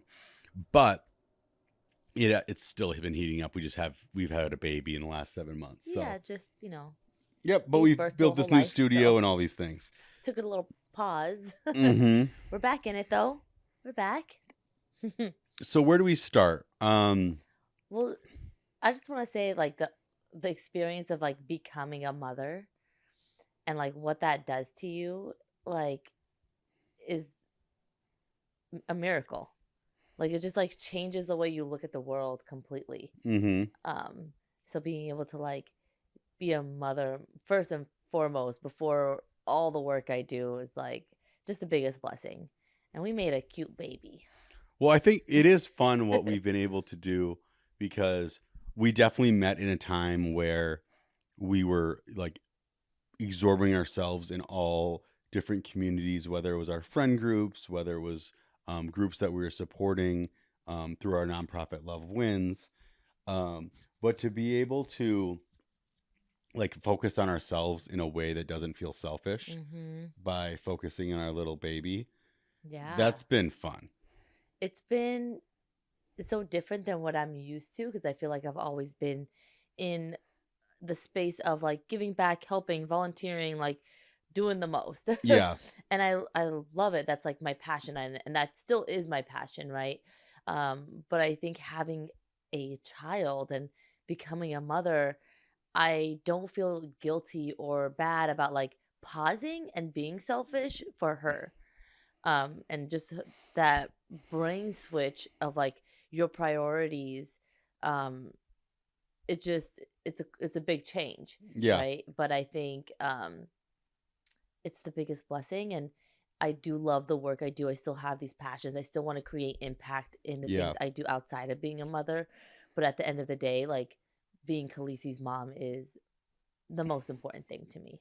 Right. And like, over the last few months, we've had to fully really focus on her primarily, during your like sabbatical for work, as I kind of just paused as much as I possibly could in order to focus on you and baby. But then you do get to this spot where baby's starting to grow up, we're starting to get in normal habits of life, and we need to also turn around and be able to create something that like our child will be proud of. I want Right. to leave this world a better place for her. If Mhm. anything, it definitely has lit more of a fire under me to say, like, how can I create the world that she deserves to live in? Right. And, just re-engaging in the communities that we've already built, Yeah. that we've already been a part of. Like, hey, I'm back. Yeah. And then now being able to reintroduce her to that is just like, it's the best thing ever. Yeah. But let's step back and talk about all the things that you've really done within your life to get to where you are, like on a career standpoint, within the communities that you impact. The work that you're doing with Change Reaction, I think, is really amazing. What is it that Change Reaction really aspires to be in? Mm-hmm. You're one of the early members on the team. The team continues to build, but at the same time, the team is still very small relative to its impact. Well, first I want to just give some like context to like how I got here and what is it that Change Reaction does, right? But how did I get to the Change Reaction? Mm-hmm. And I always come back to thinking about my story, from refugee to Ivy League, from Baghdad to Harvard, all those obstacles and challenges that I experienced, just navigating life, higher education, career, without support from the family. Just allowed me the opportunity to meet so many other people and mentors and peers that just helped me along the way, right, to get to the point I'm at today.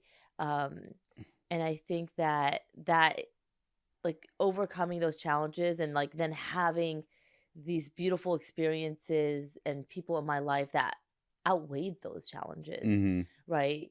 That share people that shared knowledge and resources and gave me that hand up, has always instilled in me this desire to want to do the same for others, to turn around and share the same knowledge that has impacted me, that has given me the ability to live this life that I love, right? With financial stability. Uh, Everyone deserves that. Yeah. That I wake up every single day loving what I do, and I want that for other people. And so that's how, it kind of came to Change Reaction, right? Of just serving in Watts.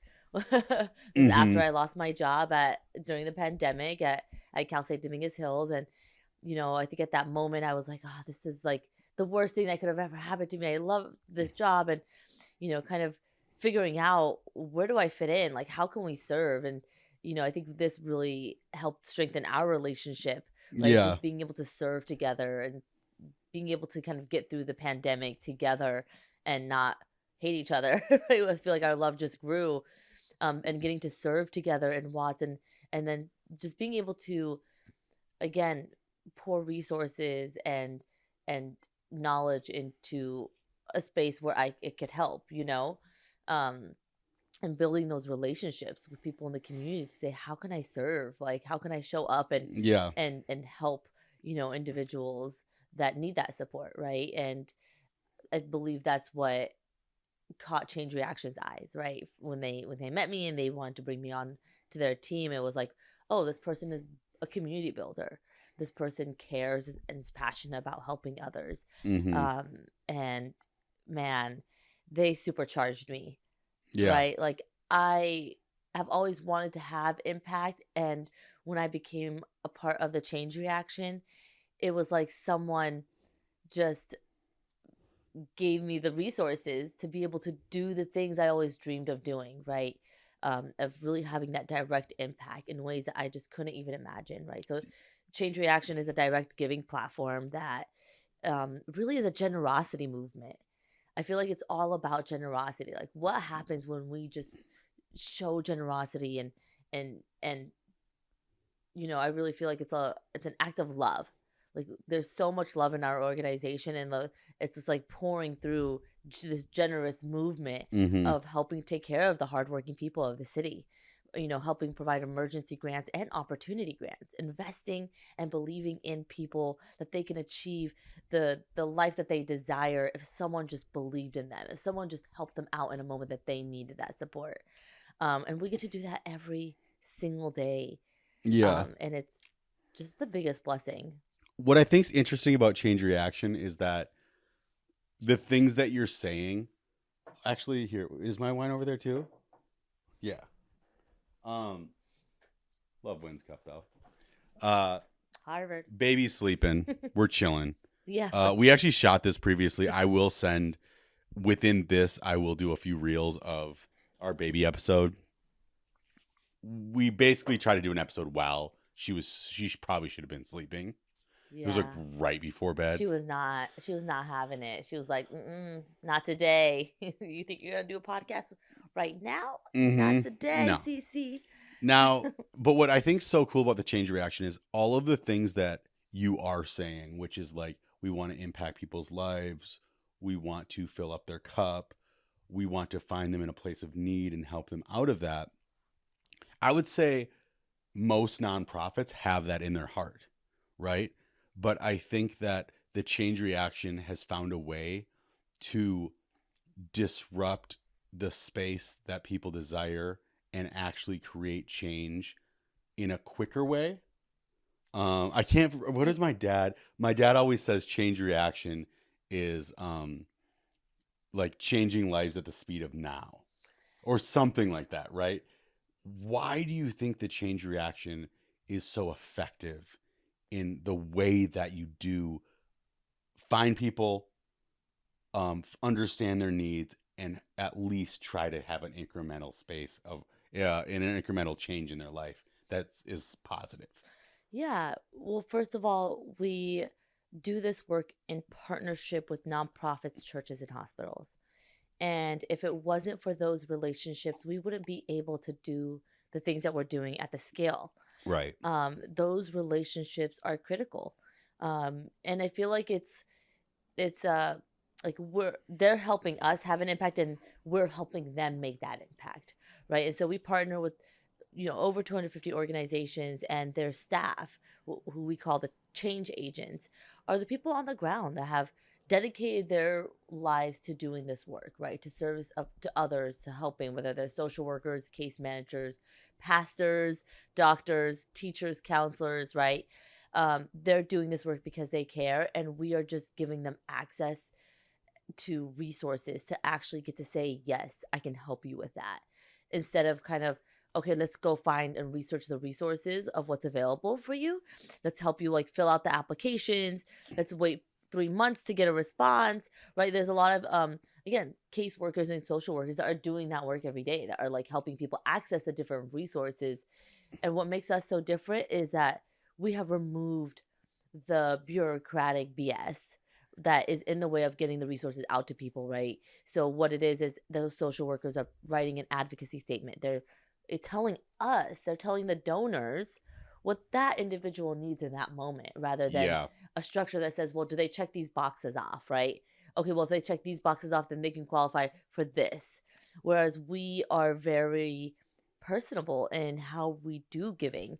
Yeah. In the sense of like, there's someone reading that social worker's advocacy, that they're advocating, they're painting a picture, they're helping us understand who this person is and what they need in this moment and how we can invest in them. And there is someone on our end reading that, hearing this story, and entrusting the social worker and saying, I'm going to take money out of my pocket and I'm going to invest in this client of yours. Mm-hmm. Let them know that there was a person behind this that heard their story. And so I think that experience of removing the processes and being able to be quick, as 2 days, if it's been approved or not, sometimes even sooner, right? And I think that it's element of not only removing the processes, but also removing Change Reaction of always being the person that's understood as the person that got the credit for who they're providing this value to, right? Like even within your own job. Mhm. And the fact that Greg is this amazing, generous donor, he lets you go out and like be the face of like, hey, we're doing this giving. But then at the same time, you pass that same thing off to all these other advocates within communities, social workers, like the hospital staff, whatever it would be. And then that individual is looked at as that's the person who's providing the value. And that's where, again, those relationships, knowing someone, like having that strong relationship with someone, it's going to mean so much more, right? When you've been working with a doctor or nurse for months now, and they come to you say, hey, we're going to help you with this. Like you have that relationship. It just feels great. And I think for the social worker, like, and I know what this has felt like because I've been on that end of it, right? Of being the change agent, you know, helping advocate for individuals, that feeling of calling someone to say, hey, we found a donor. Someone's going to help you with rent. Someone's going to take care of that auto bill that is preventing you from getting to work. Just the feeling of being able to lift the weight off people's shoulders Mm-hmm. and show them that there is kindness out there. There is someone that cares, showing them, you know, generosity at this level. I think it just reinstills hope in people. Yeah. I think with COVID and just where we're at in society, I feel like we just need to love on each other more. We need to support people more. And I think we're seeing that happen, like, you know, governmentally, that like that's what we think is happening. But I think at the community level, it's going to happen by individuals showing up for one another, which is one of the reasons why we ask in our application, like, how would you pay it forward? Like, how can you pass along the kindness? Like, if you were to get this gift to your rent getting paid, is there someone in your community you can help? Maybe is there someone that you can take out the trash for? Maybe cook a meal for? Watch their kid for an hour while they go run errands, right? We can all do something, and it doesn't have to be as big of a gift, right? But it could be something small that can really, again, pass along that hope. Mm-hmm. And that's what I love, that like, that's what the change reaction is about. It's about creating this ecosystem of generosity, and even when you don't have a lot to give, like just know you are worthy and you have something to give, and that is yourself, your knowledge, your love, your compassion. Yeah. That's because it's so interesting because Wade is the president of Change Reaction, Yes. right? And while we were at Dr. Sharon's event, who we will get into Dr. Sharon and how she even impacts my life, your life, our relationships life. But he said a very interesting thing at her last event, which is that there's 60,000 nonprofits in Los Angeles County. A lot of nonprofits. And the first thing that I've ever thought is the wildest thing about a nonprofit is that or anything that you believe is creating change in any community, there's less people there than you think. For example, you know, when we were going down to the Watts Empowerment Center in Imperial Courts, a lot of people would assume, well, I need to call the person that runs the place because I want to see if they have availability for volunteers. What you're going to realize if you ever actually just walk into a place is that there's not enough volunteers every single day. Christmas, Thanksgiving, there's usually too many volunteers. So too many people, I think, go to that type of day and then go, oh, this place has already got it. They got it covered. But that's like when the most amount of people show up. Yeah. Go the Monday after Christmas. Go 2 months before Christmas and experience like what, it might be Thanksgiving, but like experience like what that feels like. Right. And so that's the biggest flaw, I think, that a lot of people that want to impact and be valuable within these spaces is. But then from that, another chaotic element is that the fact that a lot of these nonprofits don't interact with each other that much. They don't partner with each other. And I think the Change Reaction does a really good job of going, look, we are actually not the end all be all. to be able to create this real change, we know that we need to partner with basically all the nonprofits because these people are closer to the ground. They're creating more impact than you would be able to. They're creating more connection Yeah. than you'd be able to create. Yeah. But then through your funds, that impact can immediately be like injected. Yeah. Yeah, definitely. I think there's so many nonprofits and there are organizations doing incredible work.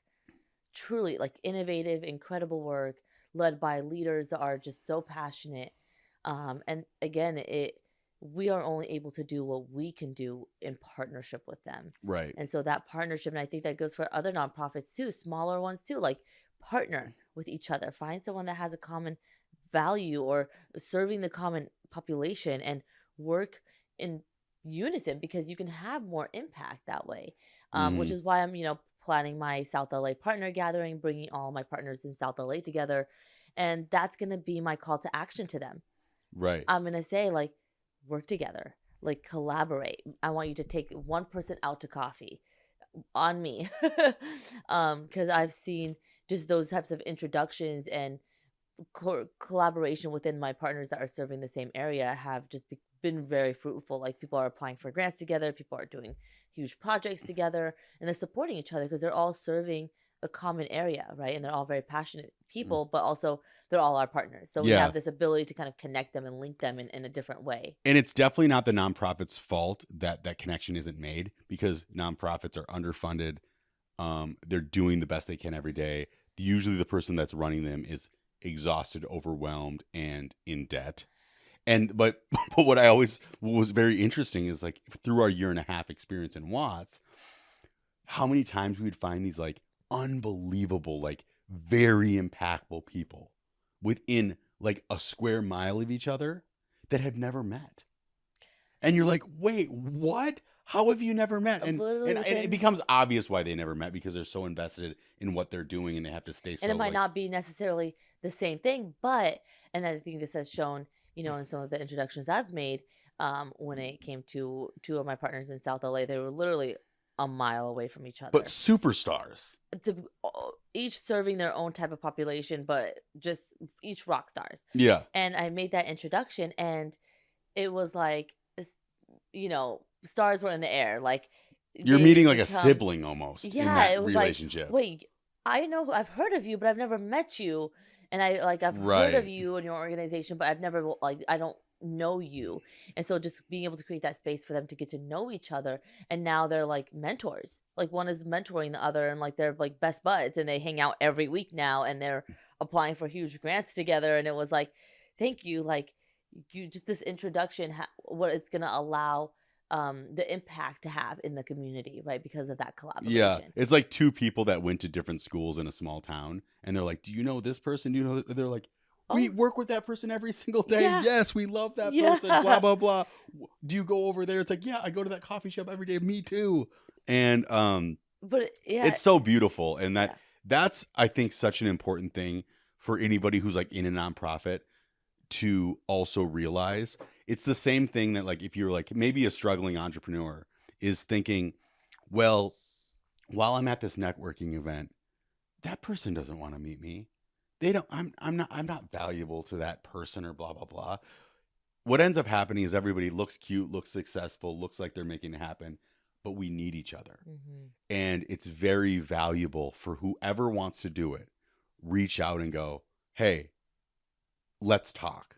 I don't maybe even know what you do, but because we're in the same room, I think we need to have a conversation. And I think also what people do is so layered, right? Like there's each organization is doing a number of different things, right? And so, and only through really sitting down and talking to someone and understanding can you really find potential ways to collaborate. And so I think really being intentional and spending that time to like meet with someone and not being afraid to approach them and be like, hey, I'd love to follow up and have a coffee. Mm-hmm. Or like, let's grab some tea, whatever it is, and just learn from each other and then see if there is a way. And if not, maybe there's a reason that we've met and it's because I might be sending someone your way and you might be sending someone my way. And even that sharing of resources, even if there isn't necessarily a way to collaborate, is that sharing of resources that can, be valuable to people in the community. Mm-hmm. So I think just doing more of that, I think, is just really powerful. So What's the next step for Change Reaction? Um, you guys give away what, like $1.5 million a month? It's something crazy. yeah, like I would say about a little more than $1 million a month. Okay. The last year was 14 million. So what's your next like initiative that you're striving towards that? Yeah, again, for me, it's about, I have my portfolio of partners. So just like really diving deeper with them and seeing what else can we do. And then, one of the new things I'm working on this year is economic mobility. As you know, our kind of bread and butter is emergency grants, right? But what's better than helping someone get an emergency grant is getting them to a financial space in life where they can afford their own emergencies. Yeah. So how do we do that? Because we're seeing inflation, we're seeing the cost of living go up, gas, all these costs are going up, but our income isn't. Right? Many people are living still paycheck to paycheck. You can have a bachelor's degree and be living paycheck to paycheck. You can have a decent Most job people do. and Yeah. be living paycheck to paycheck because Right. of rent in this state, and specifically LA is half your rent. So you're barely making it every month. And so what I'm hoping to do is really do a deep dive into which programs, initiatives, certifications, and degrees can really provide job placement and a pathway to really good employment. And how do we invest in more people to take that risk, to invest in themselves, to take a chance on themselves, and to believe that they deserve that lifestyle. And maybe it's a certain course or program that they need to, take for a year to be able to achieve a better income, per hour, right? To be able to then save for an emergency, to be able to travel, to Yeah. be able to have financial freedom.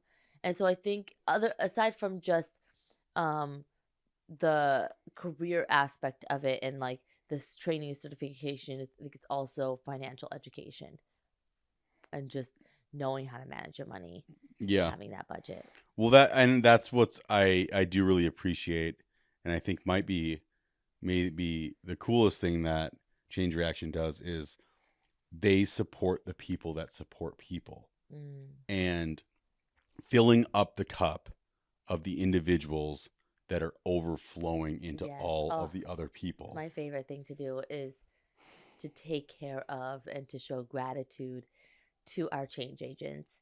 But also, one of the initiatives I led this year, this past year, was a School Heroes Emergency Fund. So we all know how tough educators have it and school staff.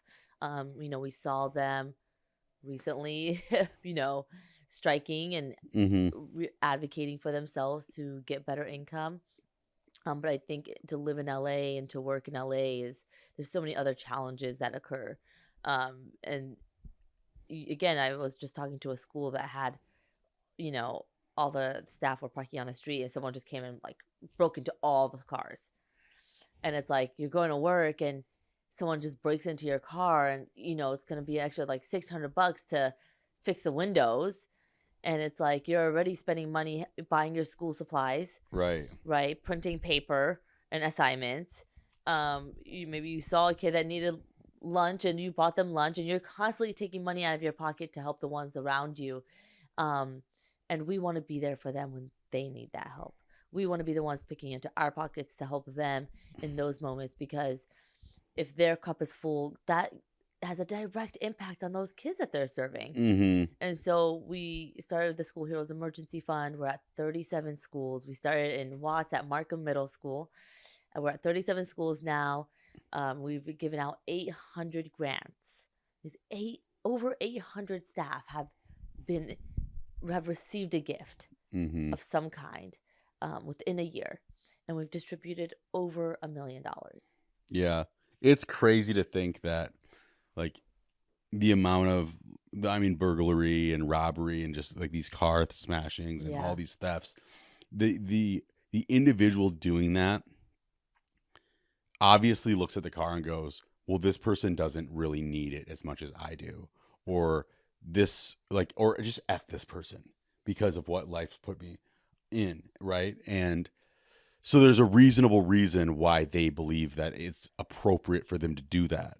But that person doesn't realize they might be breaking into their child's teacher's car, or a nonprofit that helps their friend, or a person that they might even directly know.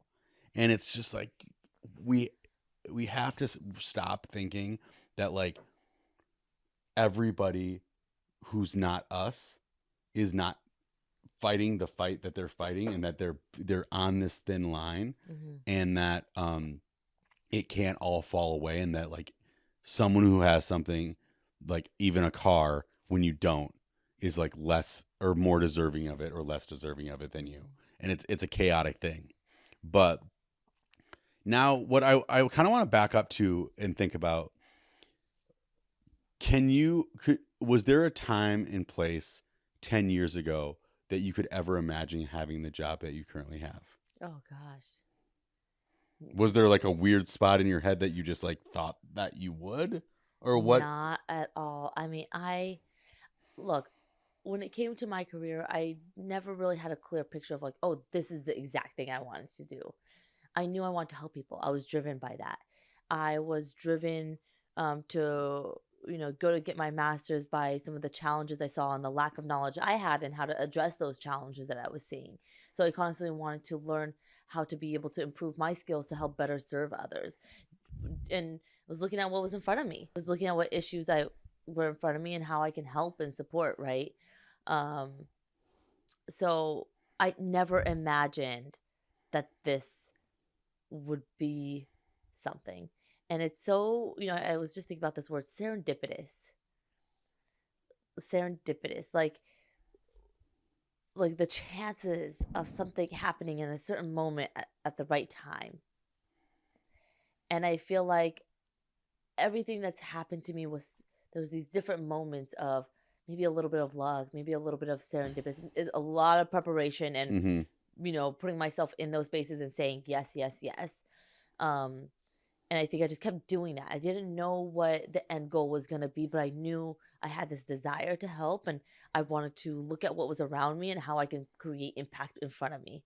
And I think that just continuously led me to where I'm at now, right? Doing something I never even knew existed, right? Nothing I didn't even know that, being kind of in the philanthropy space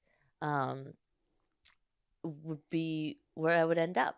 I knew it existed, but I always kind of saw myself as like boots on the ground, right? Because my top strength is winning others over. I like to be in front of people. I like to help people. I like to lead people. I like to educate, advocate, provide knowledge and resources and connect people, right? So like I always envisioned that being like a boots on the ground kind of person.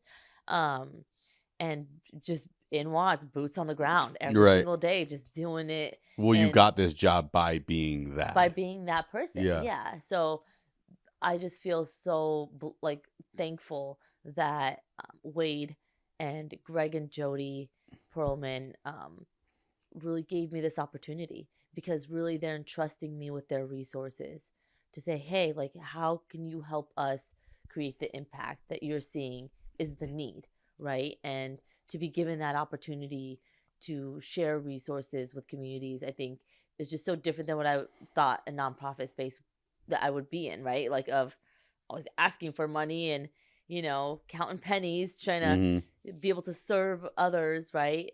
And to be in a space of abundance, and to then not only be in that space, but then to help others think in abundance and say that there is abundance for all. Like we don't need to fight each other for the same resource. There's enough resources for all of us. Yeah. And to be in that space is just such it's incredible. I mean, I feel thrill and excitement when I go to work. I was excited to go back to work, after being away off maternity leave. I was like calling my colleagues, like, so what's going on? Like, what's the new, what are we doing today? Like, who are we writing checks out to today? And they're like, we can't talk to you about this. I'm like, no, I need to know, because it's addicting. It's energy that you get from helping others and having to be able to do it on scale, the way every day we're impacting someone's getting a grant, someone's getting taken care of. And then for us to be able to see the impact, to read the thank you notes that people send us. I got a video from Verbum Day, of students thanking us for like the gift cards that we gave them and what those meant and how they paid it forward. And again, like we're creating that ripple effect of kindness, right? We're inspiring people to then turn and help others by being generous. And it's just the coolest job ever. Like I don't see it as a job. I mean, I just wake up It's a mission. excited. Yes, Yeah. it feels like a purpose. Like this is my purpose. My purpose is to do this and to do it the best way I could, right? To find the people that need the help, to ensure that the donors are knowing what the situations are and how they can invest in people and opportunities to help people, and then creating that just relationship too, right, Mhm. between the donors and the people that are getting the impact of their giving and generosity. And how do you create this kind of community Yeah. and network and process too, right? I think with the change reaction, what Greg and Jody and our team, Wade and Daphne have done is really create this platform or process that's really seamless and quick. And I think we just want to be able to do more of that and to be able to ensure that we can bring in other affluent families, that are like, whoa, this is a cool way of giving. Like, I rather give this way. Mhm. And we want to inspire people to pick this up in their cities. That you can do this for, LA is a big city. It's really hard to create a lot of impact. I think we're doing a great job, but it's such a big city. I mean, there's like what 80,000 homeless people Mhm. in the city. That's the same population as, New Mexico, Santa Fe, New Mexico. Yeah, it's crazy. That's the same population. They have like 150 homeless people and 1,000 foster youth. Like, Yeah, that's crazy to think about. and to think that like, whoa, we can take care of all the issues in that little town. Like how, and we are doing that. We are working to expand to that city, to be able to run a pilot to see if we were to invest in this smaller community using this model and partner with schools, hospitals, nonprofits, and using this model, could we really create impact? Mhm. What would the outcomes be? And I think that would give us the playbook to then inspire other affluent people in smaller towns to say, hey, look how direct giving can impact your Right. hometown. And Yeah, here's you the don't have playbook. you don't need hundreds of millions of dollars to affect this thing. Not if you're doing direct giving in this way, Yeah. which is already leveraging the resources that are out there, which is the nonprofits. They're already out there. They're already serving. It's just supercharging them, Mhm. giving them more resources to actually be able to remove these barriers for people. Yeah. Because a financial emergency, a big bill, is a barrier in the way of someone's ability to move forward.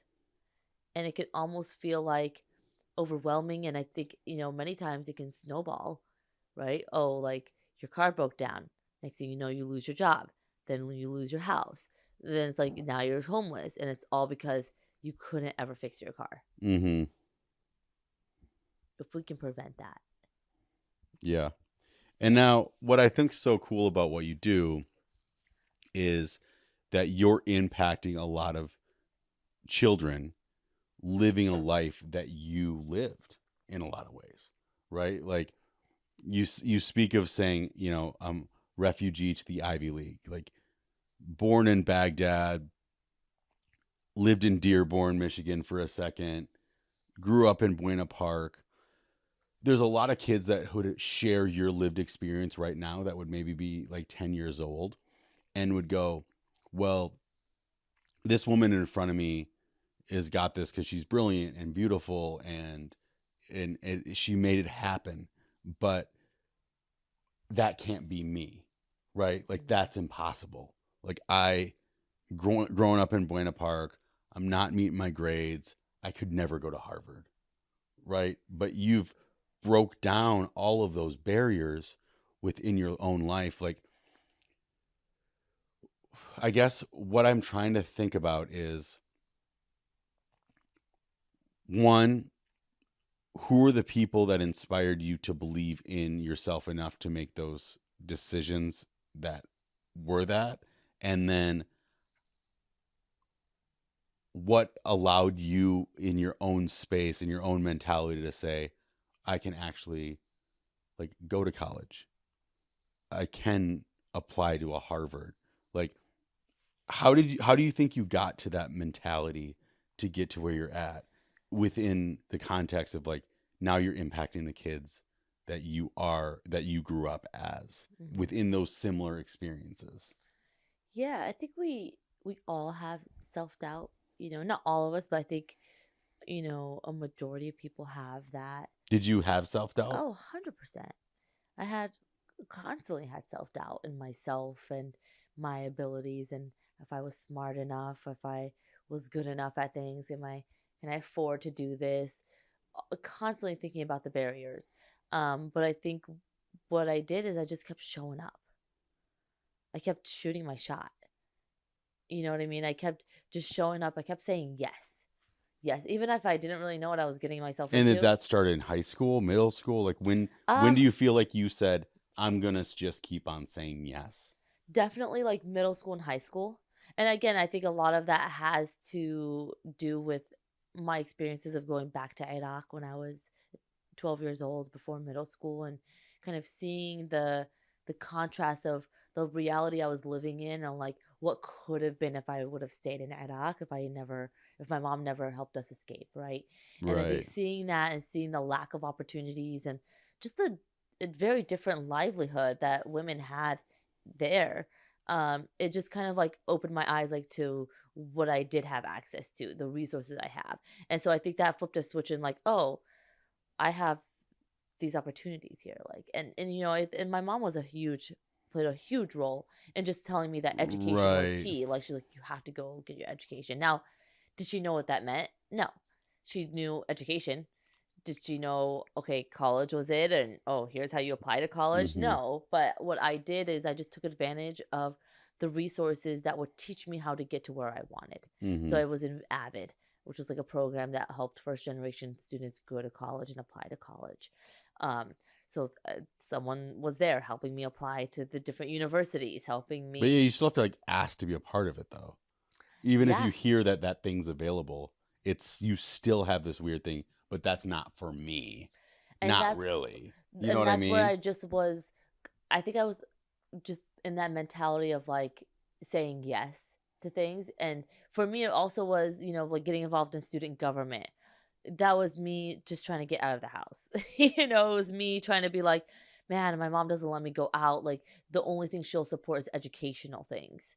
And so I think that She had is always had to give her a pitch I always had of to be like, this is oh, I have why to I need do to go to this the like for dance. school. I have to do this for student body government. Like, oh, I ran for president or vice president because I wanted to, you know, I wanted to get out of the house. And so I did all these things that I guess would look good to a college or a university an application fee, right? Was it Um, intentionally to look good for an application fee, or No. was it to actually just get out It of the was house? to get out of the house.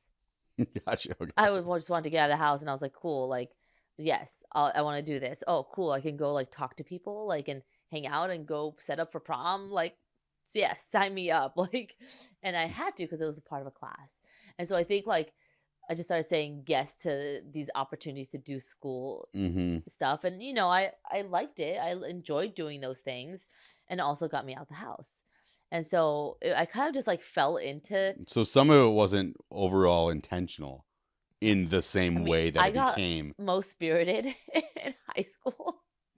I was not a cheerleader. My mom wouldn't let me wear those skirts. Yeah. But it was because I was just always showed up, basketball games. Hey, I have to go set up the pep rally. I just want to go to the basketball game just to get out of the house. Yeah. You know what I mean? And so all those things did end up helping me in many ways. And when I got to college, when goodness, like I said, I wanted to get out of the house, so I went to UC Santa Barbara because I was like, oh, I get to live away and Mhm. by the beach. So yes, sign me up.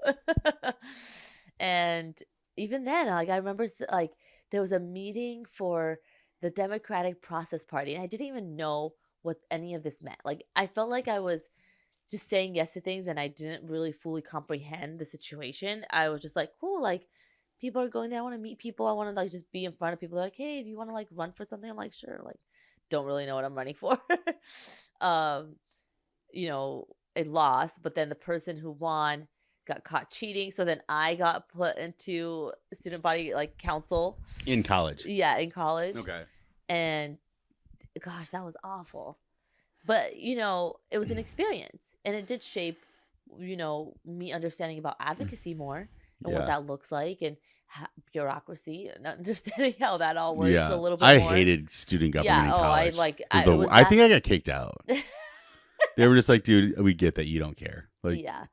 I thought it'd be more involved than it was. Yeah. And then the things that you bet people involve themselves really in, I go, oh, I don't care about It was this like at too all. bureaucratic. It was like we Yeah. should approve the bills for all the other committees. I'm like, what am I doing? Like, no, I don't want to do this. Mhm. And then I think that did help me realize, like, okay, I like helping people, and that's not the way to do it. I want to do more like direct. And I actually know what's funny. After that experience, I started the Friends of Rachel Club, which was all about doing random acts of kindness and about creating a chain reaction of Yeah. kindness. So it's again, so funny that now I'm like, The serendipity of it is the crazy. serendipity of that I'm now at the change reaction, when I was like all about, you know, giving out free hugs and putting on like different volunteer events and, you know, just spreading love.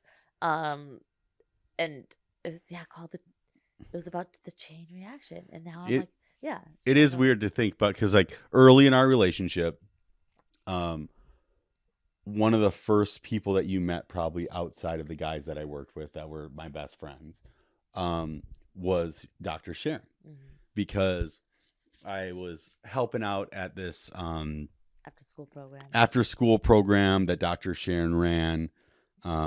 I don't even know how I got involved in that, to be completely honest, but her and Vince ran this after school program. So I'd do that every Friday-ish.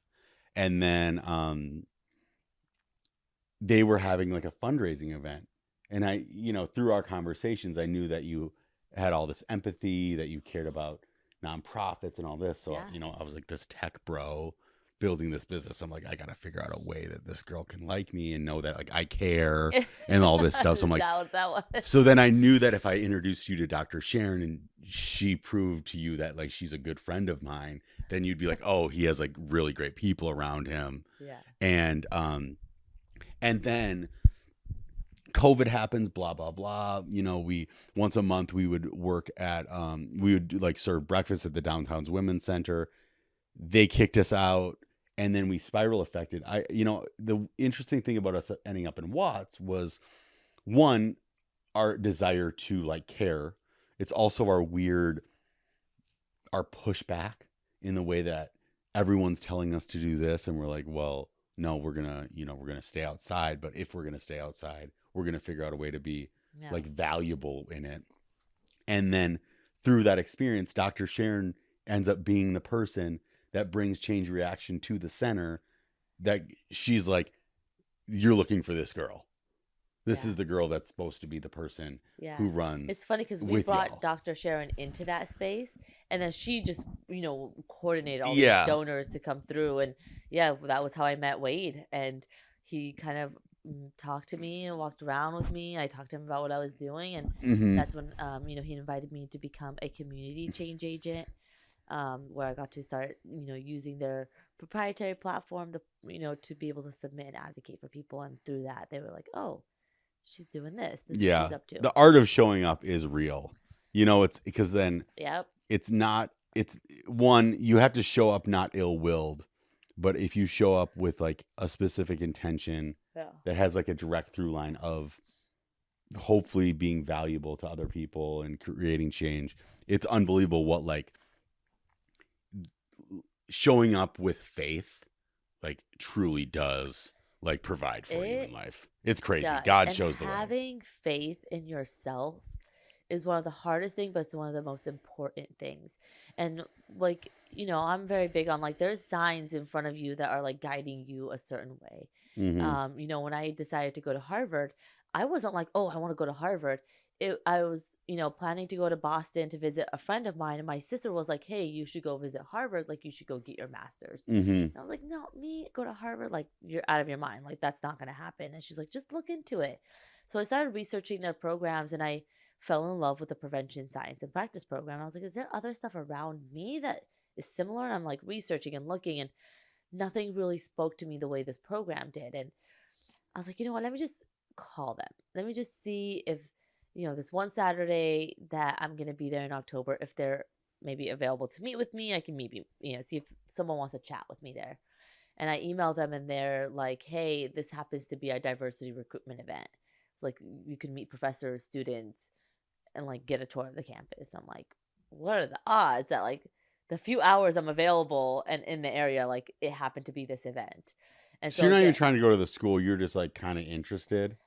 I was like, maybe, I was like, Okay. it felt like very impossible for me. Again, I was like, Yeah. Why did you think that you even could go to that school at that time?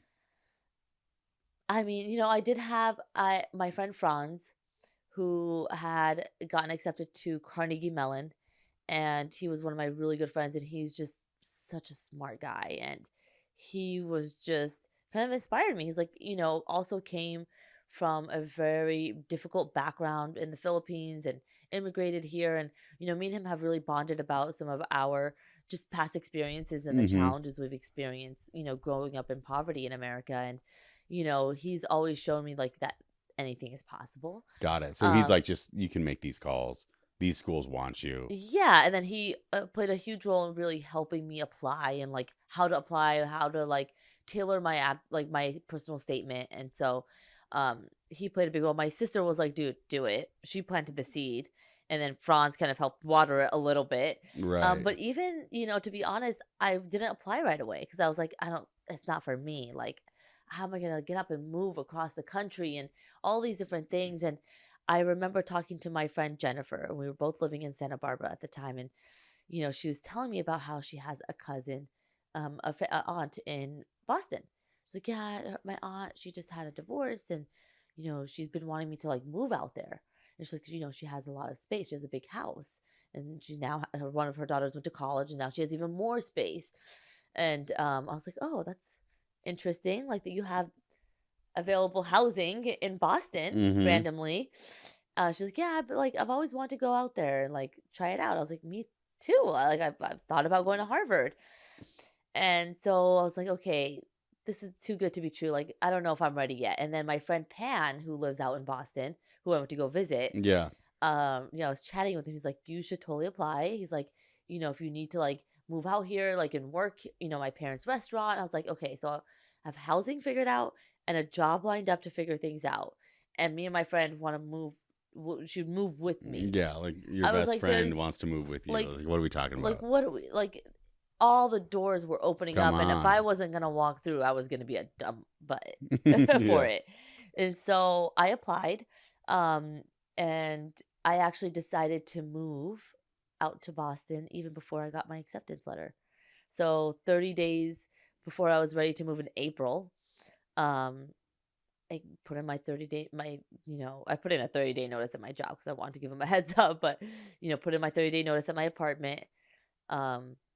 And my mom was like, you don't even know if you've been accepted. Yeah. Like, I can't even, how I cannot imagine your mom in that scenario right now, still to this day. Yeah. And so 2 weeks before I was moving out, I get my acceptance letter. But That's I was unbelievable. willing to do it because, when I read about this program, the Prevention Science and Practice program, it just felt to me like this is what I want to know.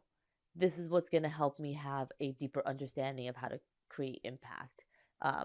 We studied, it was Bronfenbrenner's ecological systems model, but really what it was is like, how are people influenced and how do we help build resilience? Mm-hmm. How do you create programs that can balance out all the risk factors that maybe happen in someone's life, right? Like maybe growing up homeless or being a refugee, right?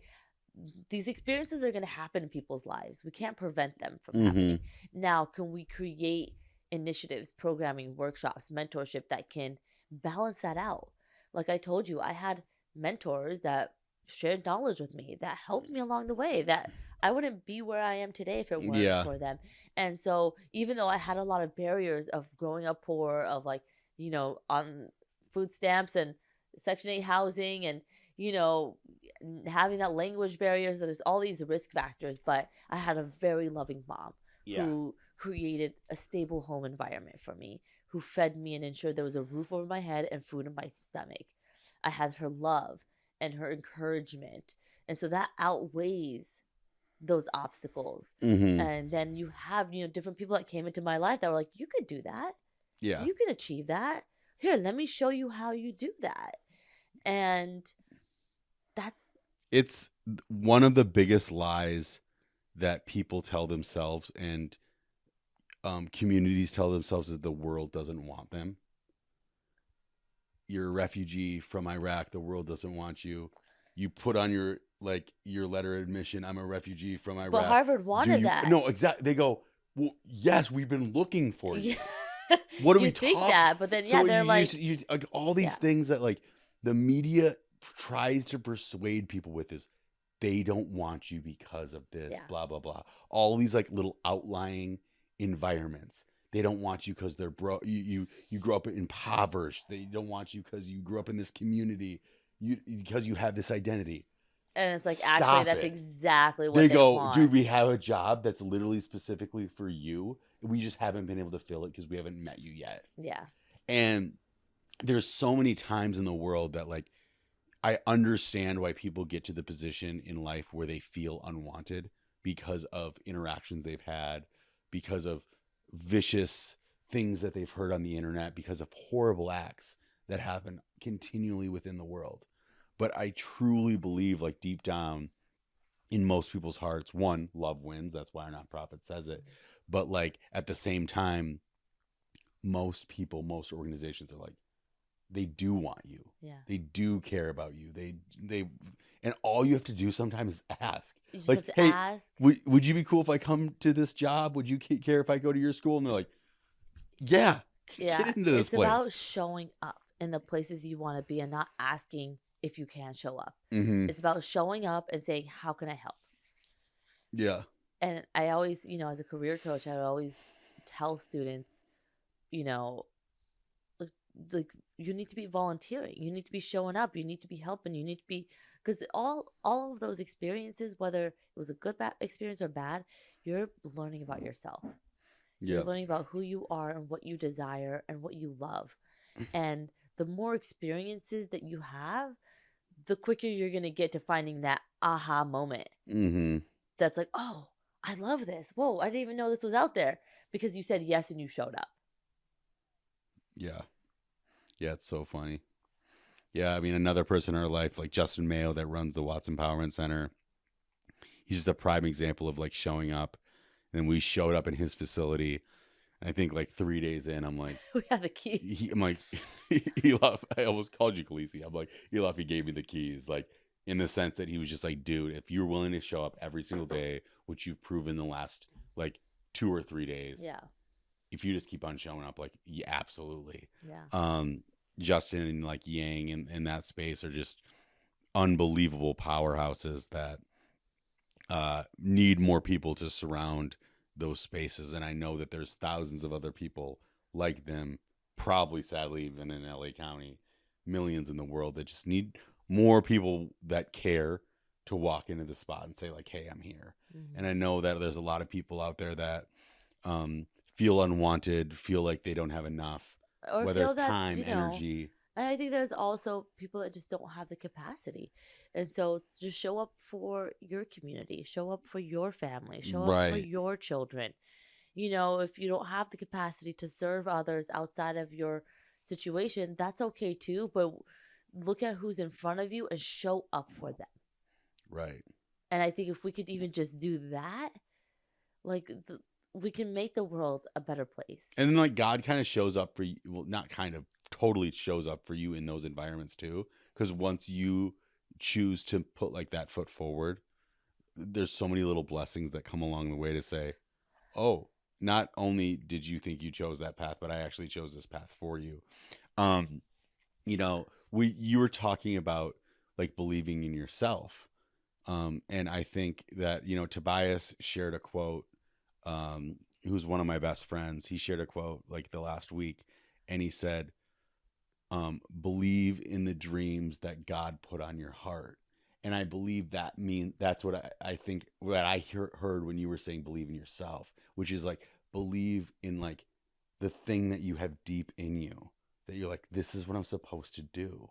Because I do think that's something that God put on your heart. Yeah. It's like, own it, like trust in it, develop it, Yeah. and then do the small step, which is like to walk into the business that maybe kind of knows like what you are trying to do, that is moving in the direction that you want to do, the nonprofit, doing the empathy that you want to do, whatever it is. It's like just like that weird little thing that's in Just your heart. trust it. Just trust Trust it, because it does and lead with it. unbelievable things. Yes.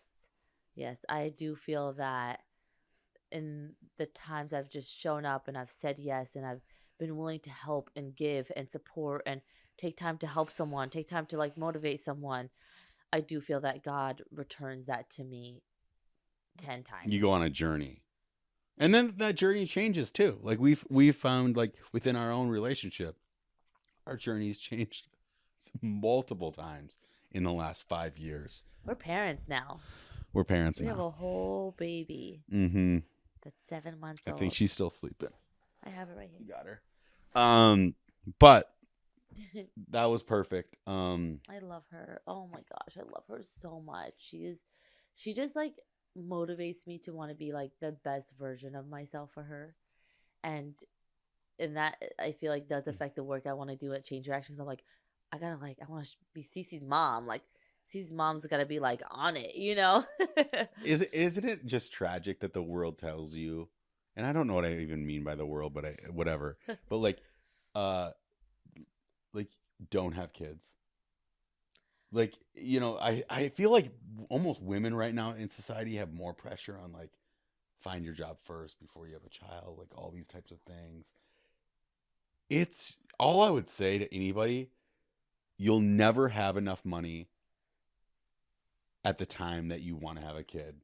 You do need to find the right partner. Like That's I think the key. like our blessing within our relationship 'Cause to is do like this with someone who sucks and like doesn't want to be there, doesn't want to show up the way you want them to show up, would be a nightmare. That's a disaster. And because It's a like nightmare. Khaleesi is literally both of us. Thank God she looks more like you. But like you can see these little mannerisms and traits. And then our relationship forms her. Right? Like every time we go to the park, everybody goes like, this baby's like smiling. She's high. She's chatty. And we're like, well, She's we're chatty. smiling She's chatting high. with people. Yeah. She's talking to people. She wants to know what's good. She was like, what's she wants to be up? outside. She's like, we saw like 3 other kids her age today Mhm. at the park.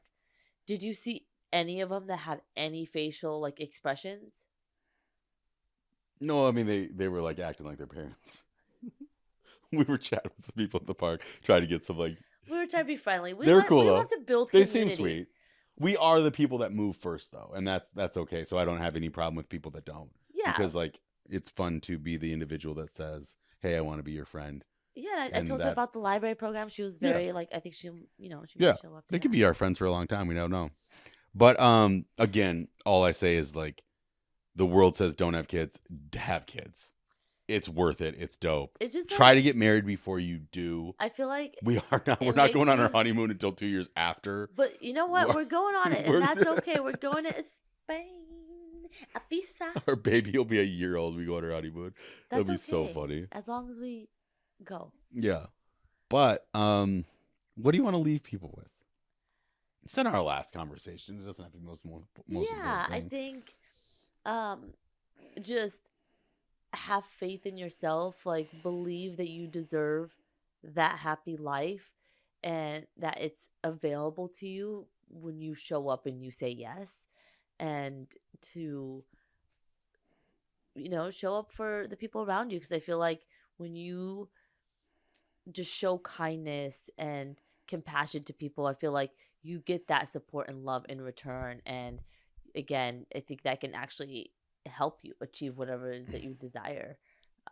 But to know that you deserve what you desire, you deserve to live that life that you want, right? To wake up every single day, to love what you do, to feel excited about the work that you do, to find fulfillment is available to everyone. And so just know that and just show up for yourself, say yes to yourself, and make things happen.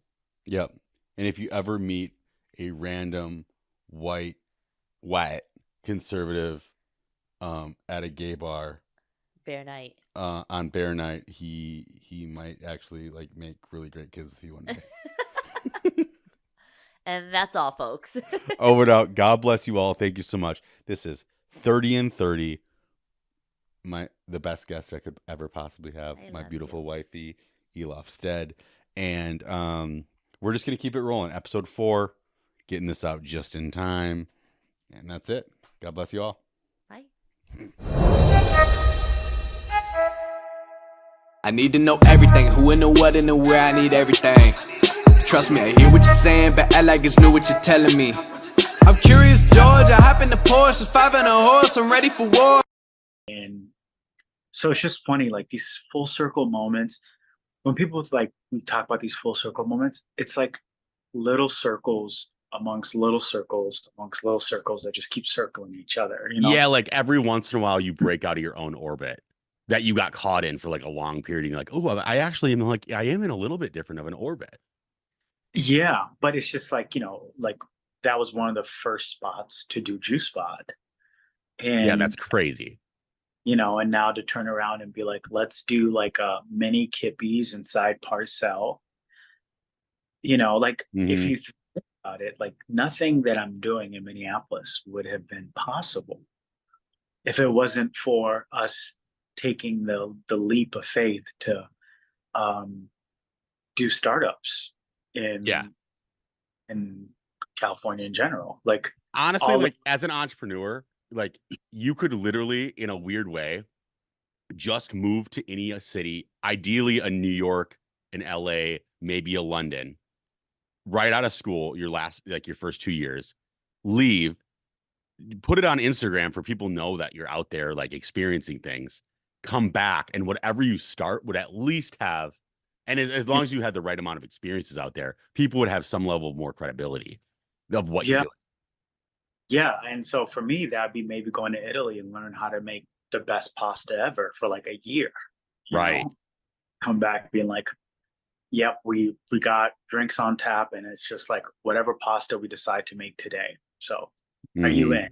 Right. And some people love that. Like, no menu, come on. I need to know everything, who and the what and the where, I need everything. Trust me, I hear what you're saying, but act like it's new what you're telling me. I'm curious, George, I hop in the Porsche, it's 5 and a horse, All I'm right. ready. Well, let's jump into this thing. So we got 37. Kamal Minneapolis, Kamal Muhammad in the place. We've been best friends for a long time, met on stage at a bar, and then developed a tech company for a while called Juice Spot, which ended up crashing and burning, I think 3 or 4 times. We kept it alive several different periods of time, and then finally had its final death. I don't even know how many years ago it was now. 5? It was fall of 2019. Yeah. Okay. 5 years ago now. Yeah. But every time we're chatting, as we're able to, now that babies are in the way, family and life kids sound persisting. Unfortunately, as we always have talked about, like the time and distance of when we're able to communicate continues to prolong. And Yeah. there's a huge element of like this 37 for 37 is to force people that are my best friends to like reconnect, because I love to use experiences like a birthday to be able to like just regrow community. You're one of the only people that I've really stayed in contact with, like at least in a real way, from far away. Yeah.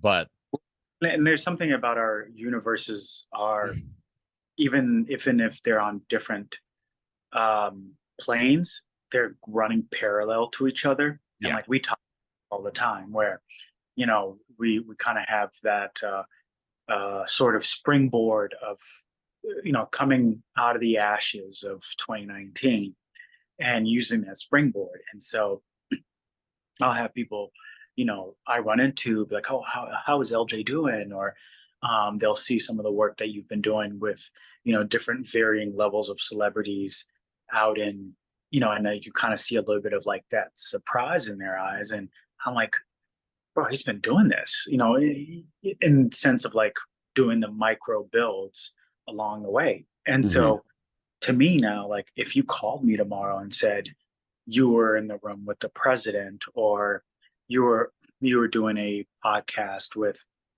LeBron James himself, I would be like, that's amazing. When can I send you product? Like Yeah. it doesn't it amazes me, and yet it doesn't, because I working with you for so long, I know what to expect. I know that one way or another, it's gonna happen. Yeah, weird stuff shows up. Yeah. Um, I think if I have that one talent, it's just like staying and sticking in a spot. And that's the best part about, I think, what Purple Banter is for me is it's probably my truest vein of what I see like my prolonged life looking like. And so it feels like a spot that I can actually like stay and stick in, and that know I can know the longevity of it is probably Yeah. like the truest version of myself. And so Oh, within that optimism of it, I'm like, there's no situation. I could literally get a marketing job tomorrow and I'd still be doing this like in the afternoon. Now, a lot of people again, like they are always asking me, like, what's Kamal doing? Okay, that sounds good. They're always, asking me what Kamal's up to. And, I think outside of you being truly my best friend, there has been what you've always done is you have inspired me to be this person. You are one of the most creative. You are you know how to lead really well. You really understand how to get people understanding of your vision, seeing people to actually attach themselves to it and make it their vision as well. And then what your truest best talent is starting, actually yeah. like opening the door, pressing go and making it happen. And Mhm. that is this weird innate trait that I don't know what's it always fueled by. It's certainly not fueled by ego. It's fueled by like I would love to know like what do you think that particular thing is that you have to be well aware that a lot of people talk about starting a juice bot company. There's 10 Right. other companies before that you've begun. Um, and you're comfortable also with like beginning and then knowing that it takes a second. You don't need it to always pop, even when you Right. announce that this thing isn't moving forward as Mhm. quickly as a community wants it to sometimes. Right. Yeah. I mean, I think that's been, if you look at like the foundation of our friendship and relationship and brotherhood, it's that for us, starting something has been intrinsically as exciting as like when you're a 19-year-old being invited to a college party. Like, why do you want to go to a party? It's just because it's fun. You just want to go. You want to see what magic will come out of it. And so Mhm. I think for people that like to start stuff, and want to surround themselves with that type of energy, it's intrinsically fun, right? Like, of course, like we want it to work. Of course, we want it to succeed, but without you don't have all those assurances. So why start? And I think a big part of that is like it's just we find it fun. It's like the same way, you know, when you hear Kobe say, like, I go to the gym because I'd rather be shooting a basketball than like doing something else. Now, there's a lot of guys, who've been, get to the league because they're naturally gifted. They're going to put in a certain amount of work and they will ride the bench, or they'll be, they'll get to play for many different reasons. But to say like, okay, on your off day, you go and play, or for us, it's like, yeah, I'd rather be starting something, and I find that intrinsically exciting. Um, I don't know where that comes from, but Yeah. if that is the gift, then I think we've taken it with stride. I've always thought that was funny, because I think within the context of Juice Spot, you did a pretty good job of like and unfortunately, I think it was a negative thing, but you paused that element of well, let's try something new. You were like, I'm going to actually just try to put all of my energy in this. And we were coming Yeah. up with new things all the time within the context of JuicePod. But Yeah. then once something that we sacrificed 10 years for dies, you immediately go, I am never going to sacrifice, like almost failing to launch other things that you desire in order Right.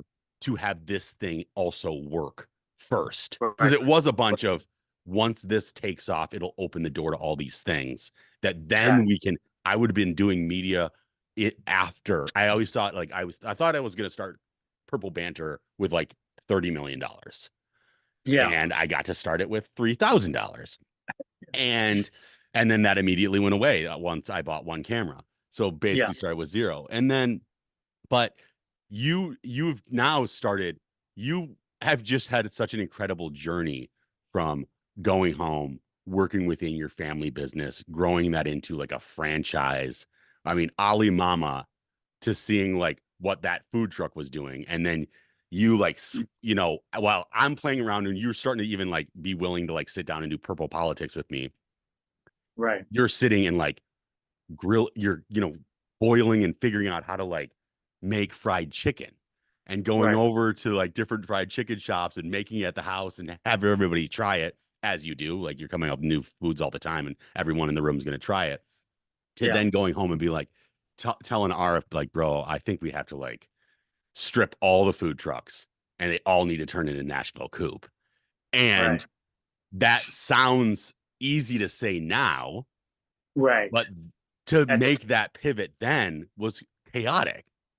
Yeah. And then you're telling, and it's also weird after trusting your gut on something like JuicePod and having it fail, and then telling yourself, trust the gut again, and trying to tell your entire family, we Yeah. gotta, you know, so it's one of those things where it's like, you're like, I don't know if this shot is gonna work, but I think what really helped a little bit of that conviction was the fact that COVID kind of created this it was like a wave that came in.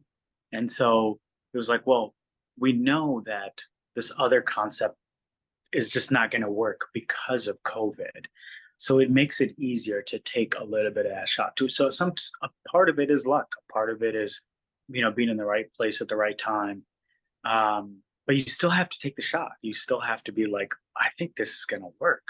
Well, you also went from someone from afar in Minnesota seeing you running a tech company that everybody expected for you to like come out on the other side and be at least a small level multimillionaire. Yeah. At least Kamal's going to have like $5 million. Yeah. You went home and sat in a food truck all summer with lines that ended up being like, I mean, online it looked like it was like 200-300 people in line. Yeah. And, but there's this weird element of you having enough ego to know seeing the through line of the outcome, but that is wildly humble. Yeah. While everyone's ordering a chicken sandwich of a truck that's not even branded yet, going, Right. Kamal, what's good? Was good. Like you're working at your mom's food truck? Yeah. Like, I but mean, you like, you never see it that way. Like you Yeah. saw the through line and the vision to be like, dude, I'm creating a monster, which you did within that. Yeah. With your whole And family within that concept. Yeah. And I think there's a part of that where I think some things, when you're doing something genuinely, there is this like unshakable confidence that is like hard to explain. Cause it's like at that point, you're like, but I know I'm turning, even if it's a little bit of profit, right? It's like, I know that I'm doing something that is working. And when you come from fighting to just make something work and you have something that does work, you're like, I'll bring up the register and be like, what's up, bro? We graduated at the same time. You know, you work for a Fortune 500 company and probably doing pretty well. And like, I'm handing you food out of a truck as if like, you know, I'm a 17-year-old working through at In and Out. Right. But there is this element where when there was no, I never had any shame. I mean, if anything, I was like beaming with pride and confidence to be Which you like, should have been, but I can see like in sometimes in these, especially like Midwestern spaces, that would be an ego check for a lot of people. yeah, Like you have to see that someone could think that in that yeah, type of space. yeah. And when all the stuff kind of just like fell apart, and we finally like the sledgehammer came down, on that call with the Turks, and you kind of wake up the next day and like cars are going by, the sun came up, like you kind of realize it's it's a death of a thing. It's not death of you, right? And Yeah. so I think, I mean, right away, like you and I were, um, you were putting together Purple Banter, and I was like your first like co-host. It was Yeah, fun. we're I doing had it. Purple Politics, which I still am like a show that I'm still trying to figure out how to do right. And we're Yeah, just we were in Playland though. We were back in the sandbox. yeah. I mean, it was like right away, and then when COVID happened, you were leading the charge, and going back to volunteering, and then for us to just like, you know you were going out every day, I was going out almost every day with you and Elof, and figuring out, you know us doing sandwiches and just being like, we don't know where we're going, but we want to have fun, and we want to give back. And then there's this element where like, yes, the I think a lot of times like failure is tied to ego, right? And so when that ego starts to dissipate, like failure also dissipates with it, where you're just like, yeah, I tried it, it doesn't make me, and it doesn't like, if it does well, I'm not going to be this like tyrant, and then vice versa. And so I think Yeah. having that ability to just like get back in the sandbox with your best friend, have fun, ideate, um, I mean, and the crazy thing is like at that point you could have been like, dude, come on, like you've kind of destroyed the last 10 years of my life. Like I trusted you with this idea, and then it was all for nothing. You could have done that. You could have I mean, like, we all knew what we were getting ourselves into though. yeah, yeah, Especially by that time, if you didn't realize it. Because I also think that like again, like before we went to like put it in Target, like Juice Spot in theory was like dead before we reemerged in Target. That was yeah, almost like a phoenix from the ashes moment in itself. right, right, Going from like milk to Juice Spot and all these things. Um, yeah, yeah, I just love the journey. yeah, I just don't. It's a weird thing for me because similarly to you, like when you're in the food truck, it might have been we got so beaten down by stuff, but like Purple Banter pays rent. right. That's crazy to me. That's Like awesome. I like deal done. Like everything after that, like granted, would I love to get like a really beat up Ford Mustang for like 6 grand and maybe like start like slowly tweaking that up, get myself a little convertible in California. Yeah. Yeah, Like that's like these are little like materialistic things but that's like I'm talking like that's it. Like that's all right, I really care about is like at some point being able to like put down a little bit of money for a house and like kind of have like a fun car to maybe like zoom around on that like usually breaks down every like 3-4 weeks. That's as far as like the materialistic stuff goes, that's it for me. right, But then I have to always be attached to a vision that I believe in and go huge. And I right. think that I could be on my deathbed still trying to, do something and have like $2 in my pocket, and that's it. I don't really, that's okay. As long as Elof doesn't like hate me over it. Yeah, yeah. And I mean, obviously she met you like at the bottom. Like it wasn't like, But she met me the week before we did our like Juice Spot launch in 2019. oh yeah, yeah, I remember that. Oh, that is true. Wait, wasn't that 2019? No, that was 2019. Yeah, same year. Yeah. Yeah. I That's so mean, when did I it, mean, I don't even actually know when it died because the funniest thing about Juice Spot dying is I was in Chase Bank finally getting like my LLC figured out for Purple Banter on the phone. with the board call that like actually was our last board call. And then you were doing something. You already at least had like 3 restaurants like up and running. Yeah. And I just Oh, love that. oh, which one are you talking about? Like, oh, okay. You I had like see. Nashville Coop, you had Nashville Coop Rochester, I think by that point. Yeah. And um yeah, there was like you had like probably 3 or 4 food trucks and like 2 like actual brick and mortar Yeah. restaurants, and like when the thing actually went down. And I love Yeah. that about who we are in that context. Because this guy, I'm like telling this guy my dreams, and I'm like telling him about Purple Banter. I'm like, hey, I think I finally had my first like $5,000 or $10,000 check coming in. So I'm like, I gotta do this thing. Yeah. It's a And client. but so I'm on the Zoom call on speakerphone. I'm like, sorry, bro, just hold off. And he's like, I don't care. Seems kind of interesting. And so I had to do a little end regards of maybe a little bit of an F off. I'm just gonna start swearing less this year. I'm not gonna no more F words in my and no I'm not gonna say hate and F words anymore. Yeah. I'm gonna try to do the best thing I can with that. But Yeah. and so the guy, I closed the call. I'm like, so he's like, what's that? And I'm like, oh, that was this tech company that we had like a few $1,000,000 in, and it's gone. Yeah. Like it's a wrap. Well, it's funny because there was that one guy that they used as their like ambassador to call us, and it's like, yeah, he's always like liked you guys, and um, and he's like he wants to give you back like 90% of the company, but like if it goes somewhere, he gives the next 10. I'm like, what? It's like, wait, you have no leverage here. What are you talking about? I And think they so would be baffled of how much I do not think of it.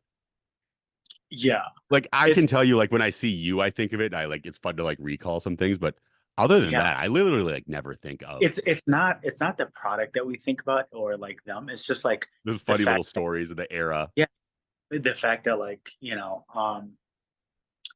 we yeah. And the funny thing to me is, I mean, this is just like a few years. It wasn't that long ago, Yeah, there and would be a lot of people like in drunken stupors and have failed, and like I don't even know. Like there's a lot of different versions of the way that someone could react to that, being like the guy who's sitting at a bar stool being like, this yeah, person stole my whole livelihood, right? Like you could have that yeah. demeanor. And here's the funny part. So it's still one of those things where I'm like, it's funny how when you're at the bottom building and when you're at the top, you actually have more aligned in the way that you view the world. And in the people in the middle are just trying to maintain and not lose their position.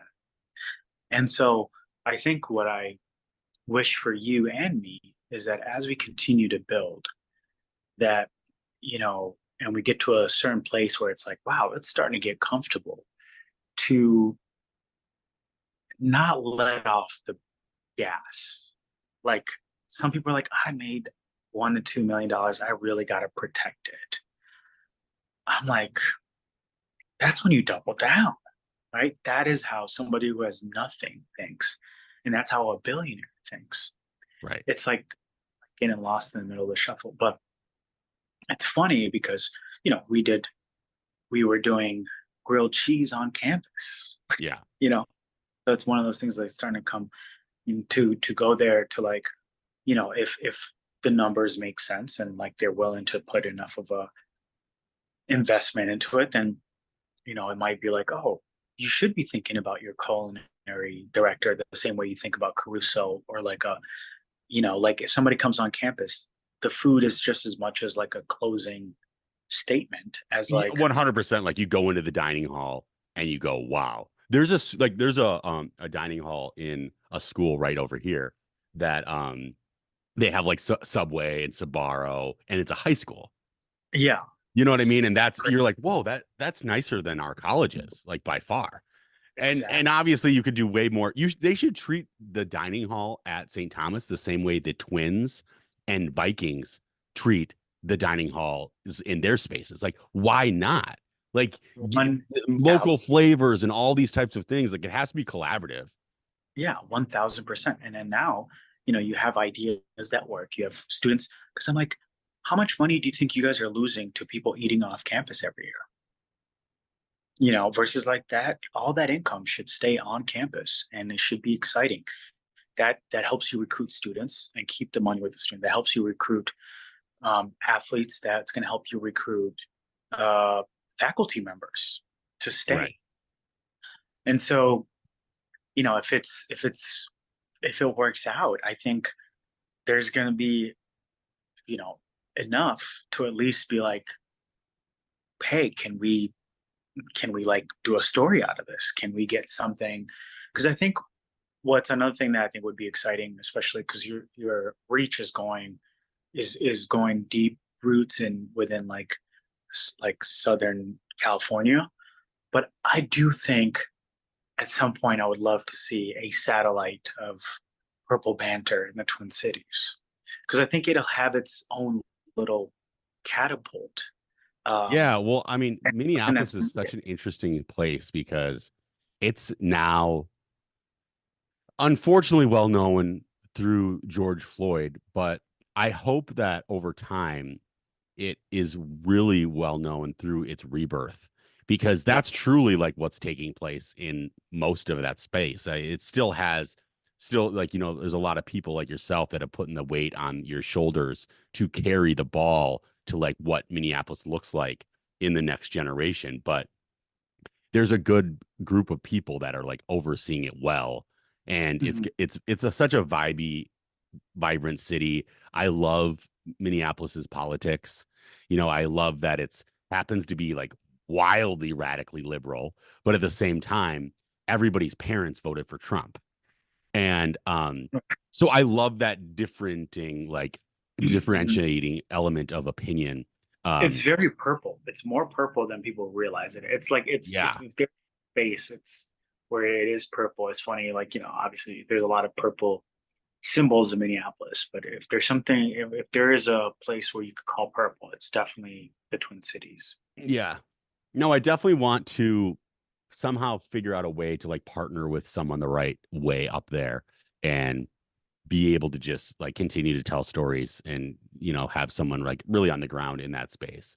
Because Yeah, it's a really important spot in the US and even in like the world context of like where culture is moving. yeah, um you see like LA and New York are losing their shine within like being the only people that have like a stake in totally. where culture goes. Yeah, yeah, and it's it's kind of happening across the globe as well. You're seeing um ideas that have never, and before it used to be like, oh, let's take um Ethiopian American, or let's take Italian American. And now you're starting to see Filipino Italian. You're starting to see, you know, American, uh, Vietnamese, and Iraqi. Like Yeah. it, it's no longer. Um, I think a lot of people are starting to understand like you don't need like which we knew for a while. Like you don't need validation to just go, right? Right. And it's a big part of it, um, and that I think for me has been, when I was first starting out, I didn't really have um, not only the platform, but I didn't have the camaraderie to do a lot of things that like we wanted to do. And I think about it, I'm like, a big part of it is like if you and I didn't meet, I don't know how things would have taken out because You would have maybe been more successful. no, but I think a lot of saying like, hey, like I wanted to do food truck fair. You're like, I definitely want to do that. Want to do juice bar. Definitely. It would have been. I don't think I would have moved to San Francisco by myself. I just don't see how that would have been feasible. Sure. You know what I mean? And so I think having like an unshakable level of friendship.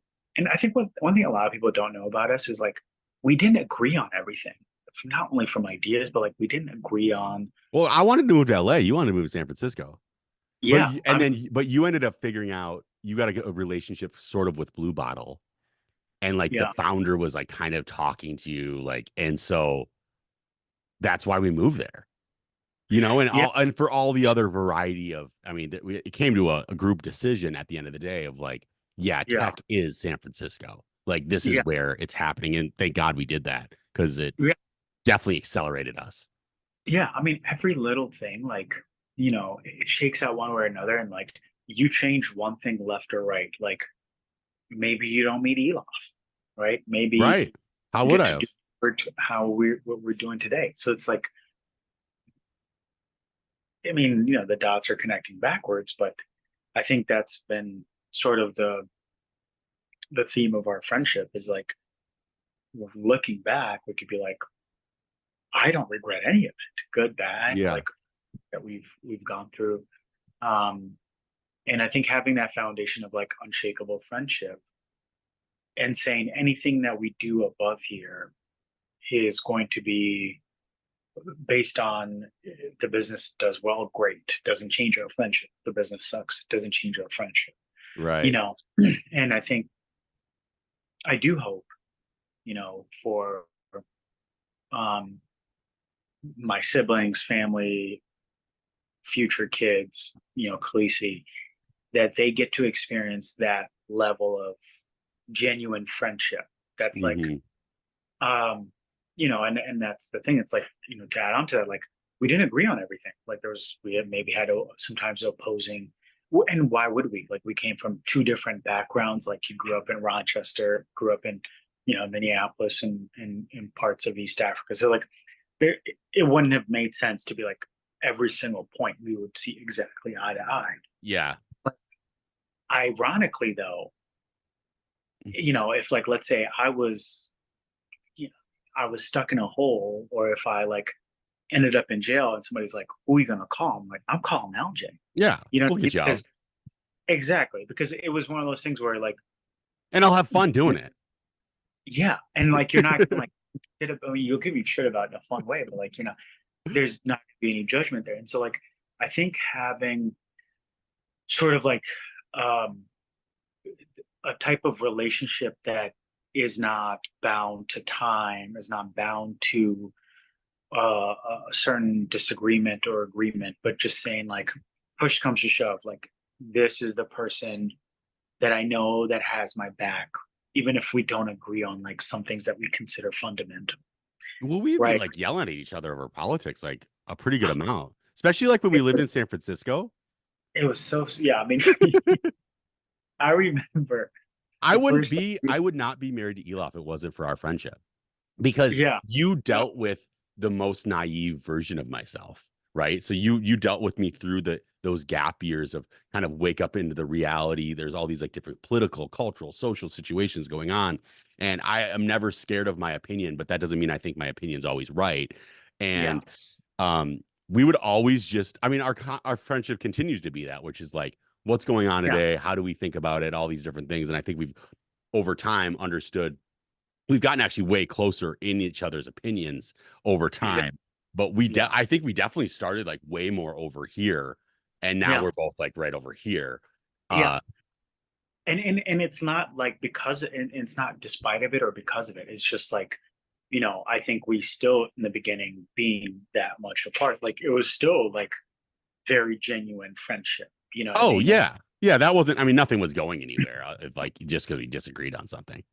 exactly, exactly. And so I think there's that element of, and I don't know if like the world is still like that. I feel like it's like you see less and less of that as time goes. And but that's honestly what I, appreciate the most about, and also requires very to little maintenance.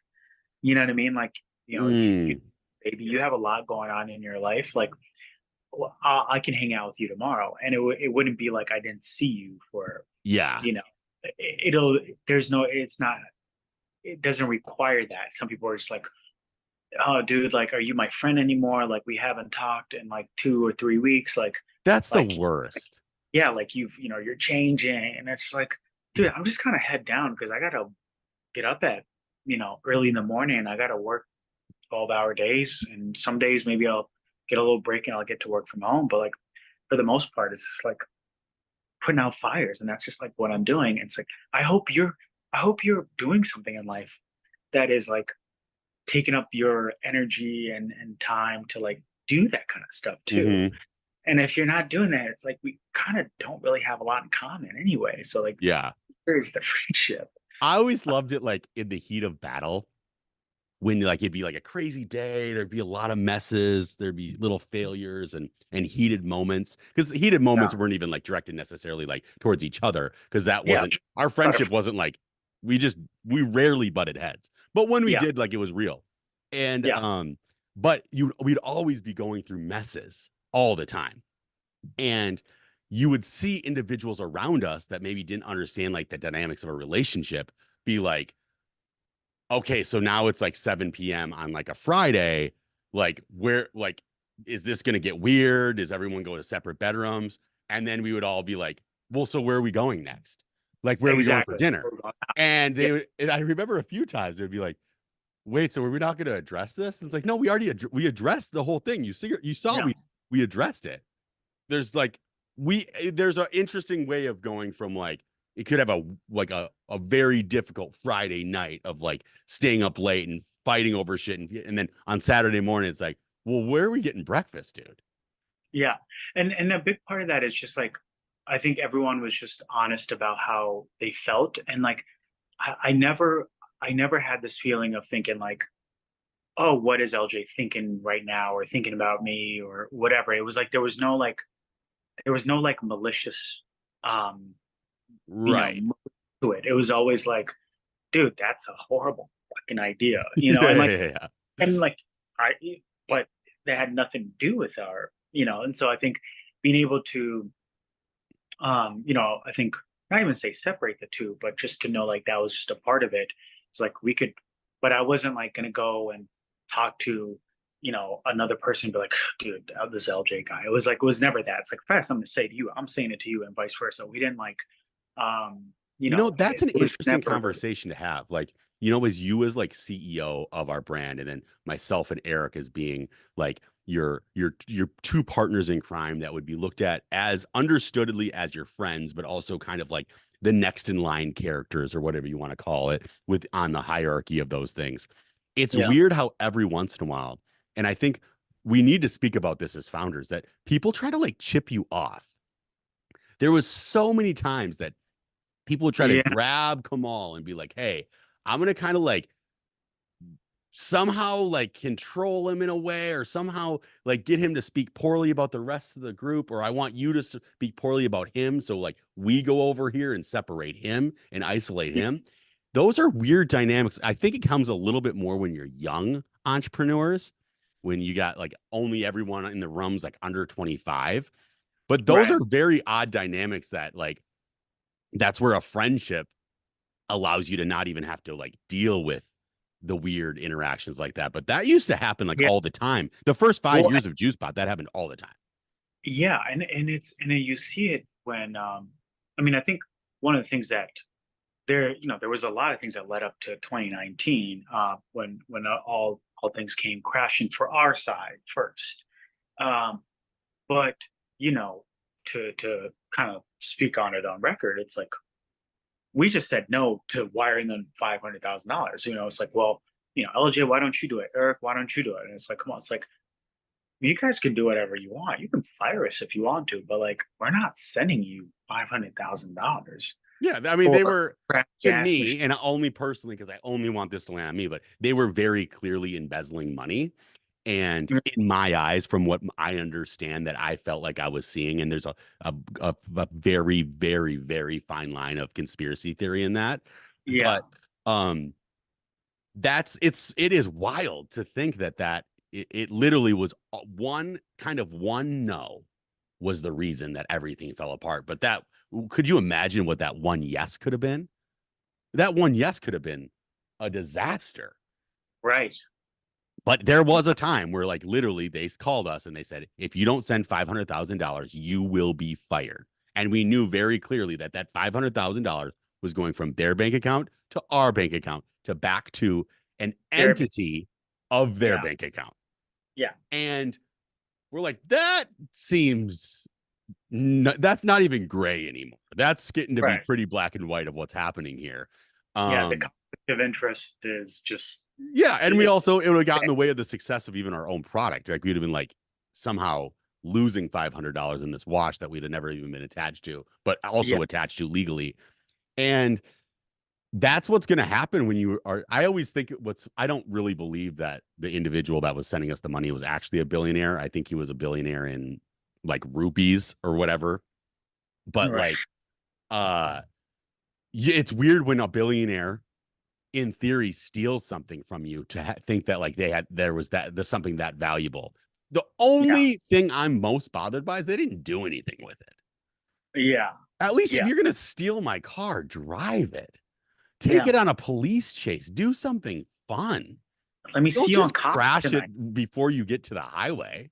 Right. That's and the funny thing is like for me, there's a little part of me that's like It's never dead. 2.0. 2.0 might come back. And if it does, it'll be so funny and so fun. And like it'll be done in a way where it's like, I don't need this to work.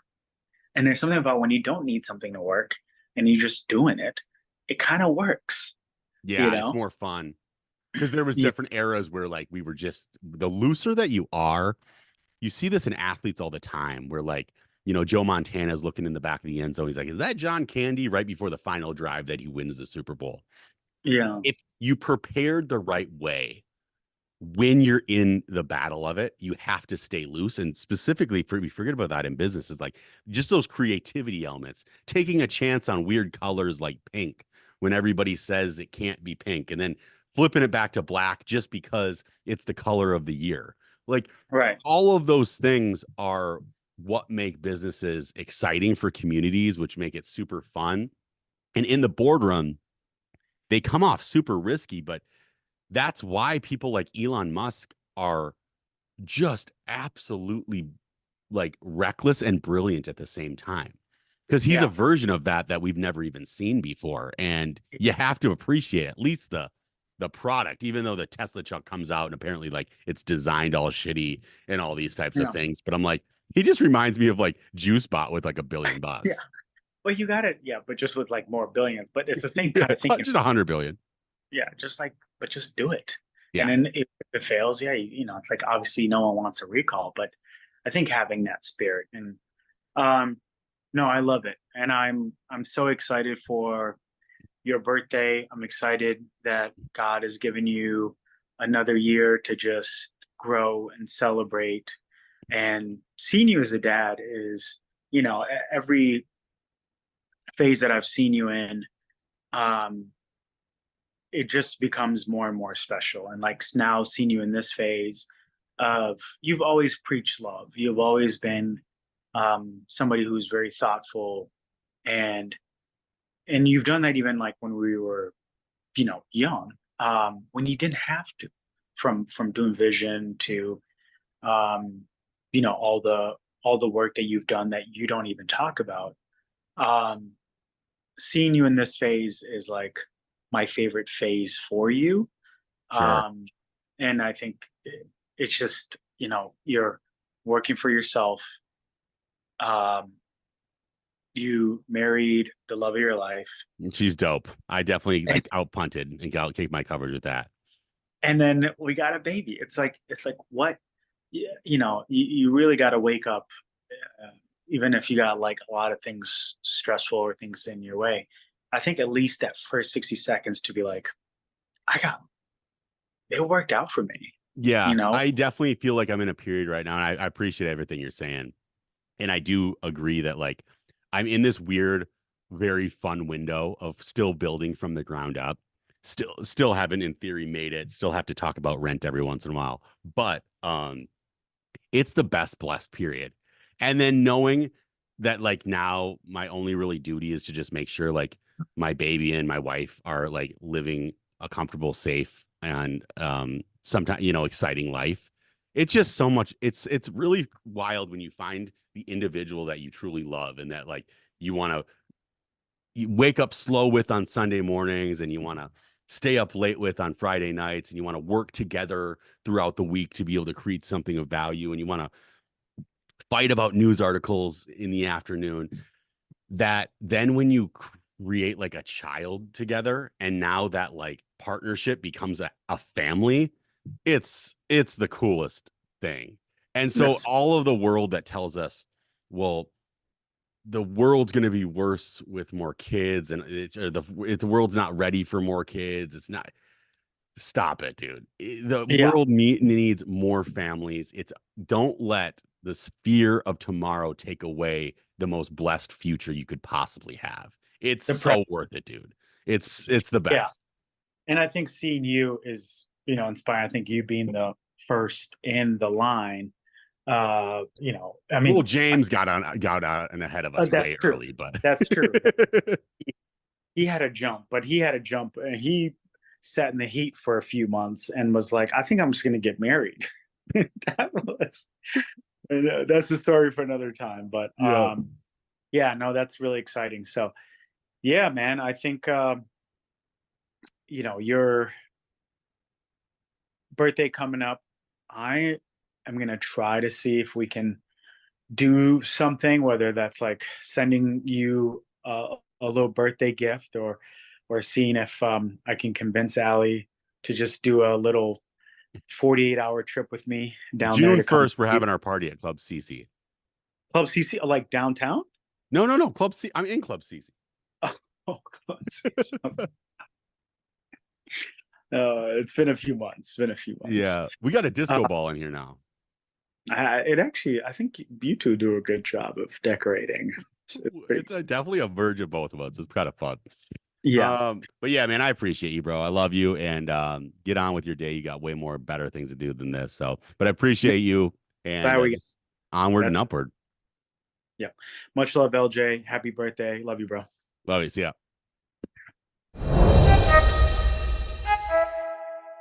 I need to know everything, who and the what and the where, I need everything. Trust me, I hear what you're saying, but act like it's new what you're telling me.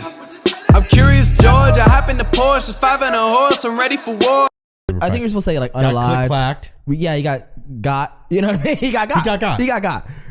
So it's a story as old as time. You're messing with a humongous corporation that has all the power under their whatever dark crap they have.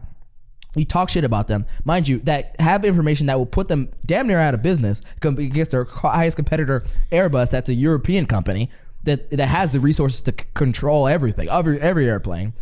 And you're going against the powers that be in America. Not us. We'll get you. We'll tell you to shut the fuck up. You're not going to go to court and testify with evidence against us talking about our planes are not safe. We got you. We'll fuck you up. And was this all over those 737s or the 777s? The ones that were nosediving? 737 Maxes. Yeah. 737 Max. I'm not sure. But I'm not sure if it was about the Dreamliners or the 737s. I'm not quite sure because they're having issues with both of them. The 777 Dreamliner is the one that keeps falling. The door keeps falling off, and the 737 Max is the one that keeps crashing. Yeah, because it started with that, and everyone said, "Oh, if it's Boeing, I'm not going," and all this shit. And now they're testifying against it. I think maybe it was the 737 Max. Isn't it interesting? We keep on getting worse with like manufacturing, American manufacturing, mind you. Well, because like the Boeing, and then a lot of these people with like the Tesla trucks, are like these are not made well. American manufacturing, and we like the thing about American manufacturing is we boast about like how our shit is like the best. You know what I mean? American like made parts and everything it's all like that. Like artisanal and the best, and we double check it, and all of our checking does the checking, and the check is checked. No, but like, I don't know, man. A plane should be like the most checked thing ever. Like more than a car, like more than like most things. And that's where it gets odd for me again, because I feel like, let's call it like planes and cars are some of the most regulated like industries in the world. Yeah. That's why people don't even get into the business, because they're like, Jesus Christ, before we even start, the rules and laws against it are going to screw me financially. I can't even begin. Right. Yeah.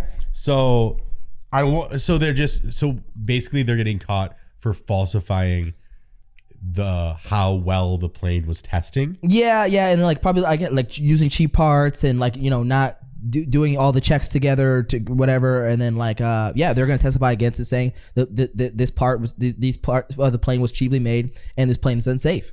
And there's video evidence of people in the factory going, I wouldn't fly this plane, the plane's unsafe. like hidden cameras of people in the factory making the fucking plane, talking about, hell no, I wouldn't fly this. That's enough evidence to go, fuck no. And mind you, all this is happening while like I'm getting on a flight, like I'm playing flight simulator for God's sake, learning how to fly a plane, and they're talking about like this plane, they might crash. I get turbulence, I'm getting scared, I'm shitting myself on the way to New Mexico. Yeah. I'm like, oh fuck, like, is this a Boeing plane? Well, a plane still hasn't gone down though, right? No, like okay, so there's this weird. I think this is where America holds their chest out, where they go, well, no Americans have died on American soil on one of our planes in like the past God only knows how many years, which is true. That includes the Hudson River, that includes all the any minor crashes, that includes a bunch of shit. The big ones don't go down. Yeah, they pretty it's much all don't. the Cessnas. Yeah, and helicopters. Small ones. Do not go on helicopters. Right. Yeah, dude, that's totally fucked. But like, yeah. So, but it's interesting how so that's where they push their chest out. But the plane's not supposed to. The door's not supposed to rip off. Like the landing gear is not supposed to break. You know what I mean? Like it's not supposed to nosedive. Even the 737 Maxes that crashed, they weren't on American soil. So they go, oh, it was the Kenyan pilot. Oh, it was the Italian pilot, or with that. But but Boeing, American company, you made that plane. Did you see there is a bunch of like conservatives right now talking about like the DEI of like black women flying planes? Okay.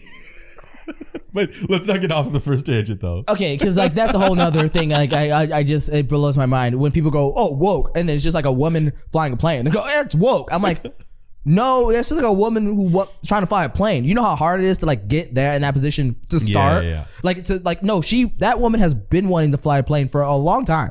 That she didn't just like wake up one day and like, I'm gonna fucking be a pilot. That shit takes like years, and you have to love it and all that shit. I don't know if it had anything to do with the plane thing. Yeah. I think it had to do with like some level of verification of something that they were saying they were like lowering the standards. I haven't looked into it at all. Because it's also one of those, I think it's a very idiotic mute talking point that I think the right gets on every once in a while. Yeah, they get on real quick, yeah. I was like, dude. I noticed that. Like, even if it's like a little, like, and like, first of all, companies have been doing this for actually the longest time. You ever filled out a fucking resume? What's your race? What's your color? Are you Mexican or are you Hispanic? Are you? Like, then ask you again. Are you sure you're Mexican? Like they every time, no matter what. Then like they go at the corporate. They go, okay, we only have an X amount of this and that and that and that. We need to hire more black people. So when they check that black box, fucking hire them. They've been doing that. I mean, if that's the way it is for the pilot, I think that's maybe not good. Well, that's not good. That's not good. That's not good. But I'm just saying, like, that's actually been happening in corporations like kind of forever. Yeah, well, that's the whole why can't I think of the word, right? Woke, this, that. That's what they call it. And first of all, woke, that's not how does it work when it's like getting into college? What's it called? Affirmative action. Affirmative action. Yeah, affirmative action. Yeah. Yeah. I don't know. Being a pilot, it's hard. Like I'm trying to fly a plane, a flight simulator. That shit's hard. Like it's like 1,000 checks you have to do.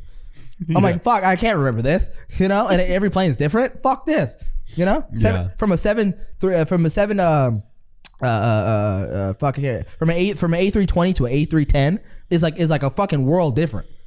Oh really? It's a completely different planet. A310. You're talking about a video game right now, though. I'm fucking talking about flight simulator. Okay, A310 was made in like the 1960s versus the A320 made in like fucking 10 years ago. But completely different ball game. Can you fly the 737 Dreamline thing that goes down? The 777 Dreamliner? I think you can buy it. I think it's not available. Like you have to buy it like for $2 or whatever. Oh, and you're just still on the freemium. Oh yeah, of course. Gotcha. You think I'm paying for it? I did pay for the livery. I did pay for like the Delta United livery. I paid $3 for that. What does that mean? Basically, like when you get in a plane for the A320, you can have like a Delta, American, Southwest, like painted on it, which I thought was nice because before it was just like a blank white. So it felt plane. more real. Yeah. Who do you fly for? Delta. You know. Yeah. I do this really weird thing. Can you get Air Emirates? I can get Air Emirates. I do the but they don't have an A380 for some reason on the flight simulator, which is so crazy. That's like their plane. Whatever. Is that the double decker one? Yeah, the double decker. There's a 737 and the A380. The 737 is the American Boeing one with the hump, and then the A380 is like the super big wide one. Okay. Yeah. But there's a super weird thing where I'll fly like wherever I just flown to the place that I just went from LAX or whatever, and then like I'll go like the day it went, The reason why is because it has like wet. Why am I talking about this? So you go before you fly. After. You like to simulate. Yeah. After I fly, I'll go back when I come home to fly to back. Test how well the simulator did. Yeah, to fly back to where I just went. So because for instance, it was really windy in Albuquerque coming in. Like it was so like I thought it was Boeing. I thought it was gonna crash. This shit was crazy. It was like the plane was like this landing. Okay. And I was like kind of freaked out, right? Because I don't like that, you know. But I went back to Albuquerque that same night to like test the wind. You know what I mean? It's decent, but it didn't go that crazy. But it's fine. I'll live with it. But it was windy. Do you get real time data? Yeah. So you can fly in the same conditions you're gonna fly in. Mm-hmm. Oh, that's kind of cool. Yeah. It goes back to the weather of the day, and then it'd be like. Are you crashing planes? I am trying not to now. Because it's unfulfilling because like what happens is if you crash a plane flight simulator, the screen just goes black. It doesn't crash, break up, fire. It doesn't tell you like fatality rate. No, it does. It wouldn't tell you fatality rate. It just tell you like your plane crash or you overstress the plane and it just goes black. But it doesn't like They should put in some like actuarial science. That's what I'm saying. And because like they've already done all these other like very it's a simulation realistic things for the whole plane, the wings, everything. They should give you casualty rate. Come on, 169 souls, baby. You know that's what they call it. 169 souls lost. Who says that? That's what they call it. If you when they say like with like ATC when they go like how many souls do you have aboard? They got about 120. How many souls do you think you've lost? Oh, a few. You know what I mean? 1,000? Well, I don't think have I crashed a big plane. I usually crash smaller planes, so like maybe a couple people died. So when you fly from LAX to Albuquerque, how long does it take? It takes the actual amount of time. Wait. Yes. So you watch your podcast in 1.5 or 2.5. But you don't fly your flight simulator in 1.5? It goes through. I can't make it go faster. I can only the only thing you can do is you can skip ahead from like ascent, descent, approach, or whatever, but you can't make the plane go faster other than like accelerating. So why would you not go from ascend to descend? Like you can. I've done it before. What possibly happens in the middle Nothing. that you're missing out on? Nothing. You're on cruise control. So, but it's the game I fall asleep to be fair, because it's very peaceful. But like, you're on cruise control and you're just chilling there. You set the altimeter, you set the altitude rate, you set the heading, and then you just you're kind of sitting there and waiting. For like an hour? Depends on how long you fly. Is there ads? No, ad breaks? no, you're just chilling there. And like, I start texting people. Like, I'm on cruise control. What do you mean? Do you ever like fly low during that time? Yeah, I do whatever. But like sometimes I'll see like a real flight. Like, okay, we got it to like 32,000 feet. Like I know I'll like approach like for like 1,000. And then just lock in. Yeah, I have my vertical speed, my vertical climb rate at like 800, and just like slowly come up, and then lock in. Cruise control, boom, and then do the proper thing. Call it ATC, like, hey, I'm landing at Albuquerque.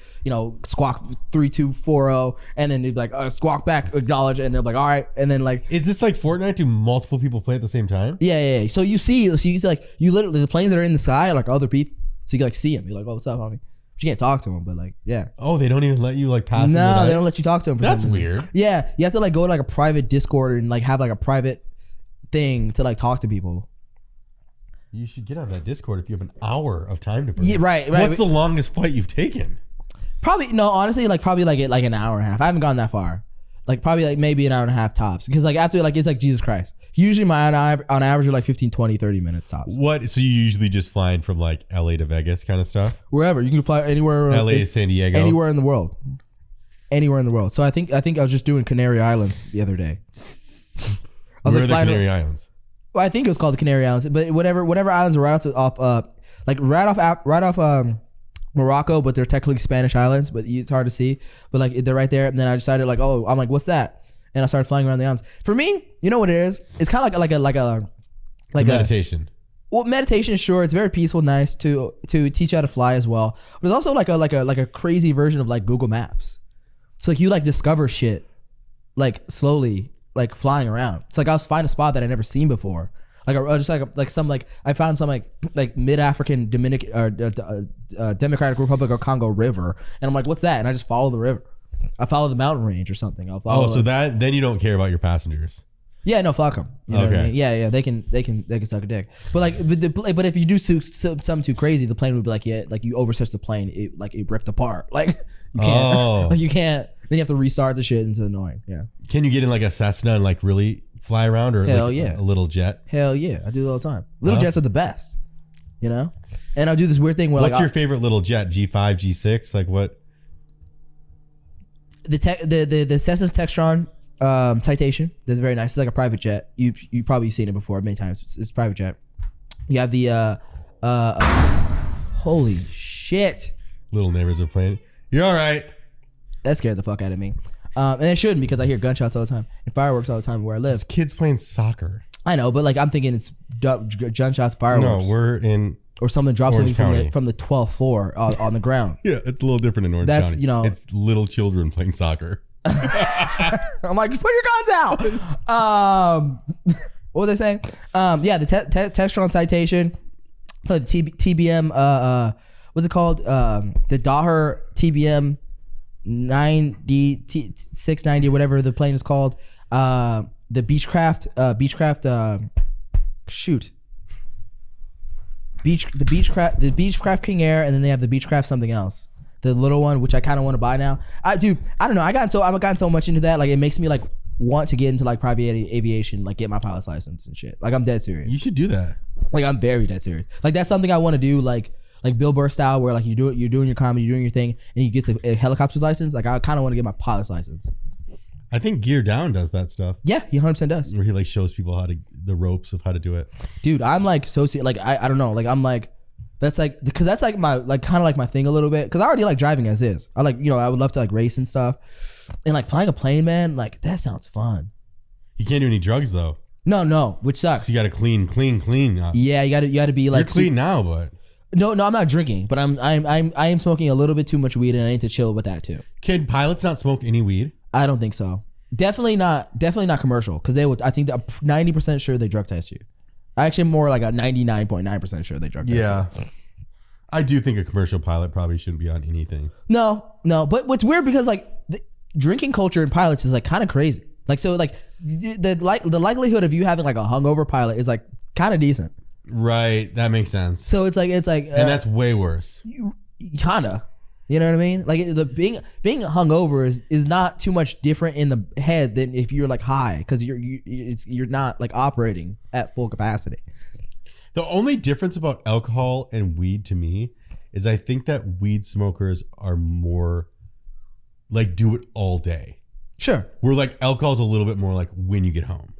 Well, I mean, but a real alcoholic is all day. Oh yeah, both can be done all day, and both can be done at times. Yeah. But the all day drinker is gonna get caught way sooner. Oh yeah. Than the all day smoker. Yeah. Oh, for sure. All day smoker like never would get caught. You can hide it. You can do just little vapes. You can edibles. You can eye drops.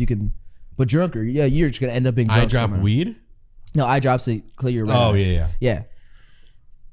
I don't go on this whole tangent, but I'm just saying, Boeing, the guy suicided. Yeah. Oh yeah. So I'm saying the story is as old as time, dude. Like you talking about a guy trying to whistleblow against big corporation. That's like a guy trying to give dirt on a dirty politician, and all of a sudden he just dies. Yeah. I'm not saying anything. I love Barack Obama and everything, but Jesus Christ, you know, the cook, the chef, like what? He just died in his pool. Yeah. And I'm the type of guy, like I'll be like, maybe he just died in the pool. You know what I mean? Like I like Barack Obama that much, but like kind of like, hey, like, come on. This guy's just swimming. You know, like what do you mean? At your house. Like what do you mean? Right. You know, and a Boeing guy just suicided right the day before he's supposed to testify. One of the biggest corporations in America. You don't think they 100% have every big corporation has guys they can call, but like, hey. Well, nobody thought that Boeing was like this though, right? Every big corporation, no matter if they sell Barbies, for God's sake. If Barbie Corporation, Mattel would be like, you know what, you need to get this motherfucker. You think most corporations on the Fortune 500 have bodies? Yeah. Yes. What? I think probably all of them do. All of them? Dude, maybe not like Honest Company from Jessica Alba. Like, okay, do you think McDonald's has bodies? Oh my God, they have the most bodies. First of all, they kill motherfuckers with their food. Second, you're gonna step on our land, Burger King? Fuck you. You gonna step on my shit? We real estate. They're real estate, mind you. They're not the burgers. It's the real estate. The franchise people have the burgers. Real estate. Real estate. Well, you kill a motherfucker for my land. You gonna the law is gonna step in and do this with my shit. We're gonna politic and have that handled.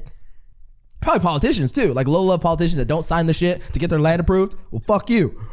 Do you think that would be the most surprising company that has like the most bodies? What company do you think? Surprising. Not surprising at all. What company would like surprise you with bodies? Honest Company by Jessica Alba. Because I love Jessica Alba. And I wouldn't think she'd get a body. But I don't know. When you get Toys R Us before they went down, GameStop got you think that's a good GameStop? Maybe. Toys R Us, they got bodies. That fucking giraffe. I don't know, man. That giraffe is evil. GameStop, I don't know. They're too nerdy and they're too tough. Disney got bodies. Are you kidding me? Disney got bodies under Disneyland right now. Are you Disney? They probably got millions of bodies. I mean, just because I'm a conspiracy theorist, I think they're probably some of the highest body count. Dude, the largest body count Disney. Are you kidding me? You know how many motherfuckers they killed from Nickelodeon themselves? DreamWorks? Universal? They got motherfuckers. Disney doesn't own Nickelodeon, right? No, but anybody try to step? Oh. Anybody try to step? Who? You know who we are? We the mouth, motherfucker, or what? Right. Hell no. And then that's their land thing. I think probably the bodies come with like land. You know, like when they were trying to build Disney World, they had to do all this secret shit to get the land and acquire it. That's probably why he's like, yo, we need to build out in Florida. Yeah. Because we need more like Disney World. Well, yeah. And we need to get into the the swamp. Right. And get out there. And if anybody steps to the swamp, you going to Disney World. What if that's where it started? That's what I'm saying. You're going into the swamp. You just won the championship. Where are you going? Disney I'm World. going to Disney World. Chop. You think, yeah, like thousands of people. 100%. That was their last thing they said. 100%. They were so excited. And the last thing I saw was a fucking mouse. They probably would do it in the costumes. 100%. Why not? That's more fun. You can't see me. I can't see you. Die with a mouse on your face. That sounds fun from the person doing it, not fun from the person getting it got. You know? Yeah. I don't know. You know, that would be an unbelievable statistic to figure out. Like, what is the most corrupt, murderous company in U.S. history? I would argue outside of the mob stuff and all like all the classics. Oil companies. Oil companies probably like the top. Because they will get you and they own everything and they don't give a fuck. Oil companies, the Chevron, the Shell, the big oil holders of the what's that one company? The Dow Industrials. Those chemical companies, big. Dow Industrials is like a collection of all the oil companies, right. Just to be able to like trade on, I think. Right, no, and they're on the trade, but like they have their own like company and shit that they make like chemicals and shit. Oh. Yeah, and they do like God only knows what these corporations, they do it big corporations kind of do everything because they have the money to do everything. Right. So they'll just own land, they'll fucking own your underwear, and they'll own the oil too. They'll do all that weird shit. And they'll own Nike for some reason. Yeah. They'll just be like, yeah, like we just bought Nike and whatever. Like it's weird. I don't know. That's funny. So I mean the biggest violators of corporations gotta be oil. I would say second, probably entertainment, like big in like Disney motherfuckers and all that. Yeah, Disney's easy to figure. Like that's like come on. Because if you're, I truly think that rape's worse than murder. Mm-hmm. Yeah. And so if you're willing to rape, you're definitely willing to. Yeah, murder. yeah. I mean, come on. Right. Yeah. So when we found out pretty quickly that Hollywood rapes. Yeah. Like, well, you can't say rape, but they do wild shit. Too wild. They do R words on. Hollywood does R words. Yeah. So if you're willing to R word, you're willing to murder. Yeah. And you're willing to smear campaign. You're willing to. Yeah. Like if anybody says no, dude, they didn't touch my booty. What's his name? The guy from Nickelodeon, Dan Schneider or whatever his name is. He's like, oh, the guy that didn't let him fuck his ass got his show canceled. Right. So it's like, you know, that person murderous. Yeah. Like you. Yeah. But we don't know. We don't need to kill you. We just cancel your show so you end up being nobody for the rest of your life. Sorry, I knew you were on iCarly, but I knew you were the only guy with the dreads in iCarly. You probably had a future, but you didn't let me fuck. So I didn't realize it's coming out that Michael Jackson probably got murdered, and I didn't really realize that's been a conspiracy, though. Yeah, I didn't realize how I kind of went down the conspiracy theory on it, and it seems like fairly rational that something happened. Kinda. That's crazy. Like an overdose from a doctor. That's actually, you think about it, that an overdose from a doctor, like how often does that actually happen to a high profile celebrity? Yeah. And his security had started like that month. New security got switched out. And then there's connections to this individual group that has played roles in letting people go. That's one thing I've realized, like, I don't know, this is like a micro thing, but like when people talk about PR, right? I think it's actually very interesting conversation people may not realize of like what PR is and like what when it comes to you. For instance, it's all propaganda. Pretty much. Of course it is. Pretty much, yeah. Because like I never forget, I met this girl. I think it might have been right after COVID actually, or during it or something like that at Stay Social House. I was talking to her and we're drinking and stuff, and she's like, "Oh, I work for a PR company," and she goes, "Yeah." So and for some reason I talked to her and she mentioned something about how the COVID message is getting out, and I was telling her, I was like, you know, when all these late night shows, all of them, like I didn't even know their names anymore.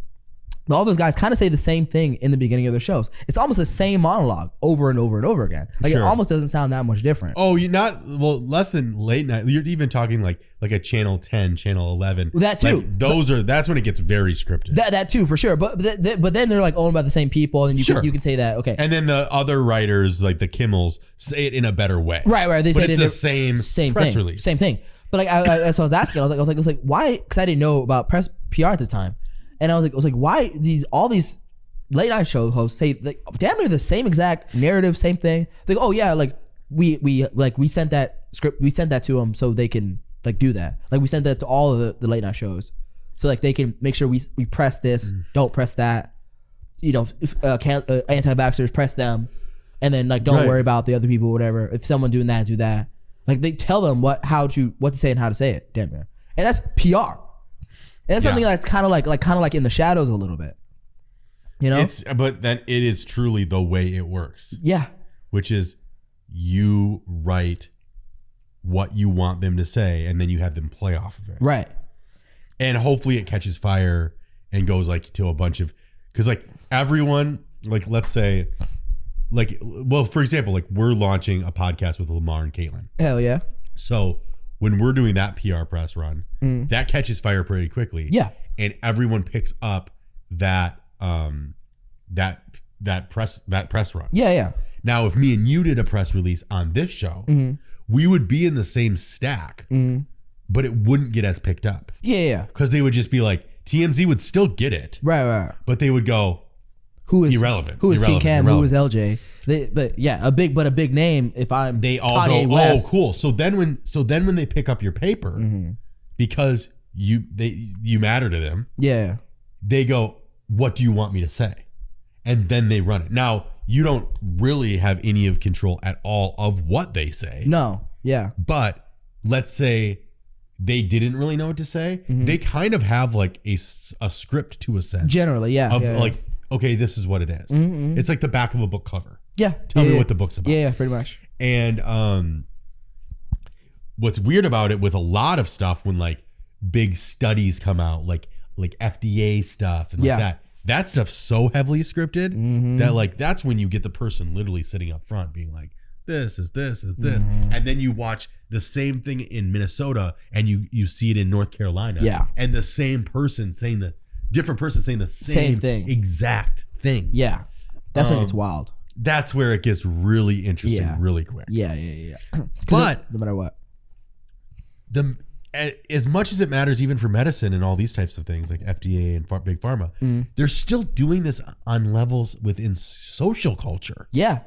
Like little stuff, like Diddy stuff and like 50 Cent stuff. Like that's all campaigns. It's the same thing as like President Trump and Biden campaigns. We all know that's propaganda. Yeah. Because That's what it's supposed to be. We want them to tell us what they think, and we understand it's manipulation. Right. We figured that out. We already know. But a P. Diddy, a Nickelodeon, a Disney are playing the same exact game They've been doing as a Trump or a Biden or a pharmaceutical company. No it's different. It's the same thing. It might have different intentions. Right. It's not always bad intentions, but it is the same game. Same thing. Yeah. Same thing. What makes it so interesting too is like, I think we're at a point, and I've kind of, you know how I get all my news from Twitter, and I kind of look at Twitter and stuff like that. But I've noticed something, because I think in the weirdest way that we as people, it's either two things, that it goes all the way down to like a specific Twitter account that starts releasing the PR stuff, which is totally possible and actually true in some cases.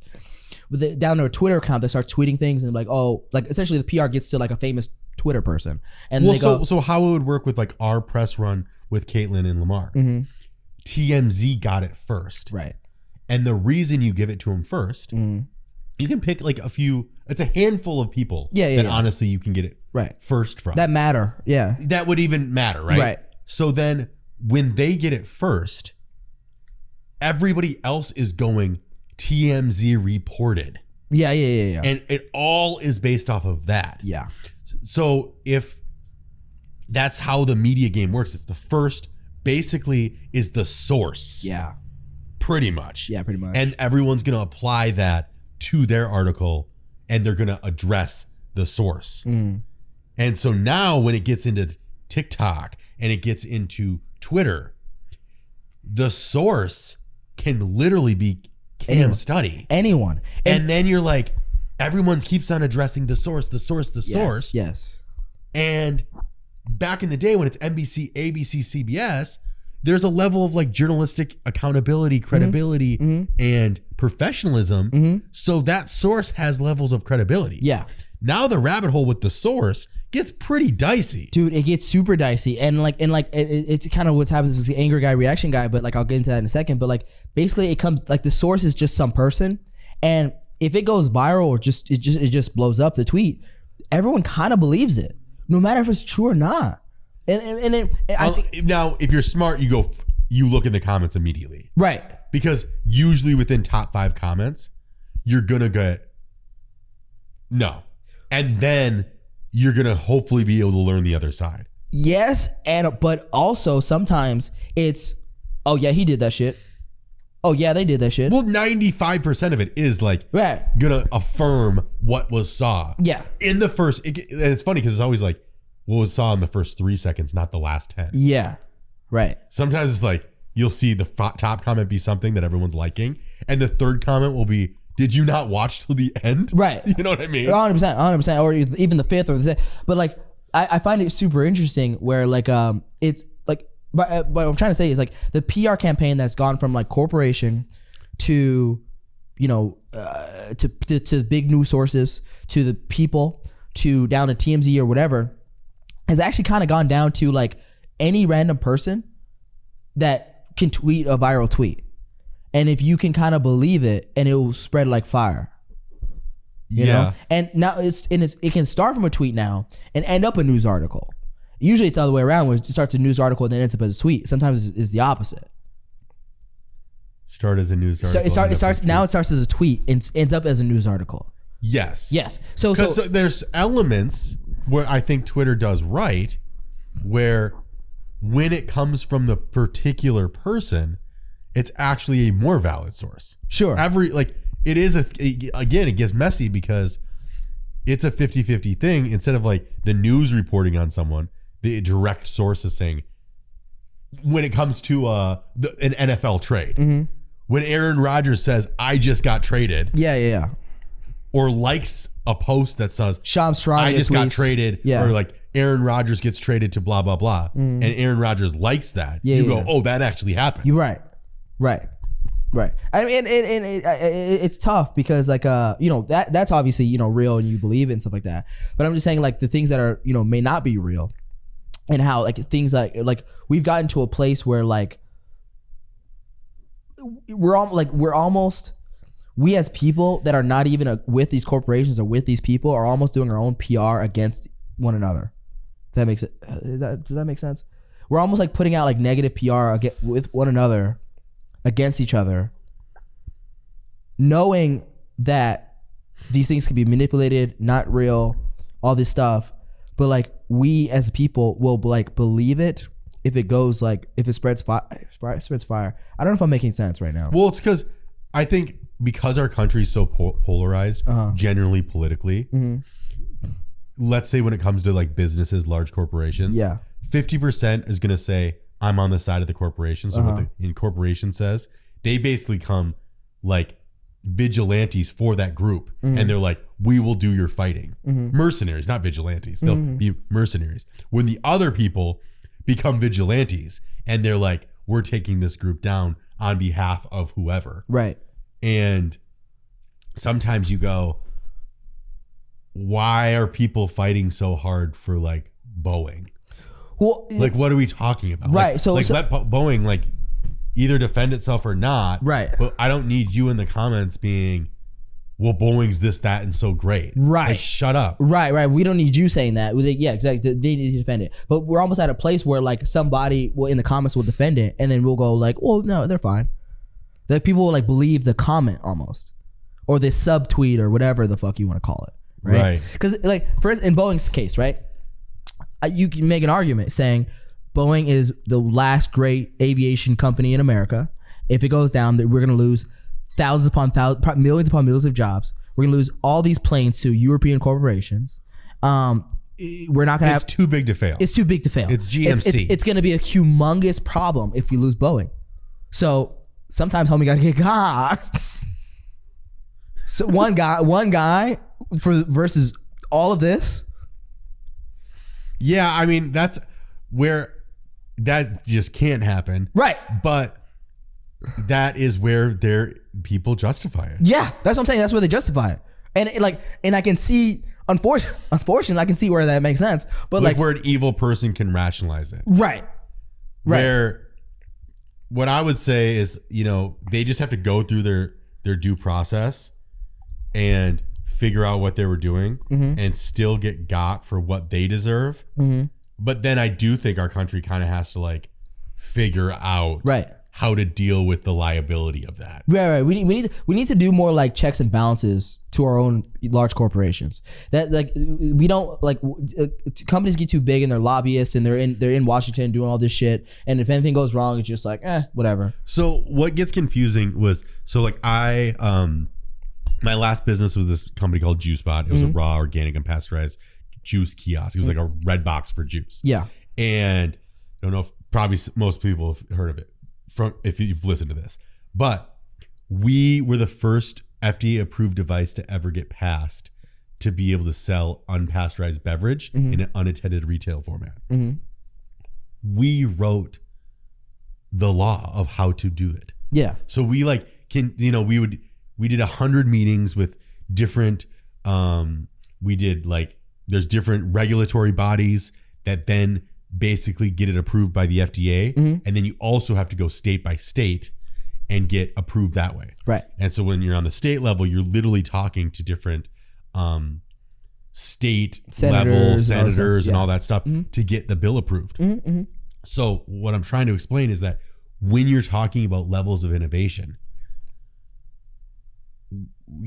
they are trusting you that what you're saying is real. Right. And they do as much as they can to like verify it, but there isn't always a lot to get done. So I'd imagine on like an airline level, it gets to a point that like these Congress people that are definitely even getting money from that organization are just putting blinders on and just saying, well, I trust Boeing to do right by it. Because they know planes, I don't. Yeah. Yeah. And they're like, I like this company, American company. They're going to put, Boeing might say, hey, we're going to do this new jet. We're going to put it in your jurisdiction. Yeah, your city. We're going to start it. We're going to test it right here. We're going to do all the manufacturing. We're going to test it in Missouri so you guys can see. So help me get this bill passed to like do some new re-engineering or even manufacture it in there. Whatever it is. Right. And so it all comes down to different levels of trust. And it sucks that people are covering their own ass when the same Congress people should come out and be like, dude, you duped me. Yeah. Like, I let this happen, but not on the fact of I was being a complete idiot, but on the fact of you lied to me about this. Yeah. But the Congress people don't do that. No, they don't do that. Because they're like, well, then you're not going to get elected because you look like a naive idiot. Yeah. Which you kind of are. But I, at least as a voter, would like kind of start trusting that person. Right. To say something. Say something. You know, that's funny. But yeah, so it's funny how that works. But like, yeah, unfortunately, that's where when people start seeing like the cracks in American society, when like we're not even checking ourselves when shit falls off the plane. Like literally. And that's when it gets a little crazy. Like, then let me not even get into like pharmaceutical corporations, by the way, who has millions of bodies, their corruption, all these oil company corruption, all these stuff like this that keeps happening. But we go, Congress people go, they take care of our state. They got jobs in our state. They give money to me. You know, but the people in that state are like, where's the money? Yeah. You know, where's the jobs? Why they're cutting it? Why everything sucks? What's going on here? Yeah. I mean, you're going to just, on both sides of the line, people just kind of cover their own butt. Yeah. So it's just stuff like that, man. And, yeah, like I said, the story is old as time, man. Like a big corporation guy dies. I mean, it couldn't be more like the day before the hearing. I mean, Jesus Christ, it couldn't be more apparent. I'm sorry. Like you kind of fucked that up a little bit. At least do it like, I don't know, after. Is it too obvious that it's not real? Like, would they be that outrageous about it?